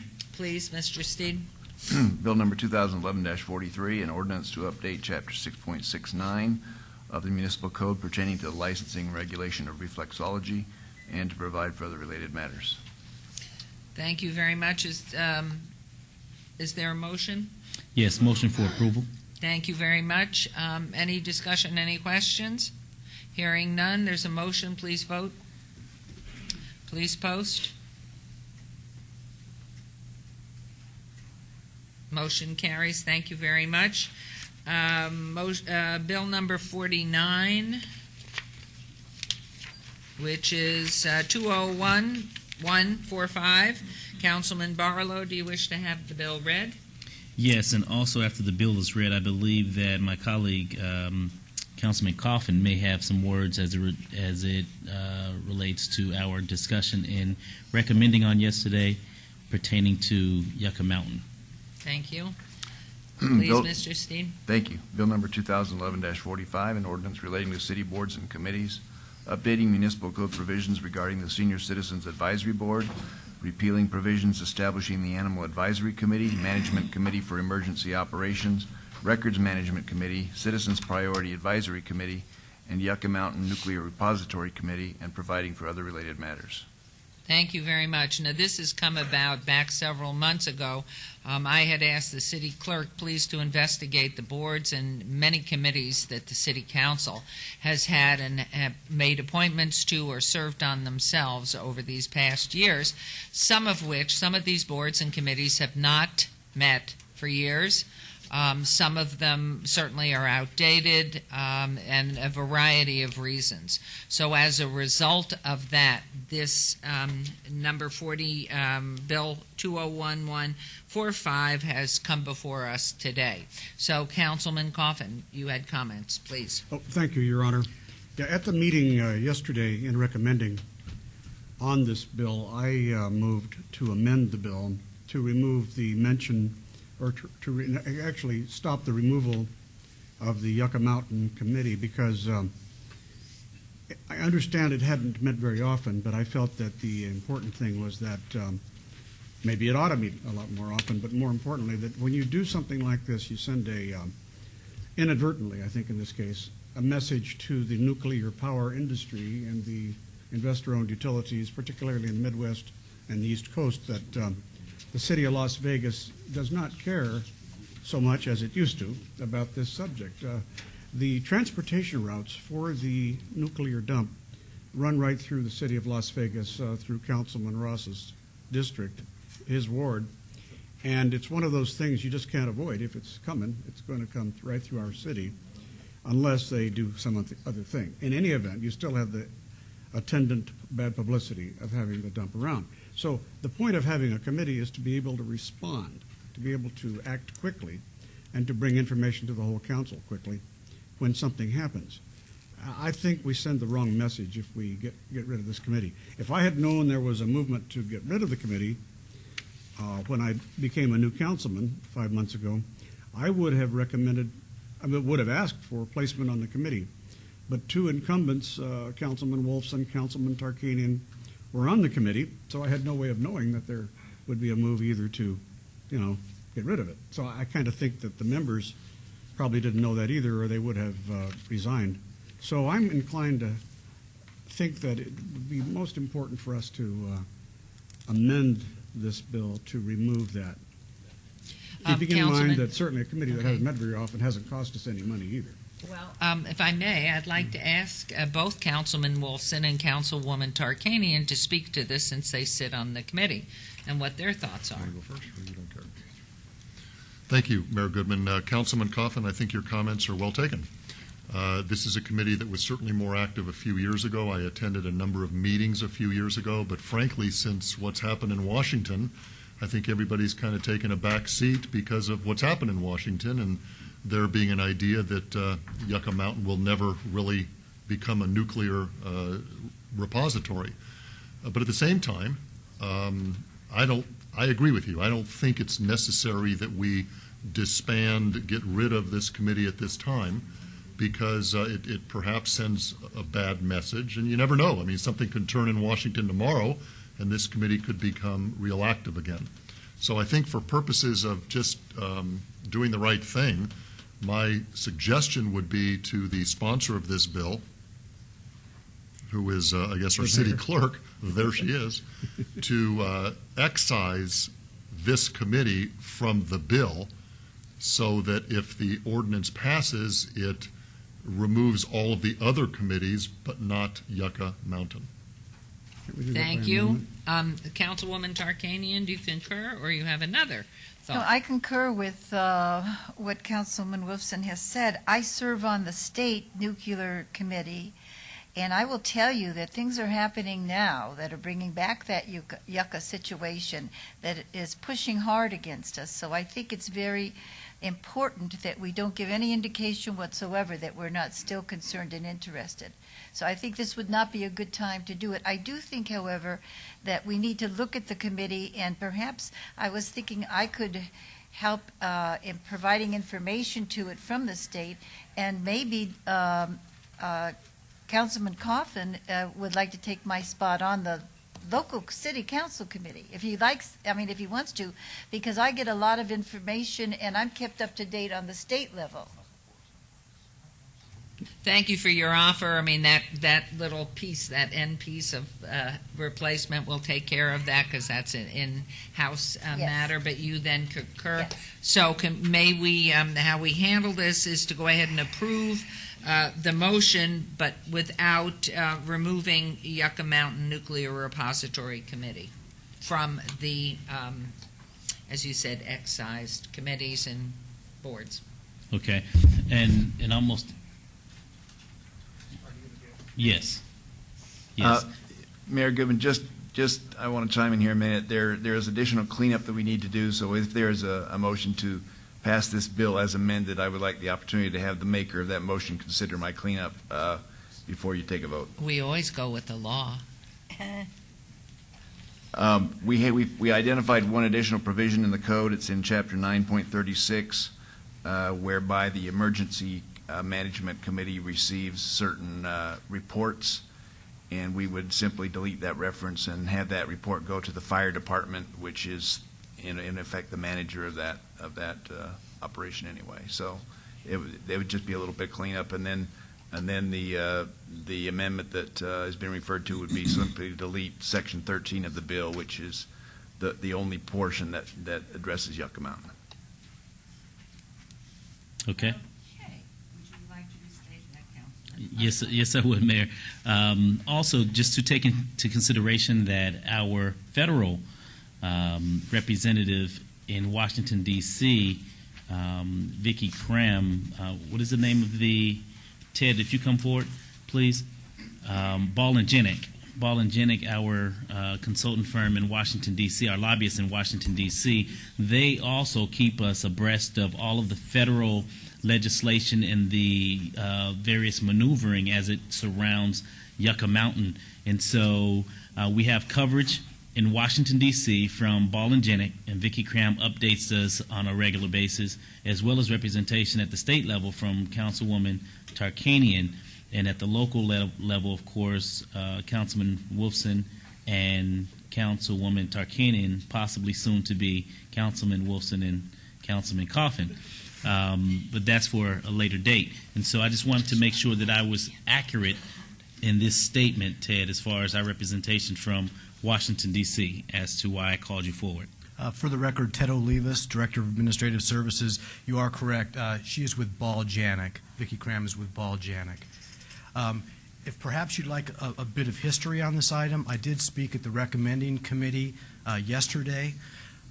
There's a long-standing history of the city of Las Vegas being opposed to Yucca Mountain, and I believe we all feel very strongly about that today. In 1987, Congress passed the Nuclear Waste Policy Act amendments that singled out Yucca Mountain as the sole site to be studied for the storage and the storage of high-level nuclear waste. Huge problem for the state of Nevada. Despite our efforts at the City of Las Vegas, as well as our congressional representatives back in D.C., we felt that the ball was rolling and it was gaining momentum, and we were concerned about that here at the city. I'm talking about the city. So in 1992, the city did pass a resolution creating the Yucca Mountain Committee, and it was to provide policy guidance and direction to staff, and it had a number of objectives, including to assist staff in their lobbying efforts, to receive periodic updates, approve interlocal agreements, coordinate with federal, state, and local efforts, and oversee our Washington lobbying efforts, as Councilman Barlow mentioned.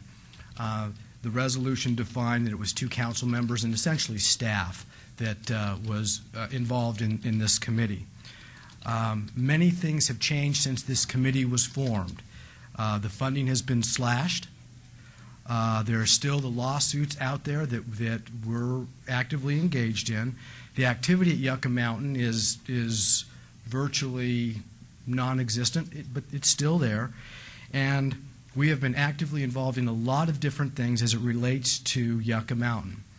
We're involved in the Yucca Mountain Advisory Group, which is a group that's made up of Clark County, Henderson, North Las Vegas, the RTC, NDOT, the Paiute tribe, and members of the public. They meet quarterly and they talk about the current events that are happening with Yucca Mountain. For example, we had an issue yesterday. We sent a letter to the National Nuclear Security Administration saying that we oppose any transportation of nuclear waste through our community. No one likes that. We are adamantly opposed to all of those efforts. As I recall, my husband was going to lie down on 95. Yes, he was. We talked him out of it. Okay. Yes. I'm sure he will. Yes, sir. Councilwoman Tarkanian mentioned that she is a member of the State of Nevada Agency for Nuclear Projects, and they get updates. Was she going to lie down with Oscar? No, I talked her out of that as well. The legislature also established a committee on high-level radioactive waste, and the Yucca Mountain Advisory Group provides them updates and works with them for appropriate state-level legislation that relates to this same topic. So there's been a lot of activity that's taken place. We also have our annual Yucca Mountain update that the City Council receives, and in fact we have Bob Halstead from the state and Irene Navis from the county. They're scheduled to provide an update for you on December 21st. We have activities at the National League of Cities, the Nevada League of Cities on this same topic. We're telling everybody nationwide we don't like this. Don't transport your waste into our backyard. Information technology since 1992 has allowed us to provide real-time data to the council. As I get updates from either the county or Vicki Cram, I send that up to the entire mayor and council. We have weekly briefings. When things come up, I now have the ability to come to you and brief all of you on the issues that are coming up as it relates to Yucca Mountain, and of course other topics. As they say, there's strength in numbers. It helps us to coordinate with the other jurisdictions in Southern Nevada who are also in opposition to it. So I just wanted to let you know, Mayor and Council, I assure you that this recommendation in no way changes our long-standing opposition to the Yucca Mountain project. The intent of it was just to streamline our internal process to better reflect how I'm operating with you in terms of giving you information. I'm not giving it to two members of the council and then giving it to the entire council. I'm giving it to the entire council in one fell swoop. And there is nothing that precludes you from saying, Ted, I want an update every council meeting. We'd be glad to do that. So this does not change that. I just wanted you to be aware of that. Well, I think your words are very important to us all, that we are all included in this to make it public information, too, that we are kept up to date because we do not want to fall short of being knowledgeable on what's happening. But I think more specifically, Councilman Coffin's suggestion that at least how it's perceived that we do remain attentive to it beyond what you're doing and from the council's vantage point. And I did hear Councilman Coffin say he'd like to speak, so there you go. Thank you, Your Honor. Just one last thing, Ted, thank you. The important thing, Your Honor, is to remember, while Ted says there's strength in numbers, right now, frankly, we aren't that many. In other words, we only have a few members of the House and only 2 senators. And we have relied, this city, this county, this state, has gotten a free ride because Harry Reid has been in a position to stop this time and time again.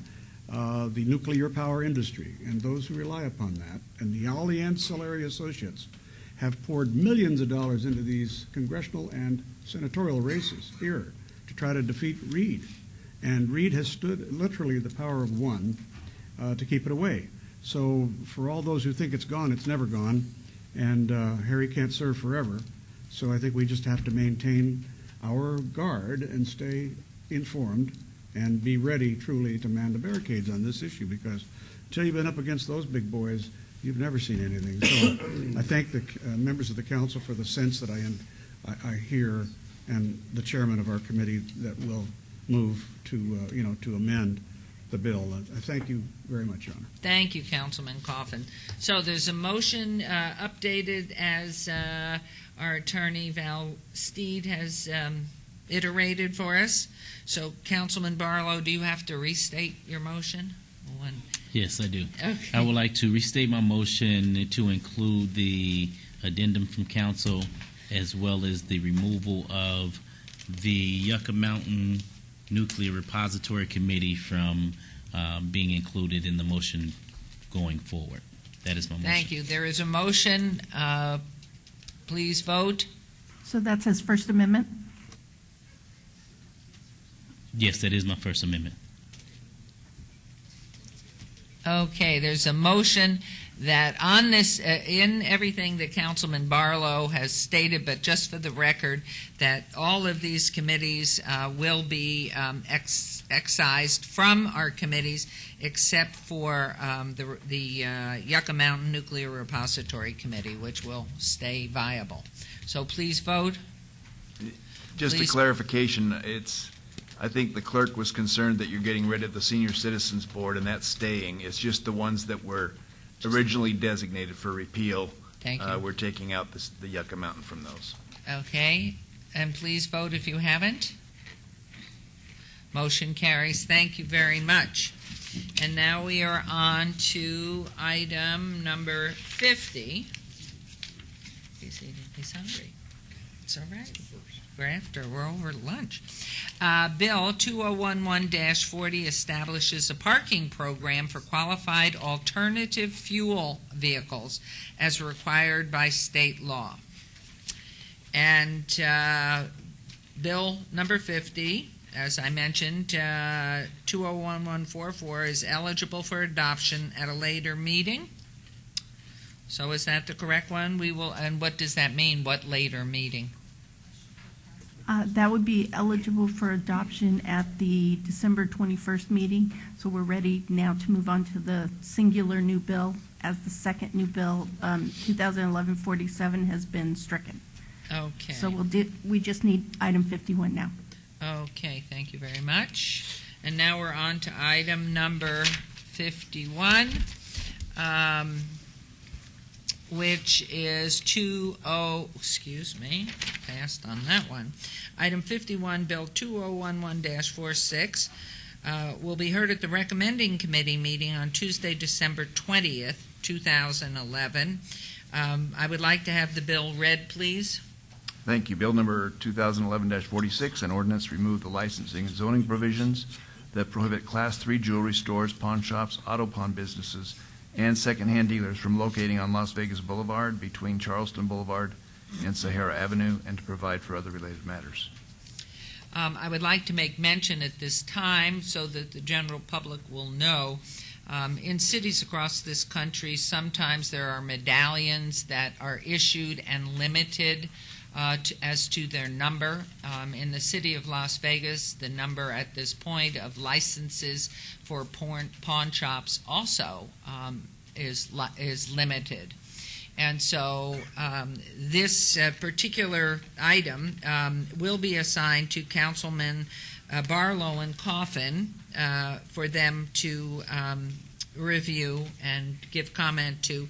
So there will be no need to go further with this until after that, and then it will be assigned to the December 21st council meeting. And so at this point, there's no need also for a closed-door session, and the City Council will temporarily adjourn and will recess. I have 1:20, so we will reconvene. Can we do it all at 2 o'clock with everyone? Is that fine? 2 o'clock? No, 2 o'clock. Pardon? We can say it. How do we find out the agenda?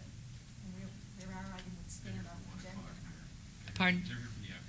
Oh, you're here. If you will come back at 2 o'clock, we will then pick up with the next item, which is item The afternoon session. 54. Correct? You So know- thank you. Have a good lunch, or Mayor? enjoy your stay in the room. The marshal's going to stay in the room, so you can just wait. If you have unfortunately.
Afternoon, everyone. Sorry, we're 3 minutes late. My fault. Okay. You knew I was going to be on time. Too much food. Okay, we're on to item 51. Item 51, Bill 211-46 will be heard at the recommending committee meeting. 54. Too much food. Yes. Thank you very much. Okay, for possible action. Any items from the afternoon session that the council staff and/or applicant wish to be stricken, tabled, withdrawn, or held in abeyance for a future meeting may be brought forward and acted upon at this time. Councilman Anthony, please. Do we have anything? Withdrawn. Item 67. Oh, I already read it. Item 67 without prejudice. That's it. Thank you. That's what I normally need. Okay. All right, thank you, Mayor. Item number 67, SUP 42982, applicant David Tran, owner 3rd and Charleston, LLC, 220 East Charleston Boulevard, withdrawn without prejudice as requested by the applicant. And that is all the items, and that'll be my motion. Thank you. Does not let me sign on, by the way. Okay, Councilman Ross is having difficulty signing on.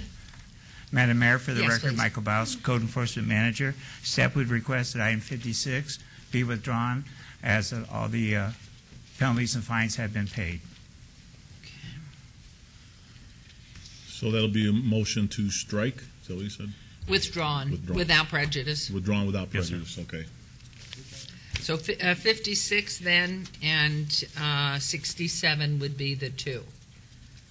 So you want to amend the motion that you've just made to add that, please? And then one minute. Okay.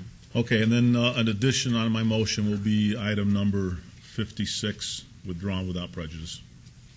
Thank you very much. There's a motion. Please vote. Please post.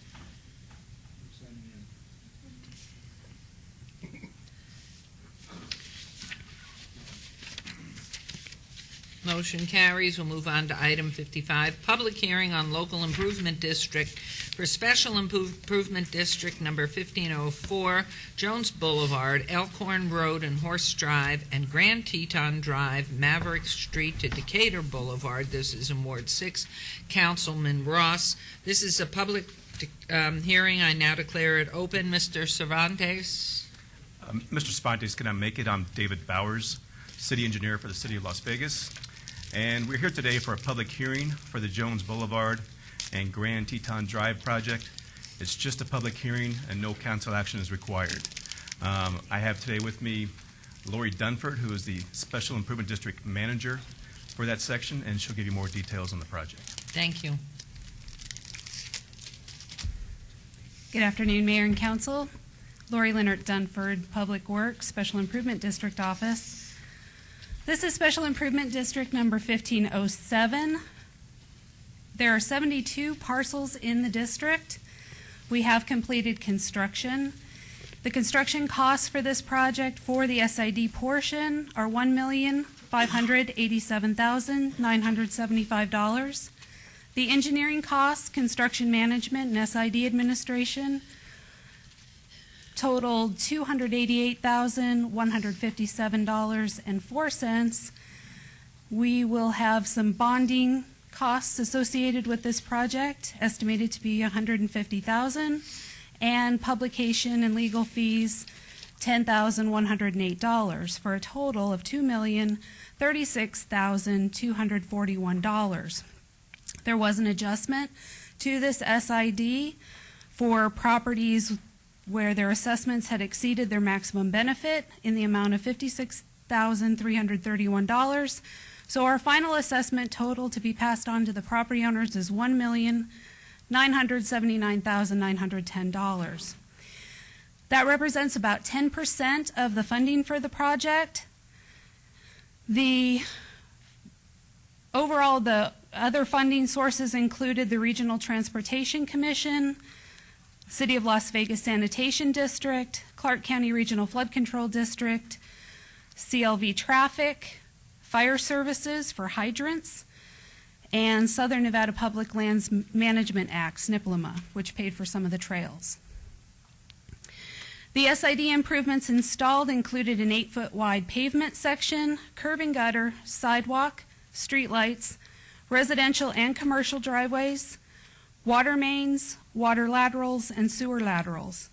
We have received 5 written protests from property owners in the district, and those should be included in your packets. This will be a 20-year payment period for the district. And one other item to note was that 53 of the 72 properties in the district, or 74%, have a recorded assessment district agreement, covenant, or affidavit of waiver and consent, which waive the protest for inclusion in the SID. I do have some photographs that I'd like to show which illustrate the improvements that have been completed.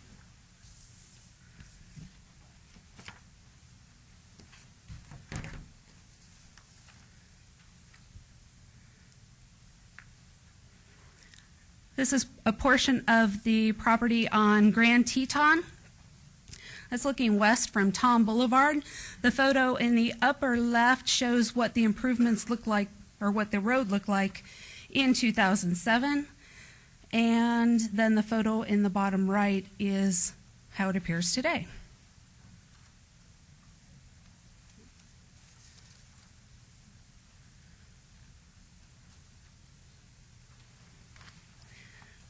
This particular photo is on Jones Boulevard.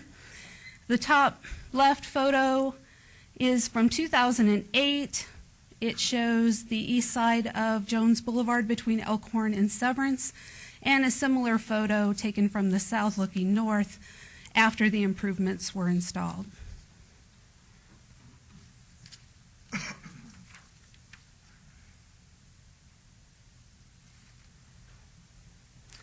This one's also on Jones Boulevard, a little bit further north from the previous photo, on the west side.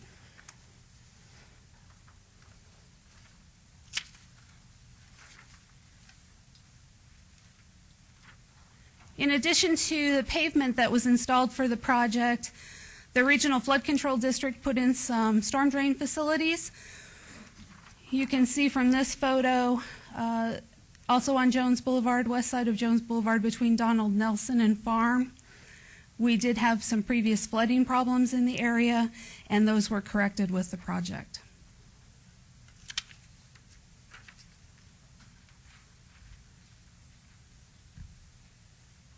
And one final photo just showing a little bit further north on Jones Boulevard on the west side, just south of Messenheimer Avenue.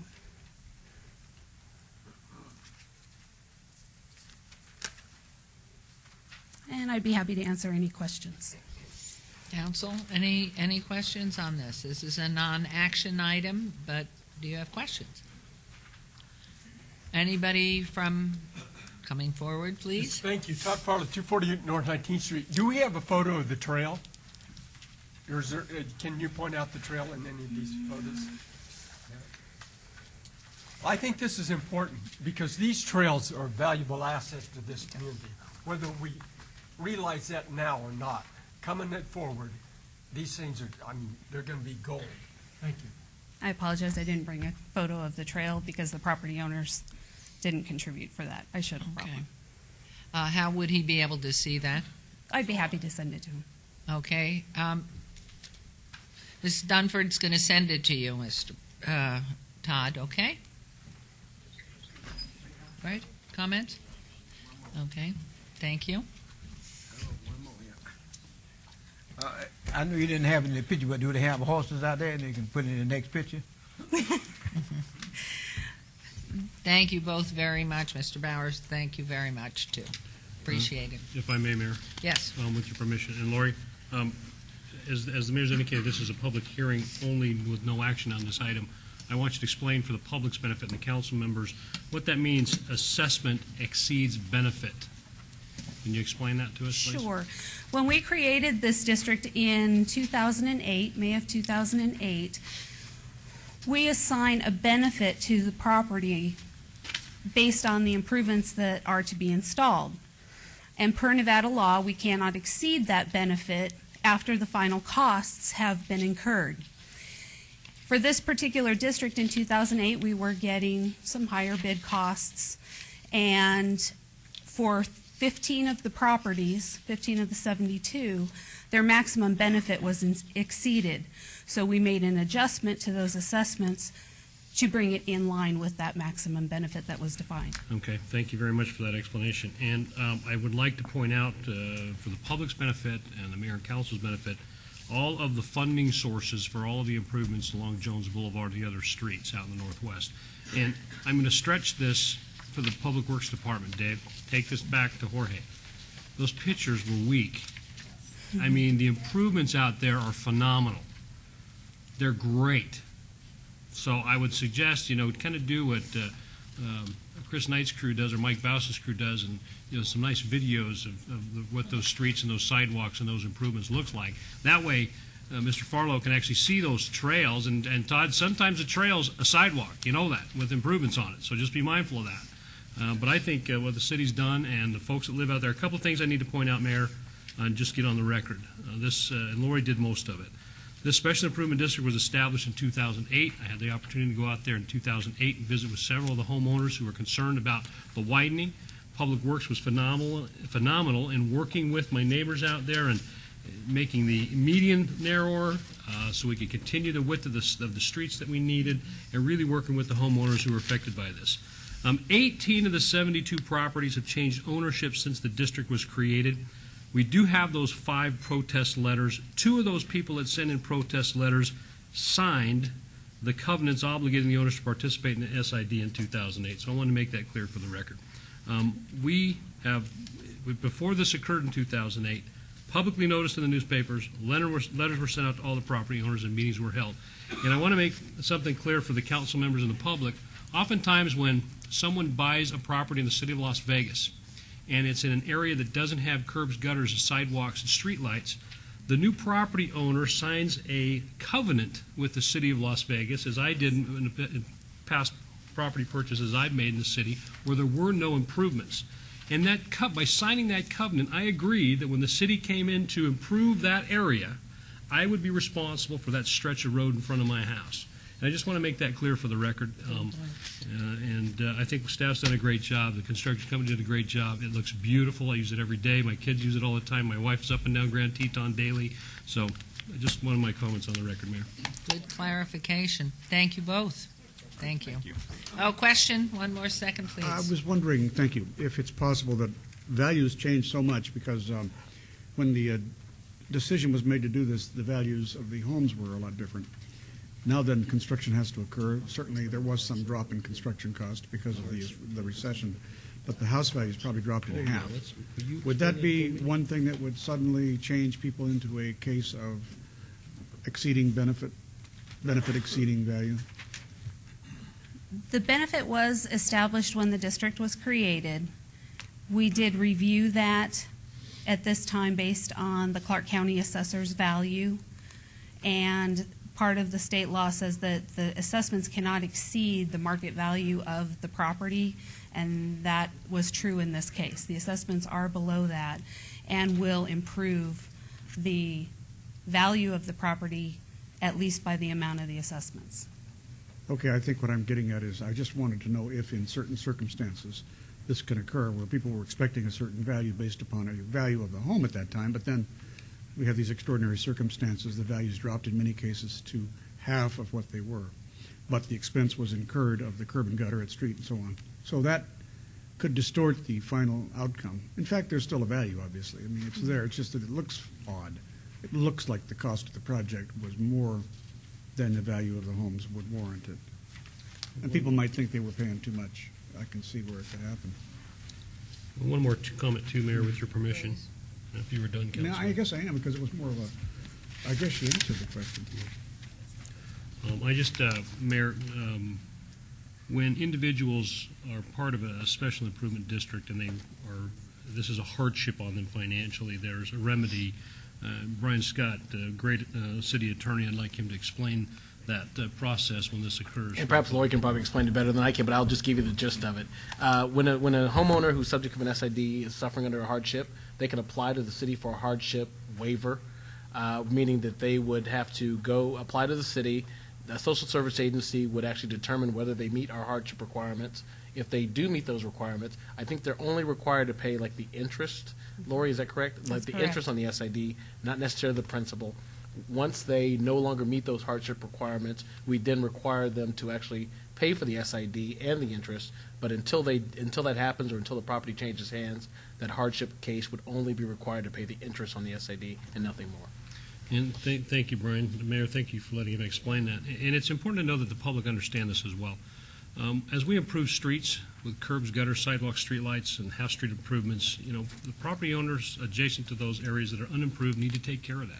We can't have the entire taxpayer base carrying that burden. We pay when developers develop a property. We require them to do all the improvements, not on the taxpayer's dime. And it's important to recognize, as Lori mentioned, RTC, sanitation, flood control, city traffic, Southern Nevada Public Lands Management Act money. A lot of funding came into this massive project, if you will, for improving the northwest part of the city. We're not done. There's more areas out there that need this. I'm currently looking at one up and down Lone Mountain Road between Decatur and Jones. So, we're not done out there improving the great Northwest, and we're going to see some more of these. I hate to say it, but it's just a fact of life. Thank you. Okay, item 56 has been withdrawn. Item 57, agenda item 57, public hearing for possible action to consider the report of expenses to recover costs for abatement of nuisance located at 3908 Valley Forge Avenue for fees in the amount of $2,102.75 and assess a maximum of $23,500 in daily civil penalties. Property owner is Ruben Carranza, and this is in Ward 3, Councilman Coffin. Mr. Bowers. Mayor Goodman. Oh, excuse me. I'm sorry. Scott, would you do me a favor? This lady in the first row seems maybe a little confused about our agenda. Could you just ask her, hold on. Okay, hold on. Scott, could you just see what her issue is? I'm sorry, Mayor. I saw that she was concerned about something. And People were waiting to speak on the previous item. Speakers for the previous items. She wanted to speak on the previous item. Oh. You did have the public hearing open, so. And maybe she didn't hear. Okay. We'll hold off just for 1 second on 57. Please come forward if you would. And Mayor, I think if I may, Yes, this please. is the public hearing portion of the Special Improvement District. So if you're here on that item, please step forward to the microphone and speak. Please. Good afternoon, Your Honor. My name is Godson Eruchelo, 7730 North Jones Boulevard, Las Vegas, Nevada 89131. I came here because of the fact that I received this notice of public hearing recently. The property in question was a property that I bought a year ago. During the time when I purchased this property, there was no disclosures with reference to assessment in question. The title companies, the seller's agent, none of them disclosed anything to that effect. That made it reasonable for me to offer the amount that I offered on the property. According to Nevada Revised Status 320.130, the sale of residential property within a road maintenance district is prohibited unless the seller provides notice to the purchaser, including the amount of assessment for the last 2 years. None of those were provided to me. The assessment in question indicates pavement, curb and gutter, sidewalk, driveways, and street lights. None of them existed in the property or within the vicinity where I live. If I may, Your Honor, I have a panoramic view of my cul-de-sac in question. That is my property. If you noticed, there is no street lights on the cul-de-sac. When you come out from the access road on Jones and make a right into that community, it's pitch black at night. You can't see anything. If a mugger is standing by there, they can attack you. I also have a direct close view of my property. Oh, direct close view of my property. There is no sidewalks, as you can see, in front of it. So that was the reason why I'm here today, because I'm highly disturbed with reference to the assessment. I contacted my title company, and they indicated that at the time of my purchase, there was no assessment to my property. They even made a title search again as of yesterday and indicated that no assessment came up on my property. Their letter indicated that the city or the county or whomever is responsible for that probably must have had a wrong property for the assessment. That is why I'm here. We have probably about 15 people within the council chambers that came in with reference to this protest. Thank you, Your Honor. Thank you very much. Mr. Bowers, are you still here? Lori's still here? Great. Pardon?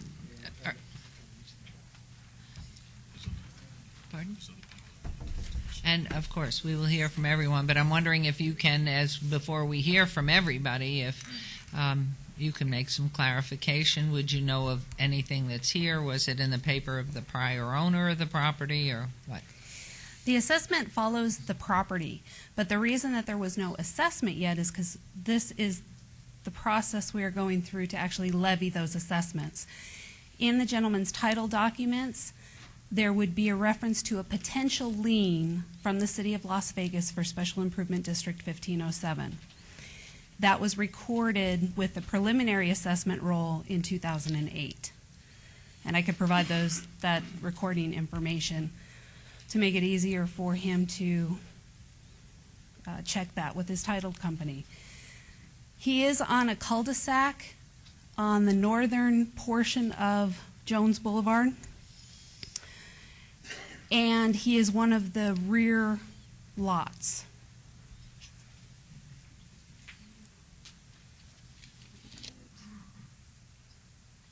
Right here. Number 19. Number 19 on the map. The improvements were along Jones Boulevard. The cul-de-sac is actually considered a private street. So there are no improvements within his cul-de-sac, and these improvements were for just Jones Boulevard, fronting the cul-de-sac. So he will not be assessed then, correct? No, when that parcel was subdivided into the 4 lots for the cul-de-sac, it obligated that each of those 4 property owners would pay equally for the frontage on Jones Boulevard. Can you stay with us, please, as we hear from the rest of the public? Please state your name, come forward.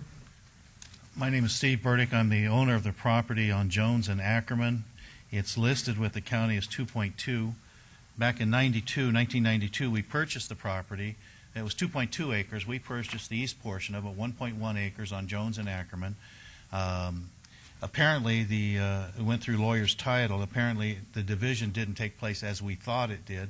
So it's still listed under the original owner's name, Paul and Diane Cobb, but I have the documentation here that shows that we hold title to it.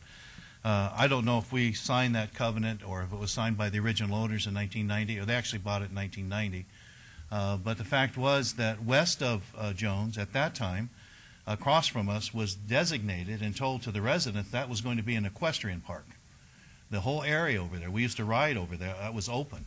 To avoid having to ride down in the wash, they were going to make that equestrian park. Within a few short years, that became a project development, which probably necessitated all the road improvements. Had it remained a rural area, horse property, we would have never needed such improvements. My question is that she said that the improvements were not to exceed the value. I just had my property assessed by a realtor. The 1.1 acres on Jones and Ackerman was valued at $75,000.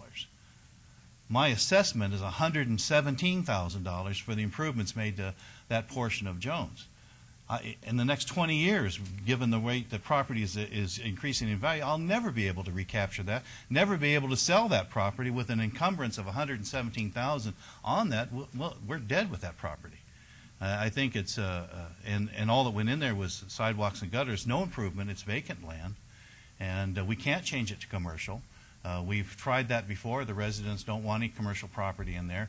So I'm appealing on the nature that the assessment is disproportionate to the value of the land.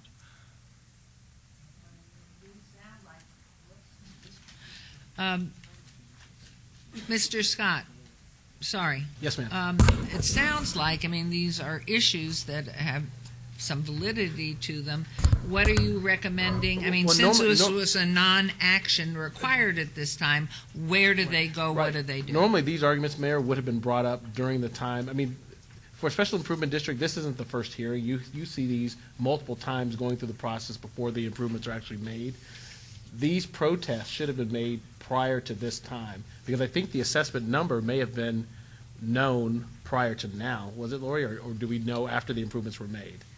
The preliminary is based on an engineer's estimate, and then the final numbers, which the property owners are seeing now, are based on the actual costs. And then I'm not sure how close, Mayor, those estimated numbers were to the actual cost. Very similar. Okay, so these numbers would have been revealed to them earlier on in the process, and that would have been the time to protest the district at that time. It's kind of it's unusual to have a district being protested after the improvements are already in.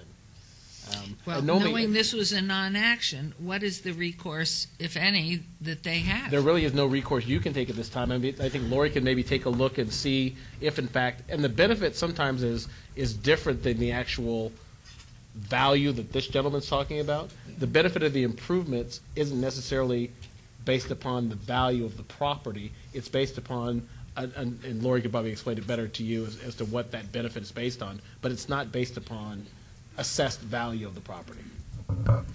That is true. And the appraisal process, now this particular property that the gentleman is discussing, he's correct. It does not show or reflect a split, and that would need to be taken up with the Clark County Assessor's Office. We don't have any control over that. In fact, the assessments and the ownership records are all based on the records of Clark County Assessor's Office. This particular property, the 2-acre parcel, also received water main, water laterals, and sewer laterals, which typically would not be considered in an appraisal, and it isn't considered for Clark County Assessor's Office to appraise. But those things do benefit the property. Absolutely. I mean, and they weren't there before. It increases the value of the property. The owner of that property, if he split it, would have had to do those himself if he wanted to develop the property. So the benefits go far greater than just the assessed value of the property. Thank you.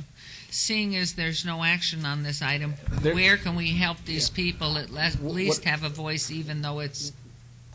What I would do, Mayor, is recommend that you just hear the comments that they have today, know that there's no action you can take at this point, have Lori work with these owners to see if there's something that we can work with them in the county assessor's office to have the property split appropriately and assess those property owners who are currently owners of those parcels pay for that assessment, and not just have one property owner bear the assessment. But there's really nothing you can do today. These arguments should have been brought up a lot earlier. Okay. Well, So I my received the sense letter is- November 2nd of this year. But This is where I got notification of the actual What I'm saying, that the property cost. owners who were going to be assessed were assessed much earlier in the process, before the engineering was done, when the district was being determined if it was going to be a district, when the time for protesting to see if there was even going to be a district, and had 51% of the homeowners out there determined they didn't want the district, it couldn't have been established. So there were a number of different processes that occurred before today. Can I make a comment, Mayor, to Yes, back please. up Brian? And I don't know if this happened to you, sir, or the previous gentleman who lives in that cul-de-sac, that cul-de-sac, but this started back in 2008.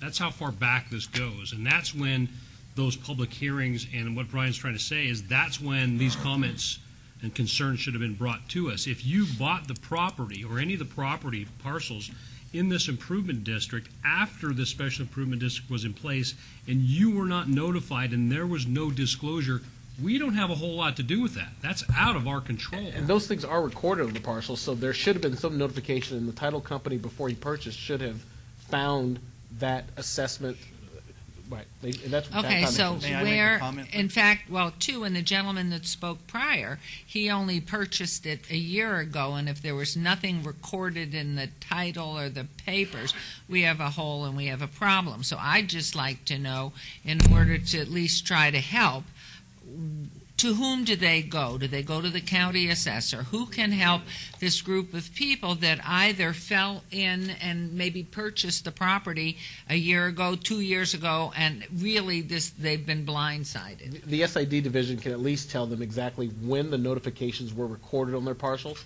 The title company, in doing their title search, should have found those recordings and should have informed them of those prior to their purchase of the property. And they do have title insurance that would probably help in certain situations if it was something that wasn't discovered in the title search. Okay, so I hear Councilman Wolfson. I'll be right back. Well, I was just going to say, sometimes when these things happen, title companies are at fault, and that's when potentially a lawsuit would be appropriate. I'm not giving you legal advice, but we've had these situations come up in the past. I've been on the council 7.5 years, and they don't come up too often, but we've had them in the last few years where sometimes we can do as much as we can do by giving you information about the city's process, but it kind of stops there, so you may have to seek outside legal counsel. And if I may ask, would you mind if I give them your city number?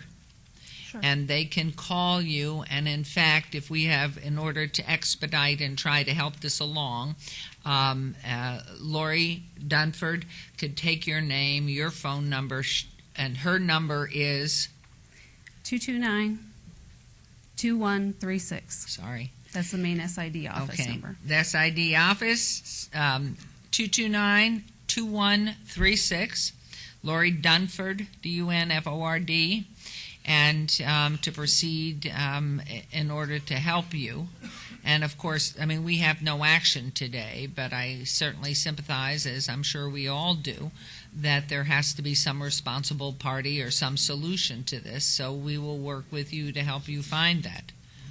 Just one final comment, please. Yes. This letter we received on November 2nd, 2011, I think everybody received the same one, in response to the city attorney's comment. It says Nevada revised statutes require that the city clerk receive all written protests 3 days before the public hearing, on or before Thursday, December 1st, not 12 months ago. City offices are closed on Friday. City council will discuss these protests at the public meeting. That's what I thought this was. So this letter itself is misdirecting the people here. No, the letter's. Please go ahead. The letter is correct. What I'm saying is that to establish an SID, there's a number of different meetings that take place. There's one that actually where the engineer or the SID department determines there's going to be an SID. Then there's a chance for an opportunity for the public to come and protest whether they want the SID or not. If 51% of the people who are going to be the subject of the SID determine that they don't want to be a part of it, the district can't be established. That's another hearing. Then there's another hearing once the assessments are levied. Then there's another hearing. So this is the last portion saying this is the final assessment roll. The improvements have been made. And that's really kind of just a status report to tell you the improvements have been made. We're going to levy the assessments, and that's it. So that's not the gist of this. Well, it's telling you that you have a chance to come and protest, and the council can't take action at this particular time. But in fact, this is the appropriate time for him to voice his opinion, right. even though we're not taking action. But so you're in the right place and have done it. But the time to protest the actual amount should have been back at the earlier meeting that they were notified of to come and protest. Well, we'll still try to help. It would help. me a lot of time if they would have just explained that in this letter. Exactly. I think everybody down here is because they thought they had a voice in questioning the amounts that are assessed and why it was done. Right. This letter is totally misleading.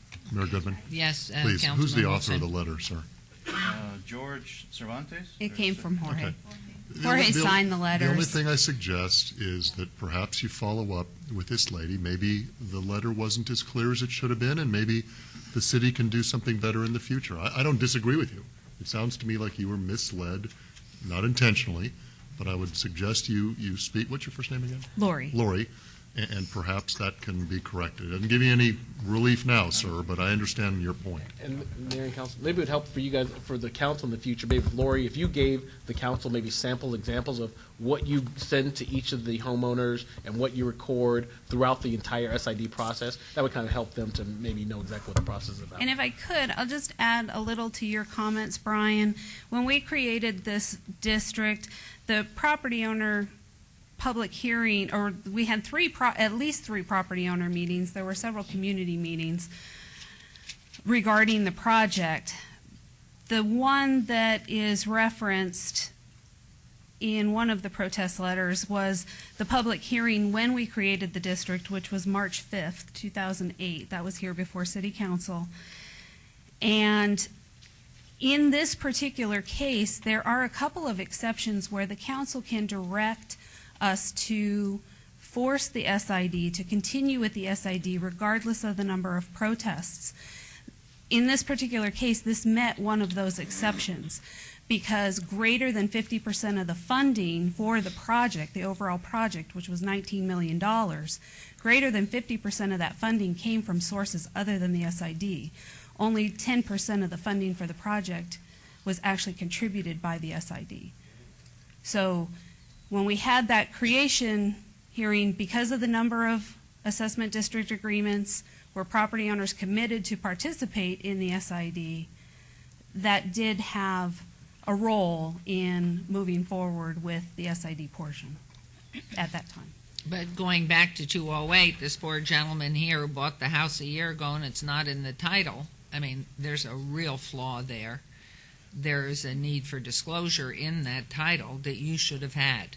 So going forward, the whole thing is to try to help this and help the people where we can. If in fact there are outlying pieces to it that preclude that, but I think they need to have an opportunity, and at least today they've had an opportunity to cite it. And if you again would call Ms. Dunford or Mr. Bowers at 229-2136, at least an effort will be made to try to help and understand and get a timeline of how this occurred. Yes, ma'am. Yes, my name is Ida Maselli, and I'm at 7780 North Jones, and I've been there for 17 years. And Mr. Ross, I am one of the signers of the covenant. My husband and I signed that covenant over 25 years ago, not knowing what it meant as new property owners. And yes, we signed it in good faith, but now it's some 25 years later, and situations are different. And going back to March of 2008, I spoke to your assistant when I got the letter, and then I did research the calendar, and yes, there were meetings, and I wasn't able to attend because we were in New York on family matters, and it was hard for us to keep in both places, and I didn't know what was going on. For family problems back east and situations here, I lost track of what was happening here, not knowing anything about this special district. However, since 2008, it's now 2011, things are a lot different financially and situation-wise, and I'm in the same position as Godson is in terms of benefits from the improvements on North Jones. I'm in the back of the cul-de-sac. I get none of the benefits of the lights or anything else. I have no pavement. Nothing benefits us. We're in the back of the cul-de-sac, which is fine. But I've been there, and I did miss the meetings. But what does that mean? I have nothing to say at this point. The letter tells me it's a public hearing. And that's what I came to. My letter tells the situation. I did what I was supposed to do. I'm here in person. What is my recourse? That's what I'd like to know. Okay, it is, at this point, we'd like to reintroduce you to Mr. Bowers and Ms. Dunford here, and let us see, as we explore this is the appropriate time for you to have spoken. I didn't think it was a fait accompli. I thought we had something to say about it, and that there could be some decisions made. Well, there's no action today, as you know, so. Well, I see that now. Have some, right. All right, so if you will contact them and let them digest the particulars. Yes, and we will go over it. Okay. All right. Thank you very much for your time. Thank you. If I may, Mayor, before she steps Councilman. Thank you, Mayor. Ross, please. And Ms. Maselli, Mayor's right on the mark here in regards to this is that public hearing where we talk about all these issues. We talk about the things, the city in my mind, in 2008, and I'm looking at a sign-in sheet from a meeting in 2006 about having a special improvement district. We tried to do everything right, and the mayor is correct in one term in regards to if there's an assessment on a property, you should have been notified. We can't force title companies to do that. I guess mayor and council, if we could throw a bank CEO in jail, I guess we're not opposed to title companies either, but they won't cross that bridge. But so this is where you share your thoughts and concerns with us. If you don't pick the phone up and call me directly and have these conversations. So, Lori gets it. Dave Bowers here, he gets it. I know Jorge's going to get all of this. But I'm going to also concur with Councilman Wolfson. This may require you to get some outside legal counsel, and I don't want to make any more work for our own city attorneys because we're trying to do the right thing here. We're trying to improve our city step by step. We want everybody to help share in that responsibility in doing it, but at what cost? We don't want it to be unfair. It has to be fair and balanced. But we for are everybody. taxpayers also, Got it. Mr. Ross. Yes, you are. And you can't keep burdening the same taxpayers. You just can't do that either. We are taxpayers. What do we get for our money? Well, I understand your concern. You have Ms. to look at Pizzoli. it that way, too. But who was going to pay for the improvements on Jones Boulevard? Who was going to pay for that? Well, we're not totally benefiting by it either. I disagree with you on that matter, and I'm not going to get into that with you right now. Well, I'm telling you. I absolutely disagree with you in regards to that. Well, you have your view and I have mine. Yes. We pay our taxes. What are we paying taxes Thank you, Mayor. for? Thank you. My bill is over $20,000 a year in taxes. So what do I get in return? Hopefully there are some benefits with sewer and lights on the main thoroughfares, but I think with the issues that you've brought up, I implore you to go ahead and let's see what we can do. Give your name and phone number to Mr. Bowers here and Ms. Dunford, and certainly for you, the new homeowner for a year, I'd go back to your title company and say, so where is this? Mayor Goodman? Councilwoman? I'm sorry, Mayor. We'll need this gentleman to come up if he needs to speak. Oh, excuse me, then you'll have to come up to the microphone, give us your name, please. Thank you, Mr. Scott.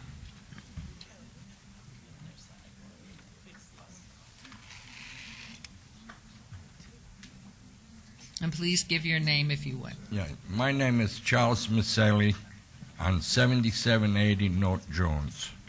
Now, 4 or 5 years ago, we paid the Valley Water District to put the water system in our cul-de-sac. Now, as far sewer, we're not on the sewer, we're on a septic tank. So I don't see what benefits do we got it from the improvements they did on Jones. Absolutely nothing. The cul-de-sac is still pitch dark, no sidewalks, no streets, no anything to say the improvements help us in any way, which are absolutely nothing. And I don't see why we get this amount of money, over almost $14,000 to pay towards Jones Boulevard, which we are big taxpayers. We own some property, which the value of the property is nowhere near it was 4, 5, 6 years ago. Now, the property is worth less than 50% of what we used to own it. So, I mean, we get beaten in every way. I don't think that's fair. Do you, and I couldn't agree with you more, do you in fact use Jones to get to your house? Yes. Yes. So it's improving Jones Boulevard with sidewalks and lighting up to that point. Yeah. But I think, your issues certainly are partly a reflection of what's happened to every single one of us who owns a home. What it was worth in 2007, it is no longer worth. So I think these particular issues, at least to voice your opinion specifically and try to get some assistance there, would be through here and through Public Works and Let's See. And at least to have that opportunity and that we have your address, your phone numbers, and can try to see if there's anything that can be done. Okay. Thank you very That's what much. we can do. Thank you for coming Mayor, forward. too, if I just Yes, for the record, wait, too. Mr. Scott wants to talk. I was just going to say, this is almost like similar to the Summerlin Parkway situation. Even though they're homeowners that don't live near Summerlin Parkway, they somehow benefit from it because they travel on a smooth expressway type road, but yet they're still required to pay for Summerlin Parkway. Well, as he just mentioned, he does, in order to get to his cul-de-sac, go up and down Jones, which in fact has been improved, and that's all part of growth and development. Yes? And Mayor, this is also a semi-annual payment, and I don't know, Lori, over how many years is this? It's a 20-year district. So it's semi-annually paid over 20 years. But still in all, I have to pay it. That would be like another mortgage on my back. But at least you don't have to do it all at once. That's a little good news that it's over 20 years. Yes, it and is twice good a news. year. It is good news, but it should be a limit in prices. Okay. I think it is outrageous. Well, the price, the amount that they're asking for, I think it's outrageous. I don't think it's fair. Number one. Number two, when I get out of my cul-de-sac, I used to make a left to go towards south.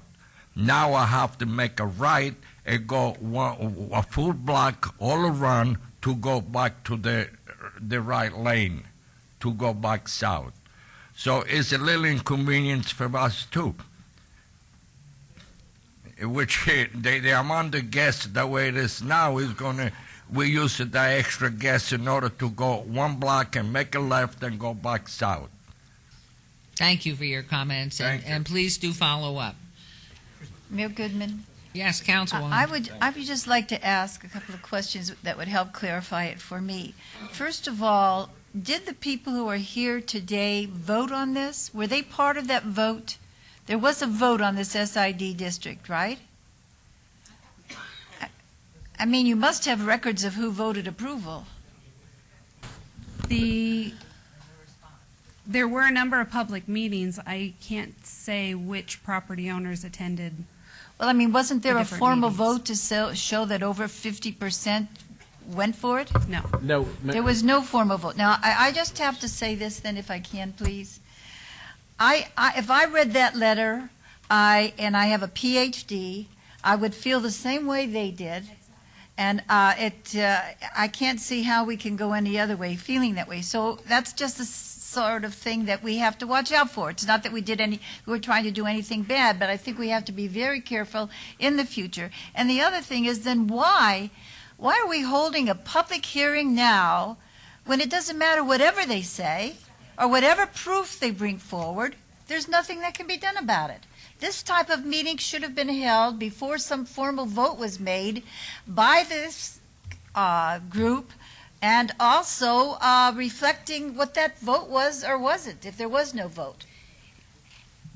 This public hearing is required by Nevada revised statute when we are levying the districts and coming forward with the final costs. So it's only for us, excuse me, I just want to say, so it's only for us to tell them, and then you did it beautifully at the beginning, but to tell them what the costs are and why they're like that. It's not for them to be able to say, hey, but look at this, let's look this over, right?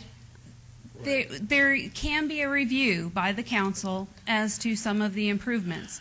There is precedence with the city of Las Vegas where on a previous SID, there were grade elevation changes, and the property owner brought those to the council's attention at this hearing, a hearing similar to this. And adjustments were made to that property owner's assessment because of those grade elevation changes. The council determined that there was a detriment to that particular property owner, and the assessment was decreased. So there are opportunities to do that.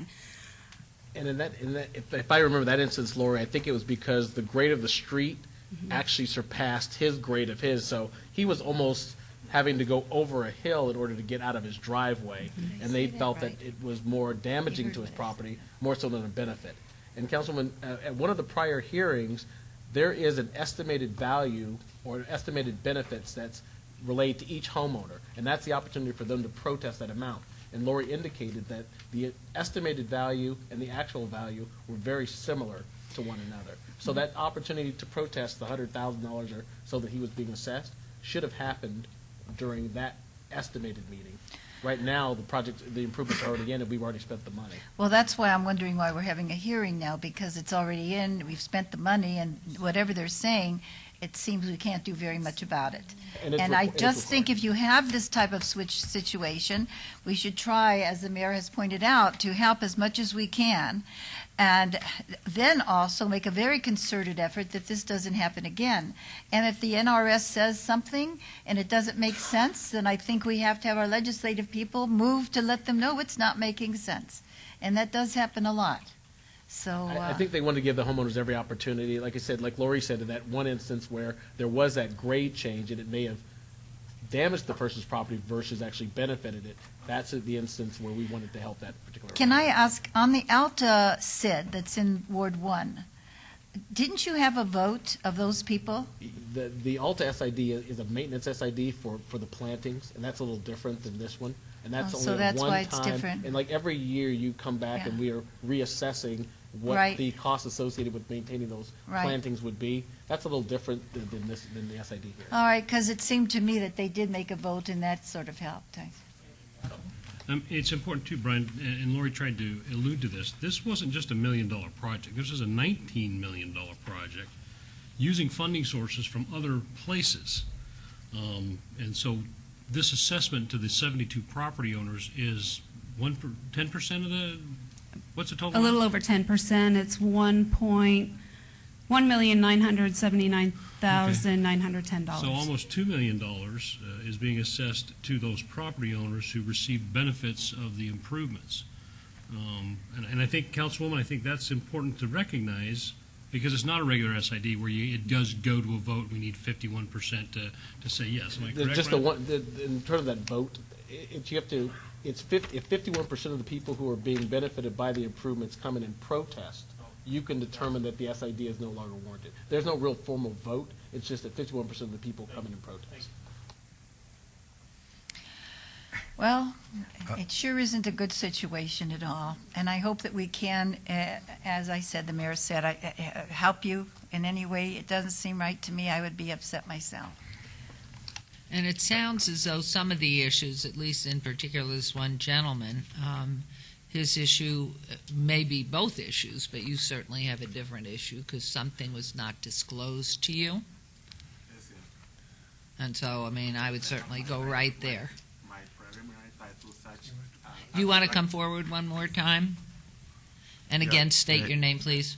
Godsney Richelieu, 7730 North Jones Boulevard, Las Vegas, Nevada 8912131.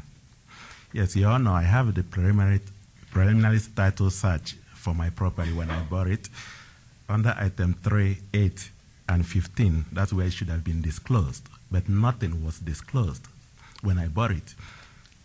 These folks over here, they were my neighbor. They are my neighbors, and whatever they signed when they owned the land that was subdivided before I bought it has no relevance to me whatsoever, because when I used to live in Summerlin, they had to show a master plan community indicating there are seats there. If I need to live here, I have to sign this for the common area maintenance, including all the flowers, Correct. everything that I see in Summerlin. Correct. I chose wholeheartedly to sign it because I enjoy the environment. If I live in Spanish Trails, I had to sign showing that I have to pay $500 for gate fee. When I look at that gate, if it looks good, I'd be happy to sign it. My property doesn't have any of these assessments. I have no use for it. If my property was facing Jones Boulevard, and then I can benefit from the street light shining in my backyard, I'd be more than happy to invite Councilman Ross for coffee in the evenings. But here and I are not going to be sitting in the back of my house having a coffee in the pitch dark. You're not going to have fun doing that.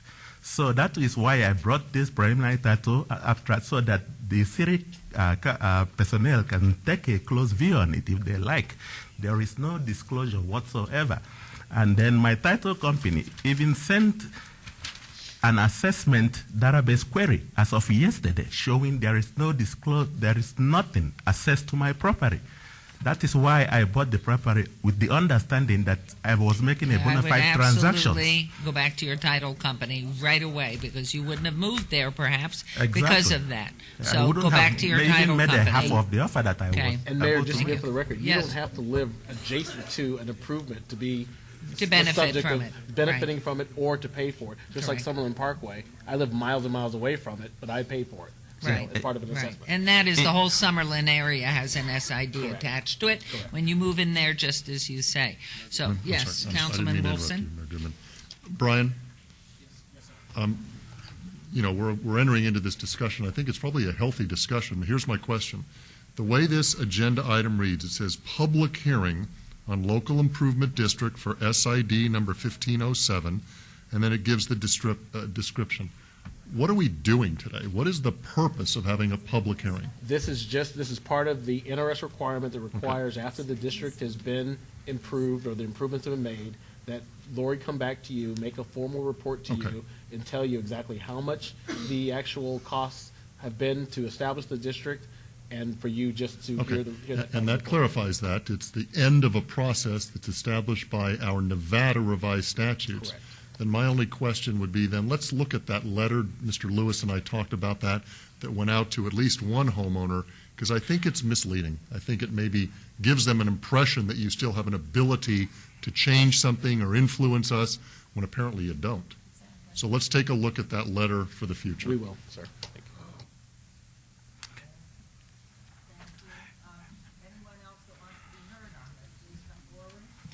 Thank you, Your Honor. And I'd love Thank to come you. over for coffee anytime. I don't drink coffee. But. You better not. Hi, my name is Jack Frankie. I live at 7530 North Jones. I just wanted to say a couple things. I've been here since 1984, and when it was gravel road, and now we have a nice paved road, you're right. And like the mayor says, you do take advantage of it. I do drive to it to get to my house, but so does all the people behind me that are not being assessed for it. Why not assess everybody in the zip code that uses that road? And maybe I'll put on my property tax, do not pay for that library on another town next this time, you know? And we gave the city part of our property to do this. I'm going to get my wife out there and have her put a toll booth up there for people walking on the sidewalk that I paid for. You know, it's really sad, unfortunately, but I understand it's progress, and I also feel that, like the one councilman said, it's a nice road that we need. Yes, the city needs it because now people will want to build houses at the end of Jones and collect more property taxes. Oh, yeah, that's all oh, and for this lady, I'm sorry you don't have a street light in your cul-de-sac. You're sure welcome to have mine that shines in my bedroom all night long. Thank you. There's always a plus with every minus or a minus with every plus, no Mayor matter Goodman? how you do it. Mayor Goodman? Please, yes, please. I have a question for staff. I know this is basically taking its course as far as all the public hearings. Is there a way to reverse this, or how does that work? Dave? The money's all been spent. There's no method for reversing it. I mean, the money's been spent. We're just recouping the costs associated with actually making these improvements. The city would be So what is the eating those cost? costs. Okay, so what is the cost? 19 million. No, I'm sorry, no, 1.9 million. Oh. Not 1.9 million was the assessment amount. Okay. In total. But the total cost was 19 19 for the whole million. project. For the whole project, 19 million for the whole. Thank you. My name is Anthony Hart. I live in 123 David. What happened here is it's kind of like the people's property many years ago was in the county. Then it was annexed to the city, and that's why some of you own the septics and you don't have no street lights, no sidewalks, and so on. But as you said, some of the streets being fixed and whatever, and Main Boulevard doing its thing, and everybody having to pay for it. Well, hey, okay. But what hit it? Y'all sound like y'all got caught in the Donnybrook. And let's be fair to everybody here. Some of the stuff sometimes legally does have to back up. Because you're talking these poor folk to death, and times are tough now. You know, see, if times was good and things were going forward and their properties were going up in value, they wouldn't say anything. They just sell out and get on out and do your thing, right? But what I'm saying now, times are tough, things are rough, and money's scarce, and you know what I'm saying? And everybody's hurting, and then all of a sudden they're doing something at the boulevard, and your tax run up, and you're wondering why. Well, hey, what I'm trying to say now, there's something sound like things ain't keeping up. You know what I'm saying? And y'all used to be in the county, but you're in the city. Once you went that word that you had a septic tank, no sidewalks, no light, hey, I know where you came from. Okay, you're in the city now, but you used to be in the county. And y'all still living under county condition, but the city trying to catch up to where they want to be, and then you caught in the middle. Sorry about that. Yes, sir. Yeah, my name is Valmore Peacock. I live at 7631 North Jones Boulevard. I understand that nothing can be changed here from what I'm hearing. But my comment, I want to make a comment that financial situations have changed. I'm told that the 79, 75 homeowners, it's $1 million is what the cost is. How much did the city spend on this artwork along the freeways? We're in hard financial times right now. And one other quick question. If a homeowner can't afford it, what's the city's alternative? Are you going to come in and take the house? Is that it? You're going to force foreclosure? Is that what it is? If that's the case, then I guess the city will be fighting with the bank. There is a hardship determination. But the hardship determination, excuse me, is that you pay on the interest, and then down the road, if things get better, then you pay the whole thing. Correct. And how, with this financial situation in this town, how long is that going to be? You know, and the other thing is you guys are putting interest on this loan, which I don't think is right. You know, this whole thing is just, it's ridiculous. This entire process, Mayor, is driven by the NRS. I mean, these are the provisions that we're following under. We've done hundreds of these SIDs over the last 15 years that I've been here. They're done exactly the same way. I think in every instance, I think the SID division tries their best to inform all of the homeowners as to. And I understand that. Excuse me for interrupting you. I understand that. I may have signed this covenant when they came through, but my financial situation has changed. I think for a lot of people that has happened. And right, that's what it has happened. Okay, yeah. So I guess my alternative is that you and B of A can fight this out then, because I probably won't have it. Well, I hope that we can help you, and I think what you do is continue through the process. Certainly for the gentleman who just bought the house a year ago, it's different from those who've been there for a long time. And there's some way we have to communicate how important it is when those first hearings take place, that absolutely the future is known by everybody that lives in the particular area. So you understand clearly what's coming before one penny has been spent on anything. Yeah, but you can't control the future. Well, at this point, of course not. Of course not. Right. And so, you know, I think where we are in this, we're all very sensitive to this. And the process is what's gone on with it. And so where we are based on the NRS statute, I mean, we're stuck with something. The money has been spent. And then how do we help you who are caught in the crosshairs? And so the issue at this point is, with our city staff being kind enough to try to help with this, is to take a look at it. And I don't know whether the fee, the assessment can be spread out longer or something. But over the next decade or two, with any luck, we will recover, and hopefully sooner than that, and whatever your situation will improve. But these are monies that have been laid out from different areas, and the issue is to try to help you and be sensitive to your personal issues, and yet look at the greater good it does for the community. So the first thing I would say to you at this point, we're not doing anything here because there's no action taken today. We're following a state statute of what we're supposed to do, but it sounds like it goes way back to those initial meetings, and some of you didn't even own your property then. And in the old days, further back than that, when there was nothing out there, people moved to the Northwest to be able to have no lights, no pavement, so they could ride their horses and raise their cows and pigs and things. And so, you know, as we've been successful in Las Vegas and growing, then we get the growing pains which cause the problems. So know that we're very sensitive to you. We'd like to help you however we can, if we can. And it's a frustrating thing, and we certainly are sensitive to it. So please call Mr. Bowers and Ms. Dunford here, and let's see how we can help. And then this is coming up for a vote when? This is Never. it. This is a done deal, is my understanding. There will be a couple more procedures, items that will come before the council regarding this. The next one would be a resolution where the protests are evaluated, and if any adjustments are made, that's when that'll be done. And then there's the ordinance levying, where we'll have another hearing at recommending. All right, will the population, the 75 homeowners, be notified every step, or can I ask that they be notified that this is going to happen at this time? Is that a possibility? Absolutely. So maybe It is there's what it is. maybe I mean- there's just a little wiggle room. I mean, little's better than nothing. So let's see where we can go, and obviously we have to follow whatever NRS is telling us. And but we really are very sensitive to these issues. Well, I mean, it's- obviously. Excuse me, just one more question. And the houses on Jones that are already in foreclosure or that are empty, what is the city doing with those? Does the city eat that cost then? Or do they go after the bank? No, the properties are assessed, and then the bank or whoever the current property owner is would be responsible for the assessment.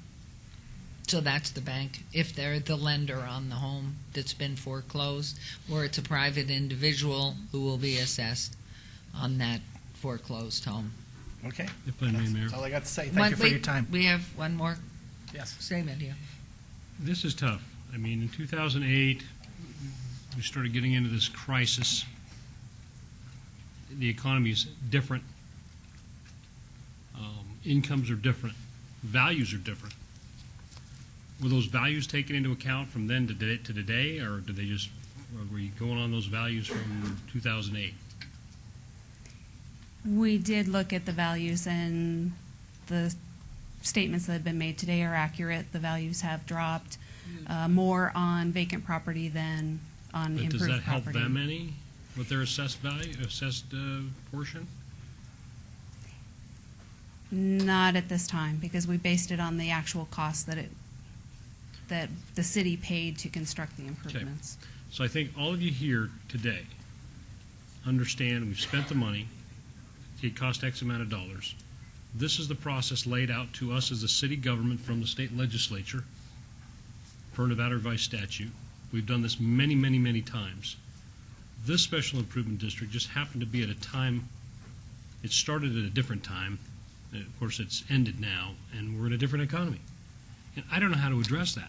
I don't know how to get these folks recourse. And as I'm looking at just the other 67, 68 people that aren't here, families that aren't here, property owners that aren't here, where are they? Some of them, I know these people. I went to high school with them. I mean, and I know them personally. I don't know what the recourse is. We've spent taxpayer money to get this done. We've used other funding sources to get these improvements done. And Mayor and Council, I see we're going with it, Mayor, but I just don't know the recourse here. Mayor Goodman. And with your permission, Councilman Ross, Mr. Scott, you're our legal advisor. Yes, sir. What I'm hearing is that there is still an opportunity for the city to reevaluate on an individual basis these 72 property owners' situations, and if this council were to want to make adjustments as to the amounts of money that they're required to pay, do we still have that discretion, yes or no? Yes, but I want to caution you in this, in the fact that you have to have some rational basis to make those determinations. I don't think you can just pick a number. Well, out of we're the not air. doing I think- anything. We're not picking numbers, I'm just Mr. saying, Scott. but if you did, I think you need some rational basis. Well, here's what I'm going to suggest. It seems to me like we're all on the same page that there might be some situations, and Councilman Ross, this is your ward. I'm not going to overstate your position, but it just seems to me that there might be a flavor here and room to make some reassessments. And Mr. Scott, you're saying that, let me finish, please. Okay. You're saying that the law may allow some discretion to be used. So what I would invite us to further go into is that process. I mean, we just spent an hour. We're hearing from folks that want some relief, and if there is room to perhaps grant them some relief, then we should consider it. That's all I'm saying. And you're saying that there are possibilities under the law for that to happen. Yes, but like I said, I just caution you in the fact that, there are other homeowners in other parts of the city that are also in SIDs that are currently existing that'll come back to you and ask you for the exact same thing. So you may be opening up a can of worms in terms of you having to reassess probably 50 additional districts. I'm not saying we should do anything Right. now other than to just continue to examine it. And, we want to do what's fair and right. Madam Mayor, Yes, Councilwoman. I just wanted to say that My suggestion would be that it seems to me that the key is if you can find a legitimate reason, as our legal counsel is saying, some type of legitimate reason to substantiate a change.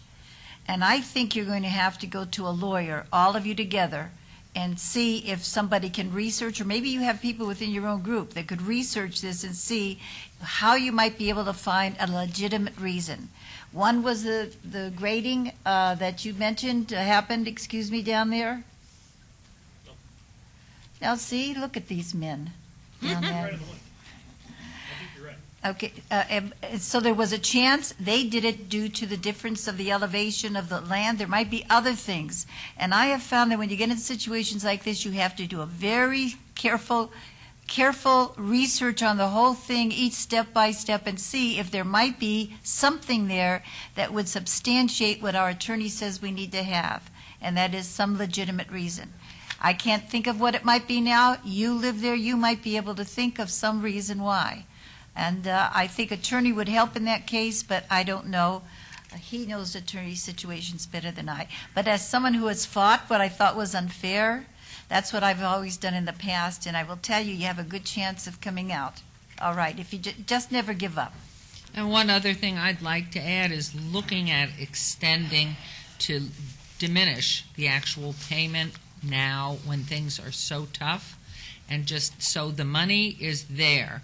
And if you sell your property, that will go into the title to the next person.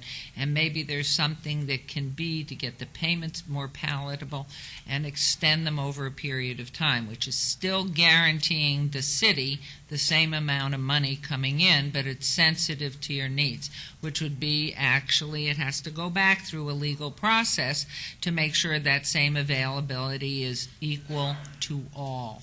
Not any one of us should get something that other people can't have to them, so that there's a guarantee of city to make this nut finished so we can go on with other projects that we have, and those monies have come in from everywhere.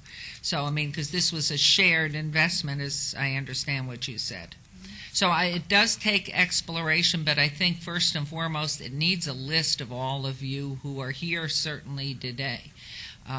Name, your address, and how to contact you. So first and foremost, our Public Works can be in touch with you as we go forward into these next meetings. And then from within, as Councilwoman Tarkanian is saying, to gather together to explore options. Perhaps somebody has a legal background, and we certainly will do everything we can.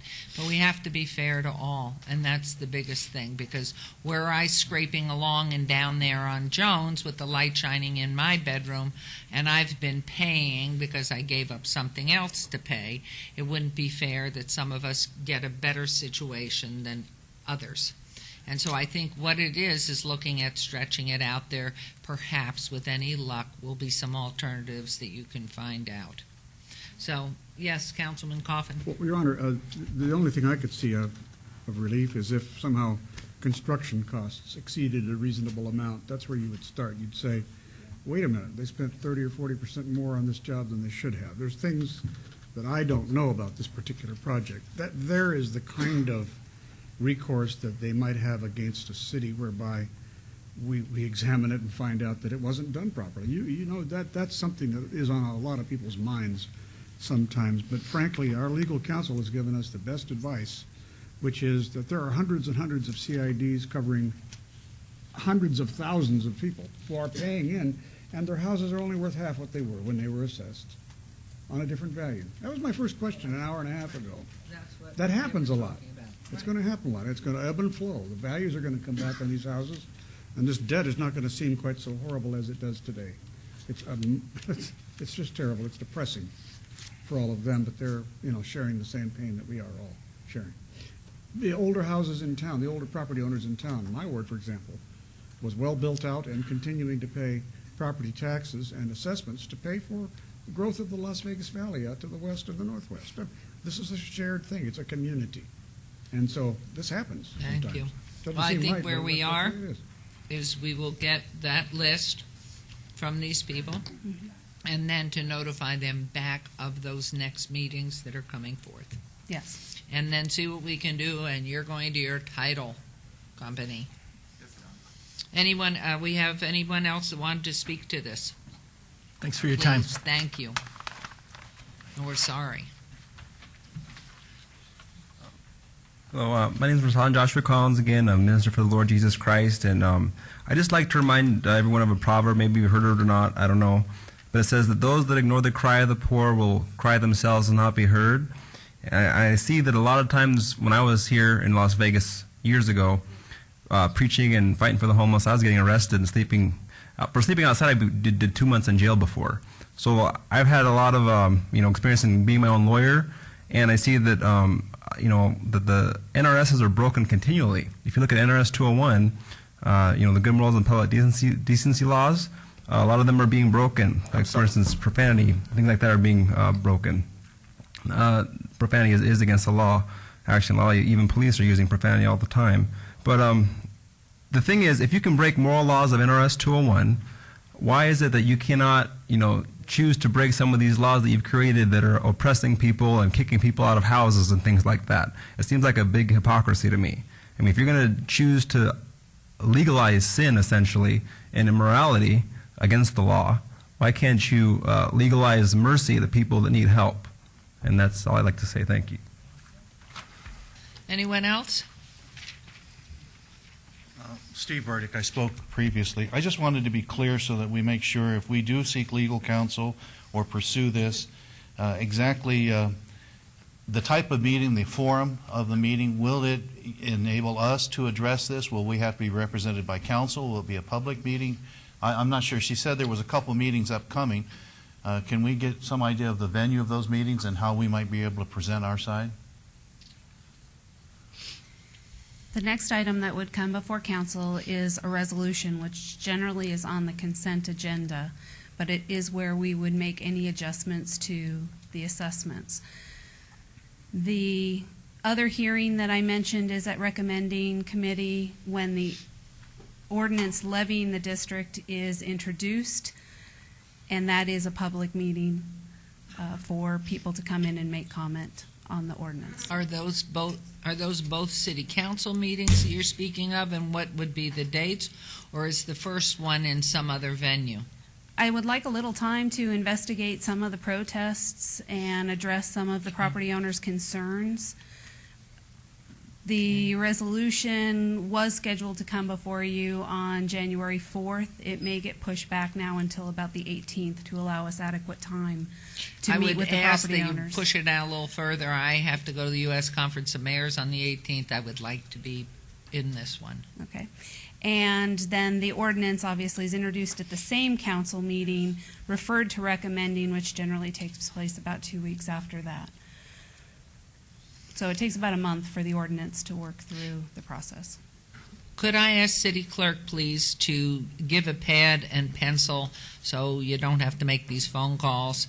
And if you'd fill out that information, it will be held sacrosanct with our city public works and not given out to anyone unless you give permission. But if you have an email, please give the email, print your name so it's legible, your address, your phone number, and your email, and that will help us expedite getting you proper information as to these meetings when they would occur, and then perhaps too going back to the director, Jorge Cervantes, to include him in this conversation. He may have some answers as well, some suggestions, plus our legal counsel too can perhaps be party to this before you come back. Okay, so for that meeting then, we have to put our stuff together. Any objections we have, concerns we have to be presented at that time and then they'll be considered? Or do we have to present them to this department before that meeting? I'm just trying to understand. Okay, no, I think you're very wise. I would like clarity myself, where I standing where you are, and I would say give them time to go back to Mr. Cervantes and discuss these issues that have come to the fore today. And then that's why I want this list. Are we passing it around? Yes. Good. that this list be comprehensive enough so an email can go out, if you have an email, or a letter sent to your home that here is what has come from our meeting with the director, and with council being involved, and some of the explanations, so we're not having to reinvent the world here, that it's which NRS statute that... NRS 271. Okay, so I'm sure you know that. I didn't. And then getting back to you as to what's appropriate at which time, and these forthcoming two meetings, and where, in fact, and when they will be held. And again, the only thing I would ask, I would like to be at the city council meeting, and ask you not to do it on the 18th if that's the date in January, so I'm sure to be there, because I have no wiggle room to get out of the U.S. Conference of Mayors. Mayor Goodman, then, does that mean that these dates that are stipulated here in the letter, January 12, all those are going to be held in abeyance then until this is further resolved? That is correct. They would be postponed until a later time. All right, thank you. Okay, so that's on the record, and you realize that. Okay, thank you. Okay, anyone else wishing to be heard? Okay, hearing none, we'll go now. As I mentioned, 56 was withdrawn. We are now on to item 57. And I would ask one more thing to Mr. Bowers, Ms. Dunford, that if you can just drop us, council, each of us an email as to how you're progressing, and these are the dates and whatever. And I know we're all available to you. So thank you. Okay, public hearing for possible action on the report of expenses to recover costs for abatement of nuisance located at 3908 Valley Forge Avenue for fees in the amount of $2,102.75 and assess a maximum of $23,500 in daily civil penalties. Property owner Ruben Saranza, this is in Ward 3, Councilman Coffin. It's a public hearing which I now declare open. The property owner is present. Yes. Okay. And Mr. Bowser, please. Mayor and members of the council, Mike Bowser, Code Enforcement Manager. The major cross streets to this property are Washington and Sand Hill. And I'd like to spend just a moment talking about the ownership of this property because it changed during our abatement of some nuisance conditions. When the property first came into violation of the municipal code, the property was owned by Michelle, and I believe the name is pronounced Fakete, but I'm going to spell it F-E-K-E-T-E. She was the property owner. The lender was J.P. Chase Morgan Bank. So when we did the notice of violation, we notified the property owner at that time and also CC'd the bank. We went through. There was no response to the notice and order, and we did the abatement. After we did the abatement, the bank then came into sole ownership of the property, so it then became the property of J.P. Chase. And then within 3 weeks after the bank took the property, Mr. Carranza purchased the property. So our records are clear that Mr. Carranza was not the owner of record with this property during these proceedings. So to sum up the case, we opened a case on May 24th, and we closed it on August 8th. We issued a notice and order in June. There was no compliance with the notice and order, so the city incurred the cost of removing refuge, waste, high vegetation from all areas. We applied a herbicide. The city's out-of-pocket expenses in doing that abatement work is $2,102.75. The accrued civil penalties are $23,500 for a total out-of-pocket expense and civil penalties of $25,602.75. The property value per Zillow as of November 23rd is $49,400, and our records do indicate that the title company was Ticor Title of Nevada, and they submitted an email to us that we received yesterday that indicated that the hard costs were disclosed at the time that the property was purchased. Thank you. This is in your ward, Councilman Coffin. And do you wish to make some comments? Well, my name is Ruben Carranza, and I bought that property. We closed escrow on September the 29th. which, I received this letter that the letter was clean. The property was clean when I bought it. So that's the letter that I received. The only thing that they tell me that, once I bought the house, that I have to clean the house and to do some work on it. So if you look at the pictures, I know I saw the pictures before, the way the house was before, and then when I bought the house, I painted the house, I put a fence on it. Looks nice. That's what the letter says. So, for me, it's like I don't own nothing because I didn't receive no notice on the house. Your Honor, Mike, if I may ask, Mike, is this a case where the title company didn't let the gentleman know that there was? No, I have the letter. The title company indicated to us, Councilman, that they did advise the buyer prior to the close or prior to the purchase of the property. Was it netted out on the purchase price of the house, Mr. Carranza? No, if you look at the letter, it says it has no fees on it. And it comes from safety building. What Mr. Carranza has for the record is the notice and order that was issued to the original property owner. This was issued in June. He bought the property in September. So again, everything had been done, hard costs incurred, the property cleaned, and then he purchased the property. So you're right. After this notice and order was issued, the city went in and cleaned the property before he purchased it. Before? Yeah, well, I think what I heard the mayor say out of the corner of my ear was that the prior owner should be paying this, but the prior owner's probably nowhere to be found.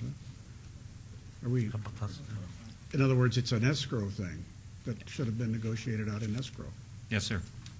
Had he known about If you Madam didn't Mayor, know I about thought it, you Your Honor, said that isn't he it- had been told about the cleanup costs. We received an email from Ticor Title of Nevada Incorporated yesterday that states, upon further review, the buyer was made aware of this, meaning the hard costs, prior to the close, and he's been notified of this. So the email that we got from Ticor indicates her position was that the buyer was notified. Excuse me, does it contradict what they sent in their letter? Pardon me, ma'am? Does what they said orally to you or emailed to you, your email, does it contradict what his letter says? No, ma'am. His letter's a notice and order that was originally given to the original property owner. What we need to take a look at, I would recommend the property owner take a look at, is what was the title report that he got when he purchased the property, and did the title report disclose that there was a notice and order filed against the property and that there were abatement costs that were due to the city. I have a question for you. Does that mean if he has put up money and is already involved in an escrow timeline and has put up money, and had he found out there was this $2,100 now due after the fact he's put up money, if he walks away from the property, doesn't he forego that property? Mayor, that exceeds my level of knowledge and Well, it expertise. exceeds mine. Forego. Thank you. Yes. Yeah, Your Honor. Yes. I know there's a discussion going on there, and I hope they'll kick in something that would be useful, because, Councilman Wolfson is a lawyer, and I suspect he knows what's going to happen here. And that is probably that you're going to advise the gentleman that he's going to have to go after the title company, because they're just simply saying this in an email. They're not proving it. Did they fax us a copy of the information that said he was made aware of it? Through the chair, no, sir. No. So we don't know what Ticor is saying, and we don't even know if they're right or if they're telling the truth. And that's something that's going to have to be worked out between Mr. Carranza and the title company. And I'm going to guess that's the answer that Councilman Wolfson, my closest attorney, would tell you. I'm not paid to give legal advice as a councilman. What's it worth? What's free advice worth? No, seriously, I'm not going to give any legal advice, but it sounds to me like you're headed in the right direction. The question for us is whether or not we should assess, certainly not penalties, whether or not we should assess the hard cost of $2,100 to this gentleman for a nuisance that was caused by a previous owner months before he probably ever heard of this property, but should we still assess the costs because they might have been noticed to him in an escrow process? That's the issue. I know. It's a theater that we cannot settle here between you, Mr. Carranza, and the title company. I have a feeling that they did not disclose it to you properly, because I have a feeling you would really know that, and you would be in front of us saying, I guess I made a mistake. So therefore, I think we're going to have to assess you the hard cost. We have no choice, Mr. Carranza, because that is paid for already by the taxpayers. If Tycor did not notice you, did not properly treat you, Well, they give me this notice, and that it says it comes out from building and safety department that it owes no money on it. then After he was in escrow, though, Yeah, already, yeah. without knowing it beforehand. I don't know if we have a choice of deferring this charge until Mr. Carranza can determine. I think we Or could defer this. could we find out if there is a prior owner still around? Can we? Well, I think it's not the prior owner. I think it's the No, Tycor. that was Well, the he bank. was the one that left it, but sold it. No, before me, the bank. He's got title. Chase used to own Oh, the it came house. from the bank. Chase, Okay. yes. Yeah. I wonder if we could obey levying any charges today until we have this sorted out. Okay. Your Honor, I move that we Yes. obey this till the second meeting in January. That gives us 6 weeks for Mr. Carranza to get hold of documents and review the documents from Tycor. You did not bring them. You did not bring your escrow statement with you, did you? No, I The don't. escrow statement, the long form. Yes, I do. I got the copies of it. You have it here with you? The whole escrow stuff. Yeah. Mr. Baus, does he have it with him? This one. Because otherwise, we should defer this either to the end of this section on the agenda or defer it to a future meeting. If it's not, I got some more papers out there. Okay, because I don't want to delay the meeting any further. It looks like he's got the long form. Yes, he does have some documentation from Tycor. It would take us some time Your to Honor, sit let's down and defer review this. that. Let's trail it to the end of this section of the agenda and take it up at such time as we've heard item 62. Did we move this? Do we Can have to you have take a motion look to at move it in this time frame? I will have senior, Mayor, Chairman, I have we a just senior have to code have some enforcement of our official staff look at it. Okay. Mayor Jim Lewis from the City Attorney's Office will also look at it too. Thank you very much, Counsel. Then, So do we we're- need to move or just? We're let it just lay? dropping it, we're just trailing it, excuse Okay. me. So it will come in after 62. Thank you. We'll get some help to him Thank somehow.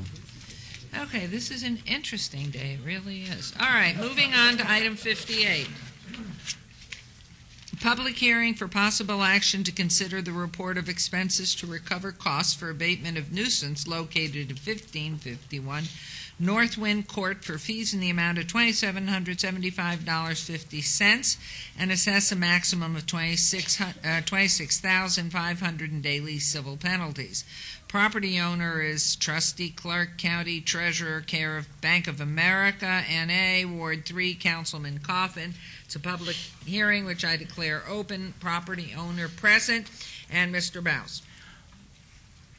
For the record, Mike Baus, Code Enforcement Manager. The major cross streets to this property are Owens and Nellis. The case was open on April 25th of this year and closed July 18th of this year. The notice and order was issued on May 12th. The property currently is not in foreclosure. We started our abatement work on July 14th and completed it on July 15th. The abatement work consisted of removal of refuge, waste, high vegetation from all areas, application of herbicide, and securing open doors and windows.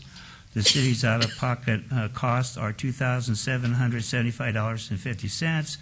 The accrued civil penalties are $26,500 for total out-of-pocket expenses and civil penalties of $29,275.50. And the Zillow value on the property as of November 23rd was $115,300. Thank you. Councilman Coffin? Oh, excuse me. Yes, please, public comment, come I'll forward, be real step quick, your Mr. name. Coffin. This here say Clark County and the bank, right? So that means the original property owner is not involved anymore? It's the bank and the county? Get your money. Thank you, Todd Farlow, 240 North 19th Street. This morning, we had a representative from the bank telling what a great bunch Bank of America was. It looks to me like they did the Antelope Act here. Anyway, I think we ought to get our money. Bank of America, I get some mad at Okay, Councilman Coffin. Your Honor, the owner, obviously there's an owner, it's not in foreclosure. The owner of this piece of property, which looks like heck, is the bank. I move that the council assess the full hard cost charges as well as the maximum daily penalties at this point, which are $26,500. Thank you. There's a motion. Madam Chair? Yes. For the record, the $26,500 are the civil penalties.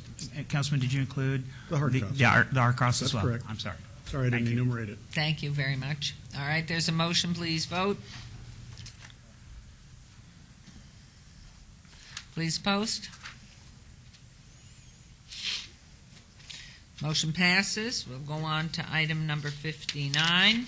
Public hearing for possible action to consider the report of expenses to recover costs for the abatement of nuisance located 1304 Purple Sage Avenue for fees in the amount of $3,063 and assess a maximum of $27,000 in daily civil penalties. Property owner, Trustee Clark County Treasurer, care of Francis M. Bozarth. This is in Ward 5. Councilman Barlow. This is a public hearing which I declare open. Is the property owner present? Mr. Bowes. Mike Bowes, Code Enforcement Manager. For the record, the cross streets, major cross streets to this case are Vegas and Rancho. The case was opened on August 7th of this year and closed of November 2 of this year. We issued the notice and order on August 22. The notice and order wasn't voluntarily complied with, so the city did the abatement. We started abatement work on October 26th and completed it that same day. The abatement work consisted of removal of refuge waste, high vegetation in all areas, application of herbicide, removal of a dead tree, and securing open doors and windows. The city's out-of-pocket expenses are $3,063. The additional daily civil penalties are $27,000 for a total out-of-pocket expenses and civil penalties of $30,063. And the Zillow value on the property as of November 23rd was $39,800. Thank you very much, Mr. Bowes. Anyone wishing to be heard in this in the public comment time period? Mr. Barlow, Councilman Barlow. Yes, move to follow staff's recommendation. Okay, thank you. There's a motion. Please post.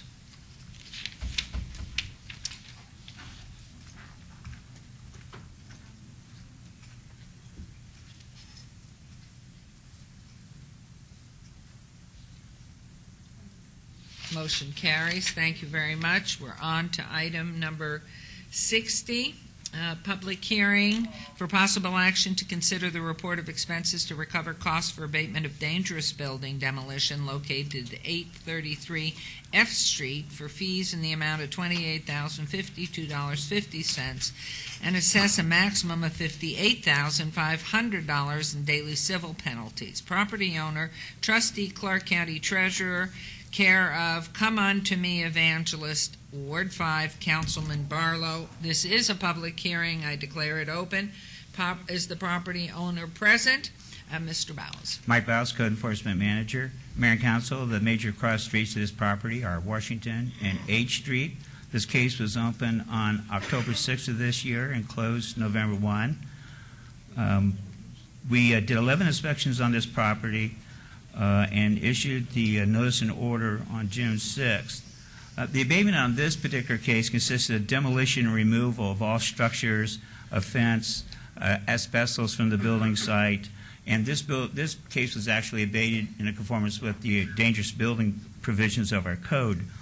Our out-of-pocket expenses are $28,052.50. Again, this is a demolition, and this appeared to be a masonry building with a wood roof structure, so that's why our costs are as high as they are, our out-of-pocket expenses. The daily civil penalties are $58,500 for a total out-of-pocket expenses and penalties of $86,552.50. The property sold in March of this year, we don't have a Zillow value, but we do know from the assessor's records that their property sold in March of 2009 for $235,000. Anyone wishing to be heard on this? Any council persons? Councilman Barlow. Yes, Mayor. I would like to move to follow staff's recommendation. Thank you very much. There's a motion. Please vote. Please post.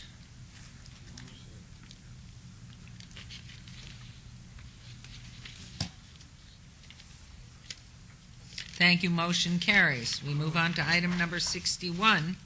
Public hearing for possible action to consider the report of expenses to recover costs for abatement of nuisance located at 5908 Kane Hollow Street for fees in the amount of $2,470.75 and assess a maximum of $27,000 in daily civil penalties.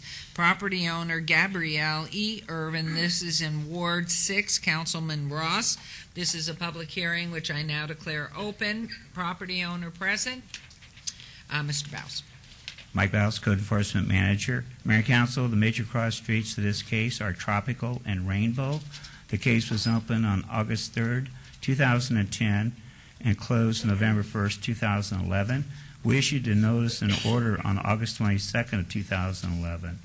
The notice and order was not complied with, so the city incurred abatement costs in removal of refuge, waste, high weeds from all our yard areas, and the overgrown trees were trimmed.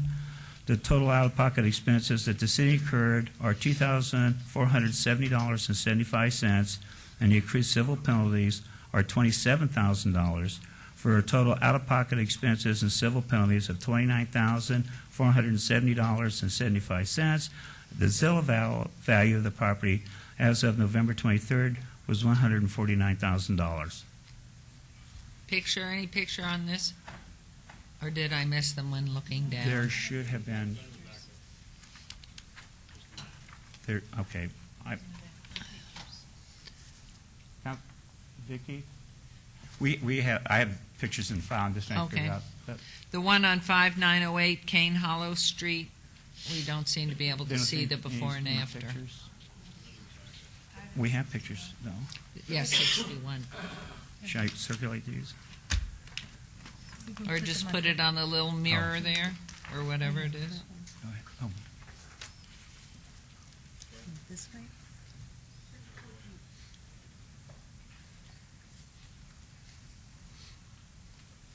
Does anybody see it? There we are. Okay. I'm Whoops. sorry, I grabbed the wrong one. I was Okay. working on the other one. Yeah, this is King Hollow. You tell her I'll do that.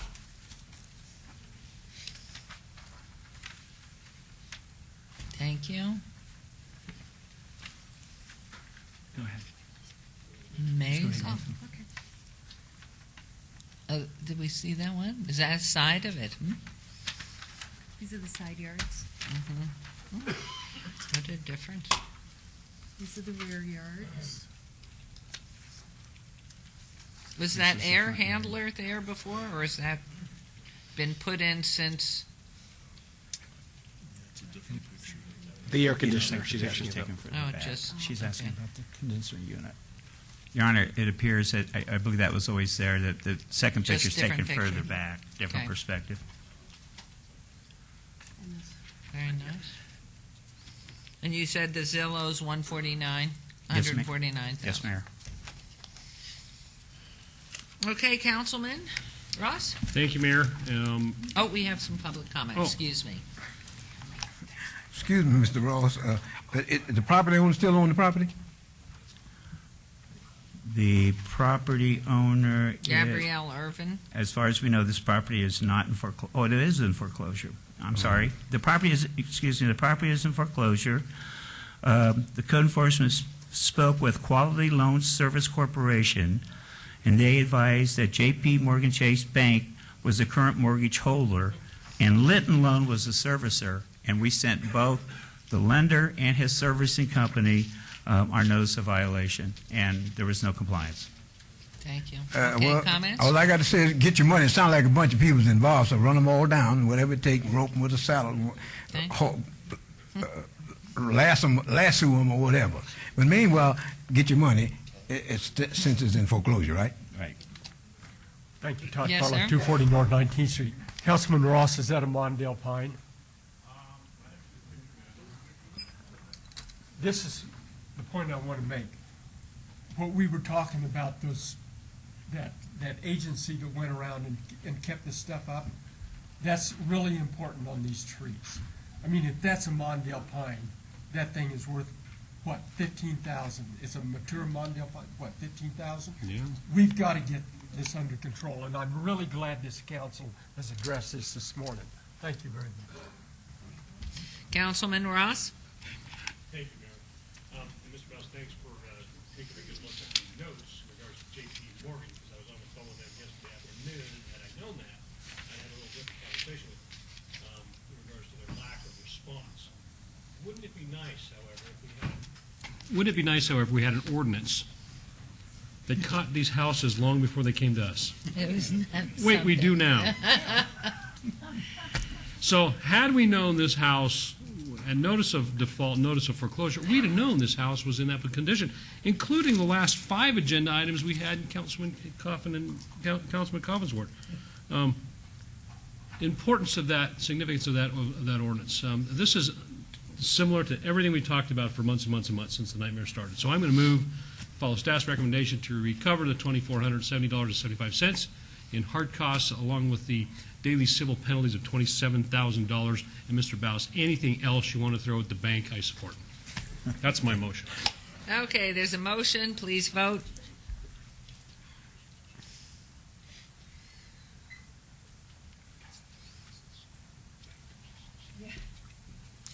Please post.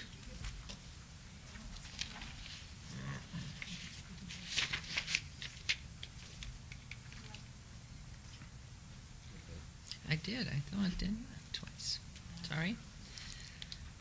Motion carries. Thank you very much. We are on to public hearing for possible action to consider a request for waiver and/or fee reduction of fees totaling $2,116.75 recorded against property and civil penalties in the amount of $19,500 pending recording against the property located at 1900 South 8th Street. Property owner Jane McCalvey. This is in Ward 3, Councilman Coffin. This is a public hearing, which I declare open. Is the property owner present? Representing the property owner. Thank you. All right, Mr. Baus. Mike Baus, Code Enforcement Manager. Mayor and Council, the major cross streets of this property are 8th and Lewis. This case was open on April 18th of this year and closed on July 14th.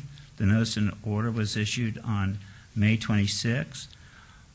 We received no compliance with our notice and order, so the city conducted abatement of substandard conditions on the property that consisted of removal of refuge, waste, high grass, and weeds from all areas, the application of the herbicide, and boarded all windows and doors. The city's out-of-pocket hard costs are $2,116.75, and the accrued civil penalties are $19,500. We have been advised that Bank of America is in the process of foreclosing, but there is a pending short sale on the table. The property was valued on Zillow as of November 23rd at $68,200. Okay, our representing the owner. Yes, hi, I'm Jack Levine, 1818 8th Place. I'm a real estate agent with Bella Vegas Homes Realty. I have been working on this house, on this multiple deals on this house for over 2 years now. Bank of America and what was GMAC held the second mortgage. I want to first applaud you all for the action on item 46 this morning. That bill that you passed this morning would have gone a long way towards not having me in front of you here today right now, or even any previous time that the council has spent on this case and lots of these other cases. So thank you very much for doing that. The The situation is that I first listed in the house at $170,000 in August of 2009.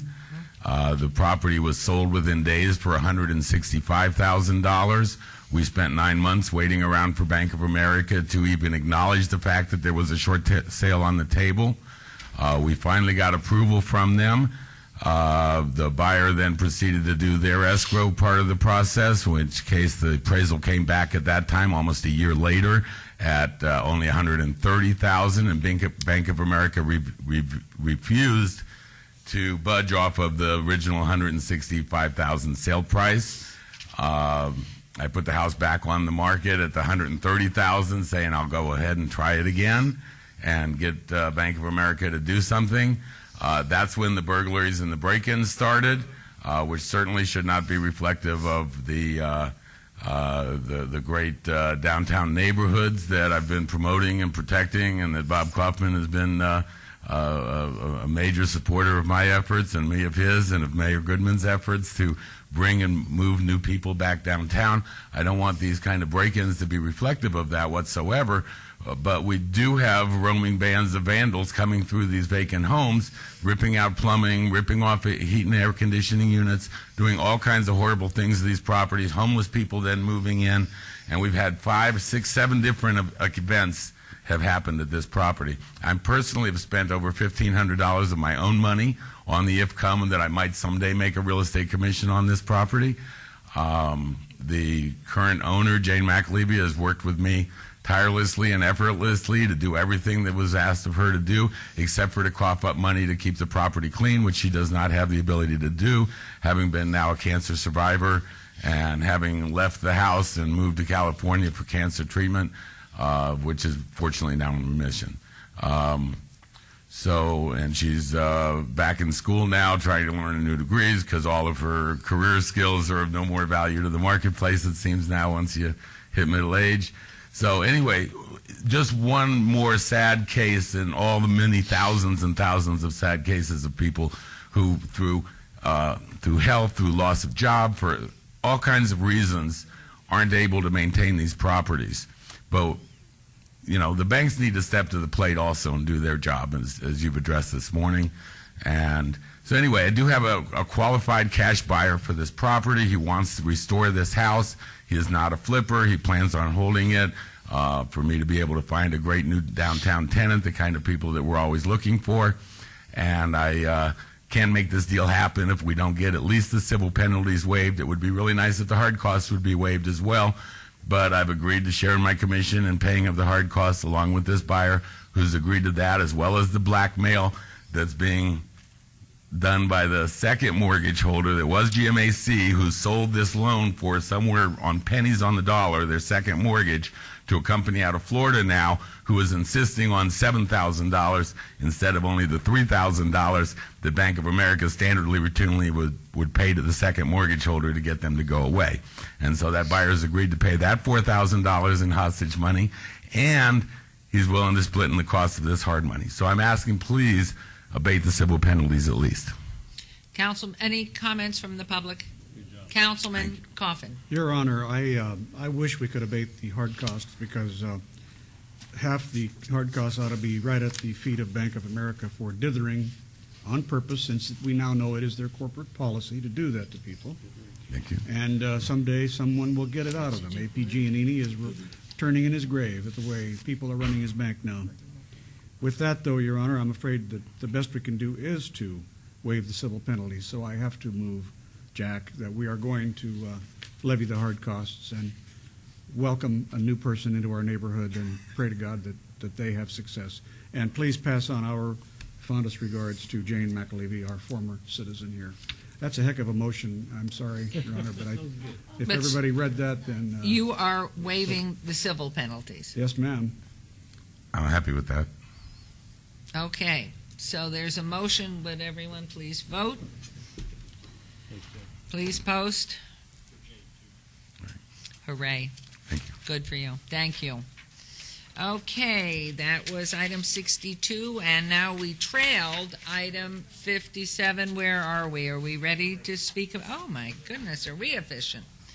Okay, we're back to item 57, which I will read again. To consider the report of expenses to recover costs for abatement of nuisance located 3908 Valley Forge Avenue for fees in the amount of $2,102.75 and assess a maximum of $23,500 in daily civil penalties. The property owner, Ruben Carranza, that's Ward 3, and here we are back together again. Vicki Ozuna, Senior Code Enforcement Officer for City of Las Vegas. We did have discussion, and we looked at Mr. I can't say your last name, Carranza's paperwork, and it was in his title report, so the notice and order was, so technically he was aware. We did discuss the costs with the councilman, and I guess we're going to leave it up to him to make his motion on what we're going to accept for hard costs. Your Honor, legal counsel also wants to chip in with some, would that be fair to say? Well, certainly. I think that was Mayor, Council, thank you. I think that was a great description that Vicki gave. I mean, I'll just say this. Some of you may or may not know what a preliminary title report is, but basically before one buys a piece of property, you'll have a title company. They will search the title records. They will then tell you about things that may be included on this title. In fact, the city's action was included in the preliminary title report from a legal standpoint. From our standpoint, that means the buyer knew or should have known that we had an action pending. The law would say call us to find out what the amount due and owing is, and then you can negotiate with the seller to alleviate this cost.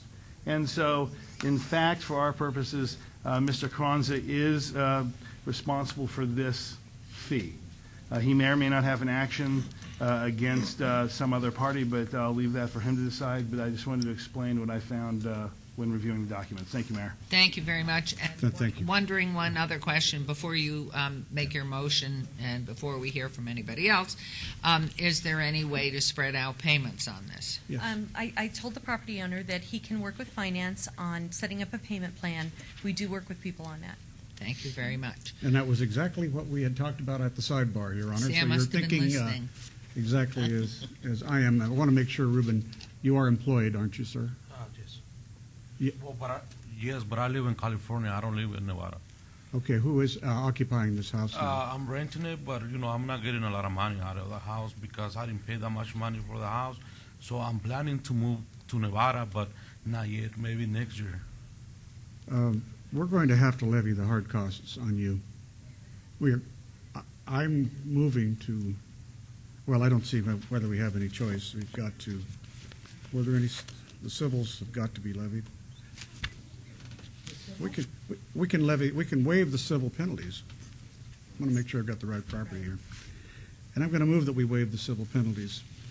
I'm going to move that we also take off some amount from this hard cost because there is a late charge. I think we can waive. How much is that, Vicki? The late fees are $84. Just $84? $84 for all of the late fees, yes. Everything else, Mr. Carranza, is hard money that we have paid out either to a company to clean the property or to our employees to inspect the property. So we must collect that money. Otherwise, the taxpayers have paid it. But the time payment situation is available. Can you pay this in 6 months? Monthly payments? What amount? Well, I think that we'll leave it as the motion would be to the effect that the property owner can negotiate monthly payments with our staff. With finance, yes. With the finance. The total cost would be $2,018.75 All right. after we remove the late fees. All right, then, Your Honor, the motion is to levy hard costs in the amount of $2,118.75, waive the civil penalties entirely, and then I'm not sure it needs to be in the motion to talk about time. Can I ask you a question? It went from $2,102.75, reduced by 84. How'd it go up to 118? No, $2,018. I'm sorry. Okay, And $2,018, Yeah, not $2,118. I'm sorry, Mr. Carranza, I tried to get you. Okay.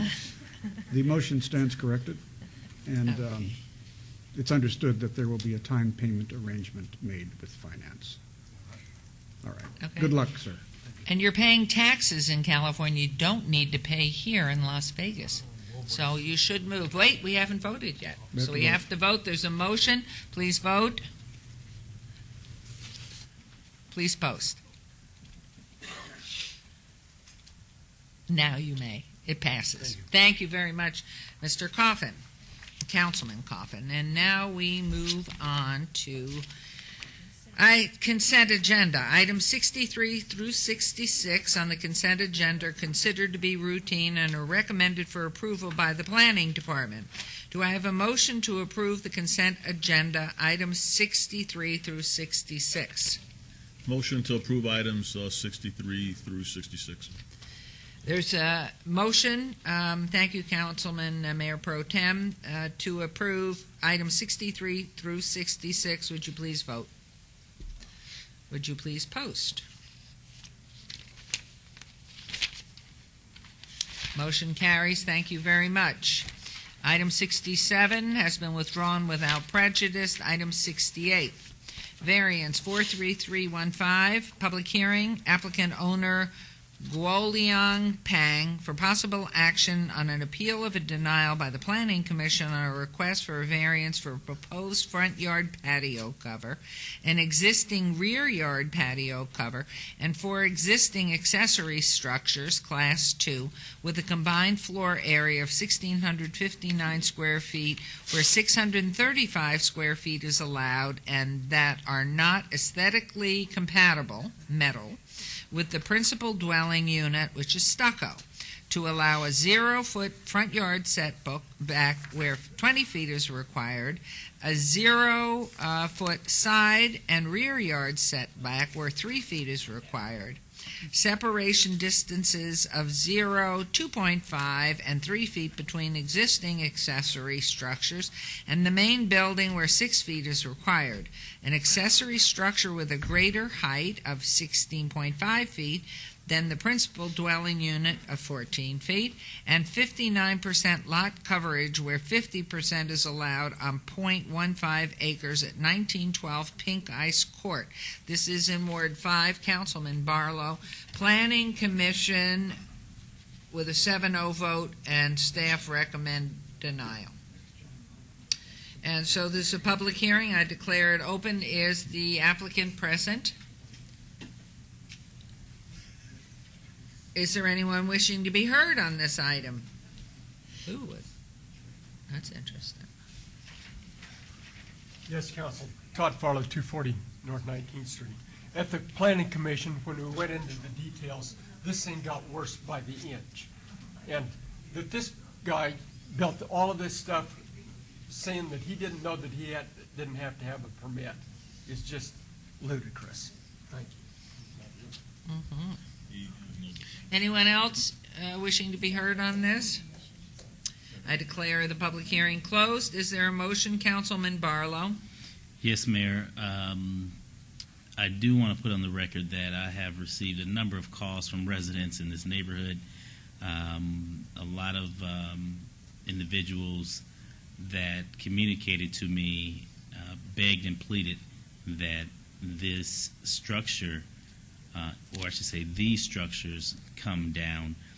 As you can see throughout the renderings, if we can go back to the overhead, the homes in this area range from approximately 1,200 square feet in total size to approximately maybe 1,300 to 1,400 square feet in total size.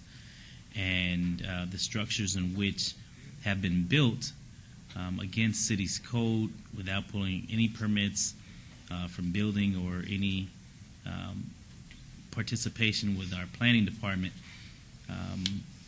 just goes to show you how, in fact, this does not comply or conform with the surrounding residential property. So I would have to agree with our planning commission as well as our planning staff to move for denial of these structures, and I would ask that they be taken down within the next 60 days upon council action here today. That would be my motion. Thank you, Councilman.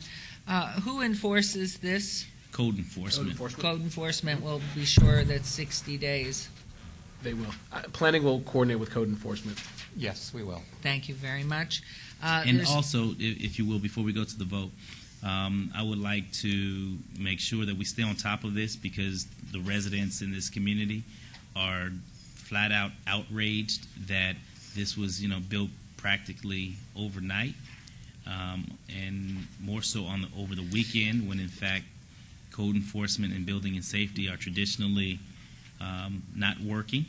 So I want to make sure that this comes back for a review to make sure that it has been done in 60 days. So how do I tee this up for a council meeting in, I believe, February? We can we instruct the city clerk to put it back on as a status in 60 days? Like a review of, review condition, because it's the condition. You're right, that's true. Well, I don't want to bog down, I don't want to bog down the council with this item, but if in fact staff can report back to me at that 60-day point to inform me that it has been done with photos, I think that would be probably maximizing the mayor and council's time without having to deal with this item coming back for review. So that's what I would like to do. Councilman, we would be happy to report back to you in 60 days. Thank you. And to make sure all the debris, because most of it's metal, is hauled off to the appropriate. Okay. What do you do with metal that's hauled off? Where does it go? That this cost is the responsibility of the owner to make sure it's in the right dump, wherever that is? It could probably Thank be you. recycled or something. so. Or recycled, whatever, but away from the property, so the, okay, there's a motion on, please, vote.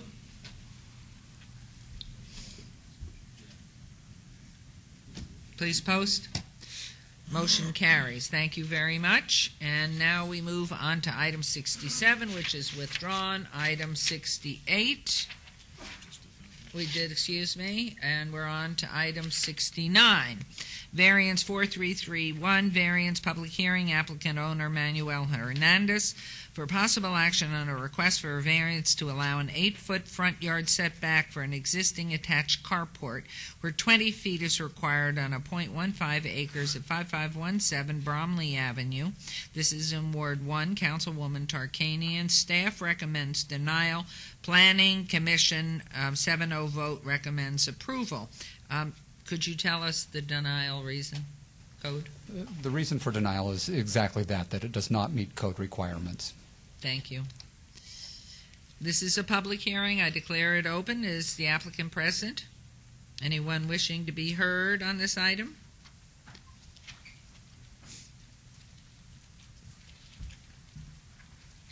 Yes, Todd Farland, 240 North 9th. Are you the applicant? Anyway, this is the real problem was that it was built to specs and everything, but the permit had expired. But he did get a permit. And if you go by, it really looks nice. So I would hope that you would go in conjunction with the planning and improve it. Thank you. Okay. Are you the owner, sir? My name is Manuel Hernandez, and I Welcome. live at 5517 Bromley Avenue, and I'm here about a carport that I built without a building permit. And when I found out that I needed a building permit, I went to the building department, and they told me that I had to apply for a variance permit. So I did, and I was here last month, and they told me that they approved the variance permit, but that I had to get a building permit. But before that I applied for the building permit, that for me to come to this meeting.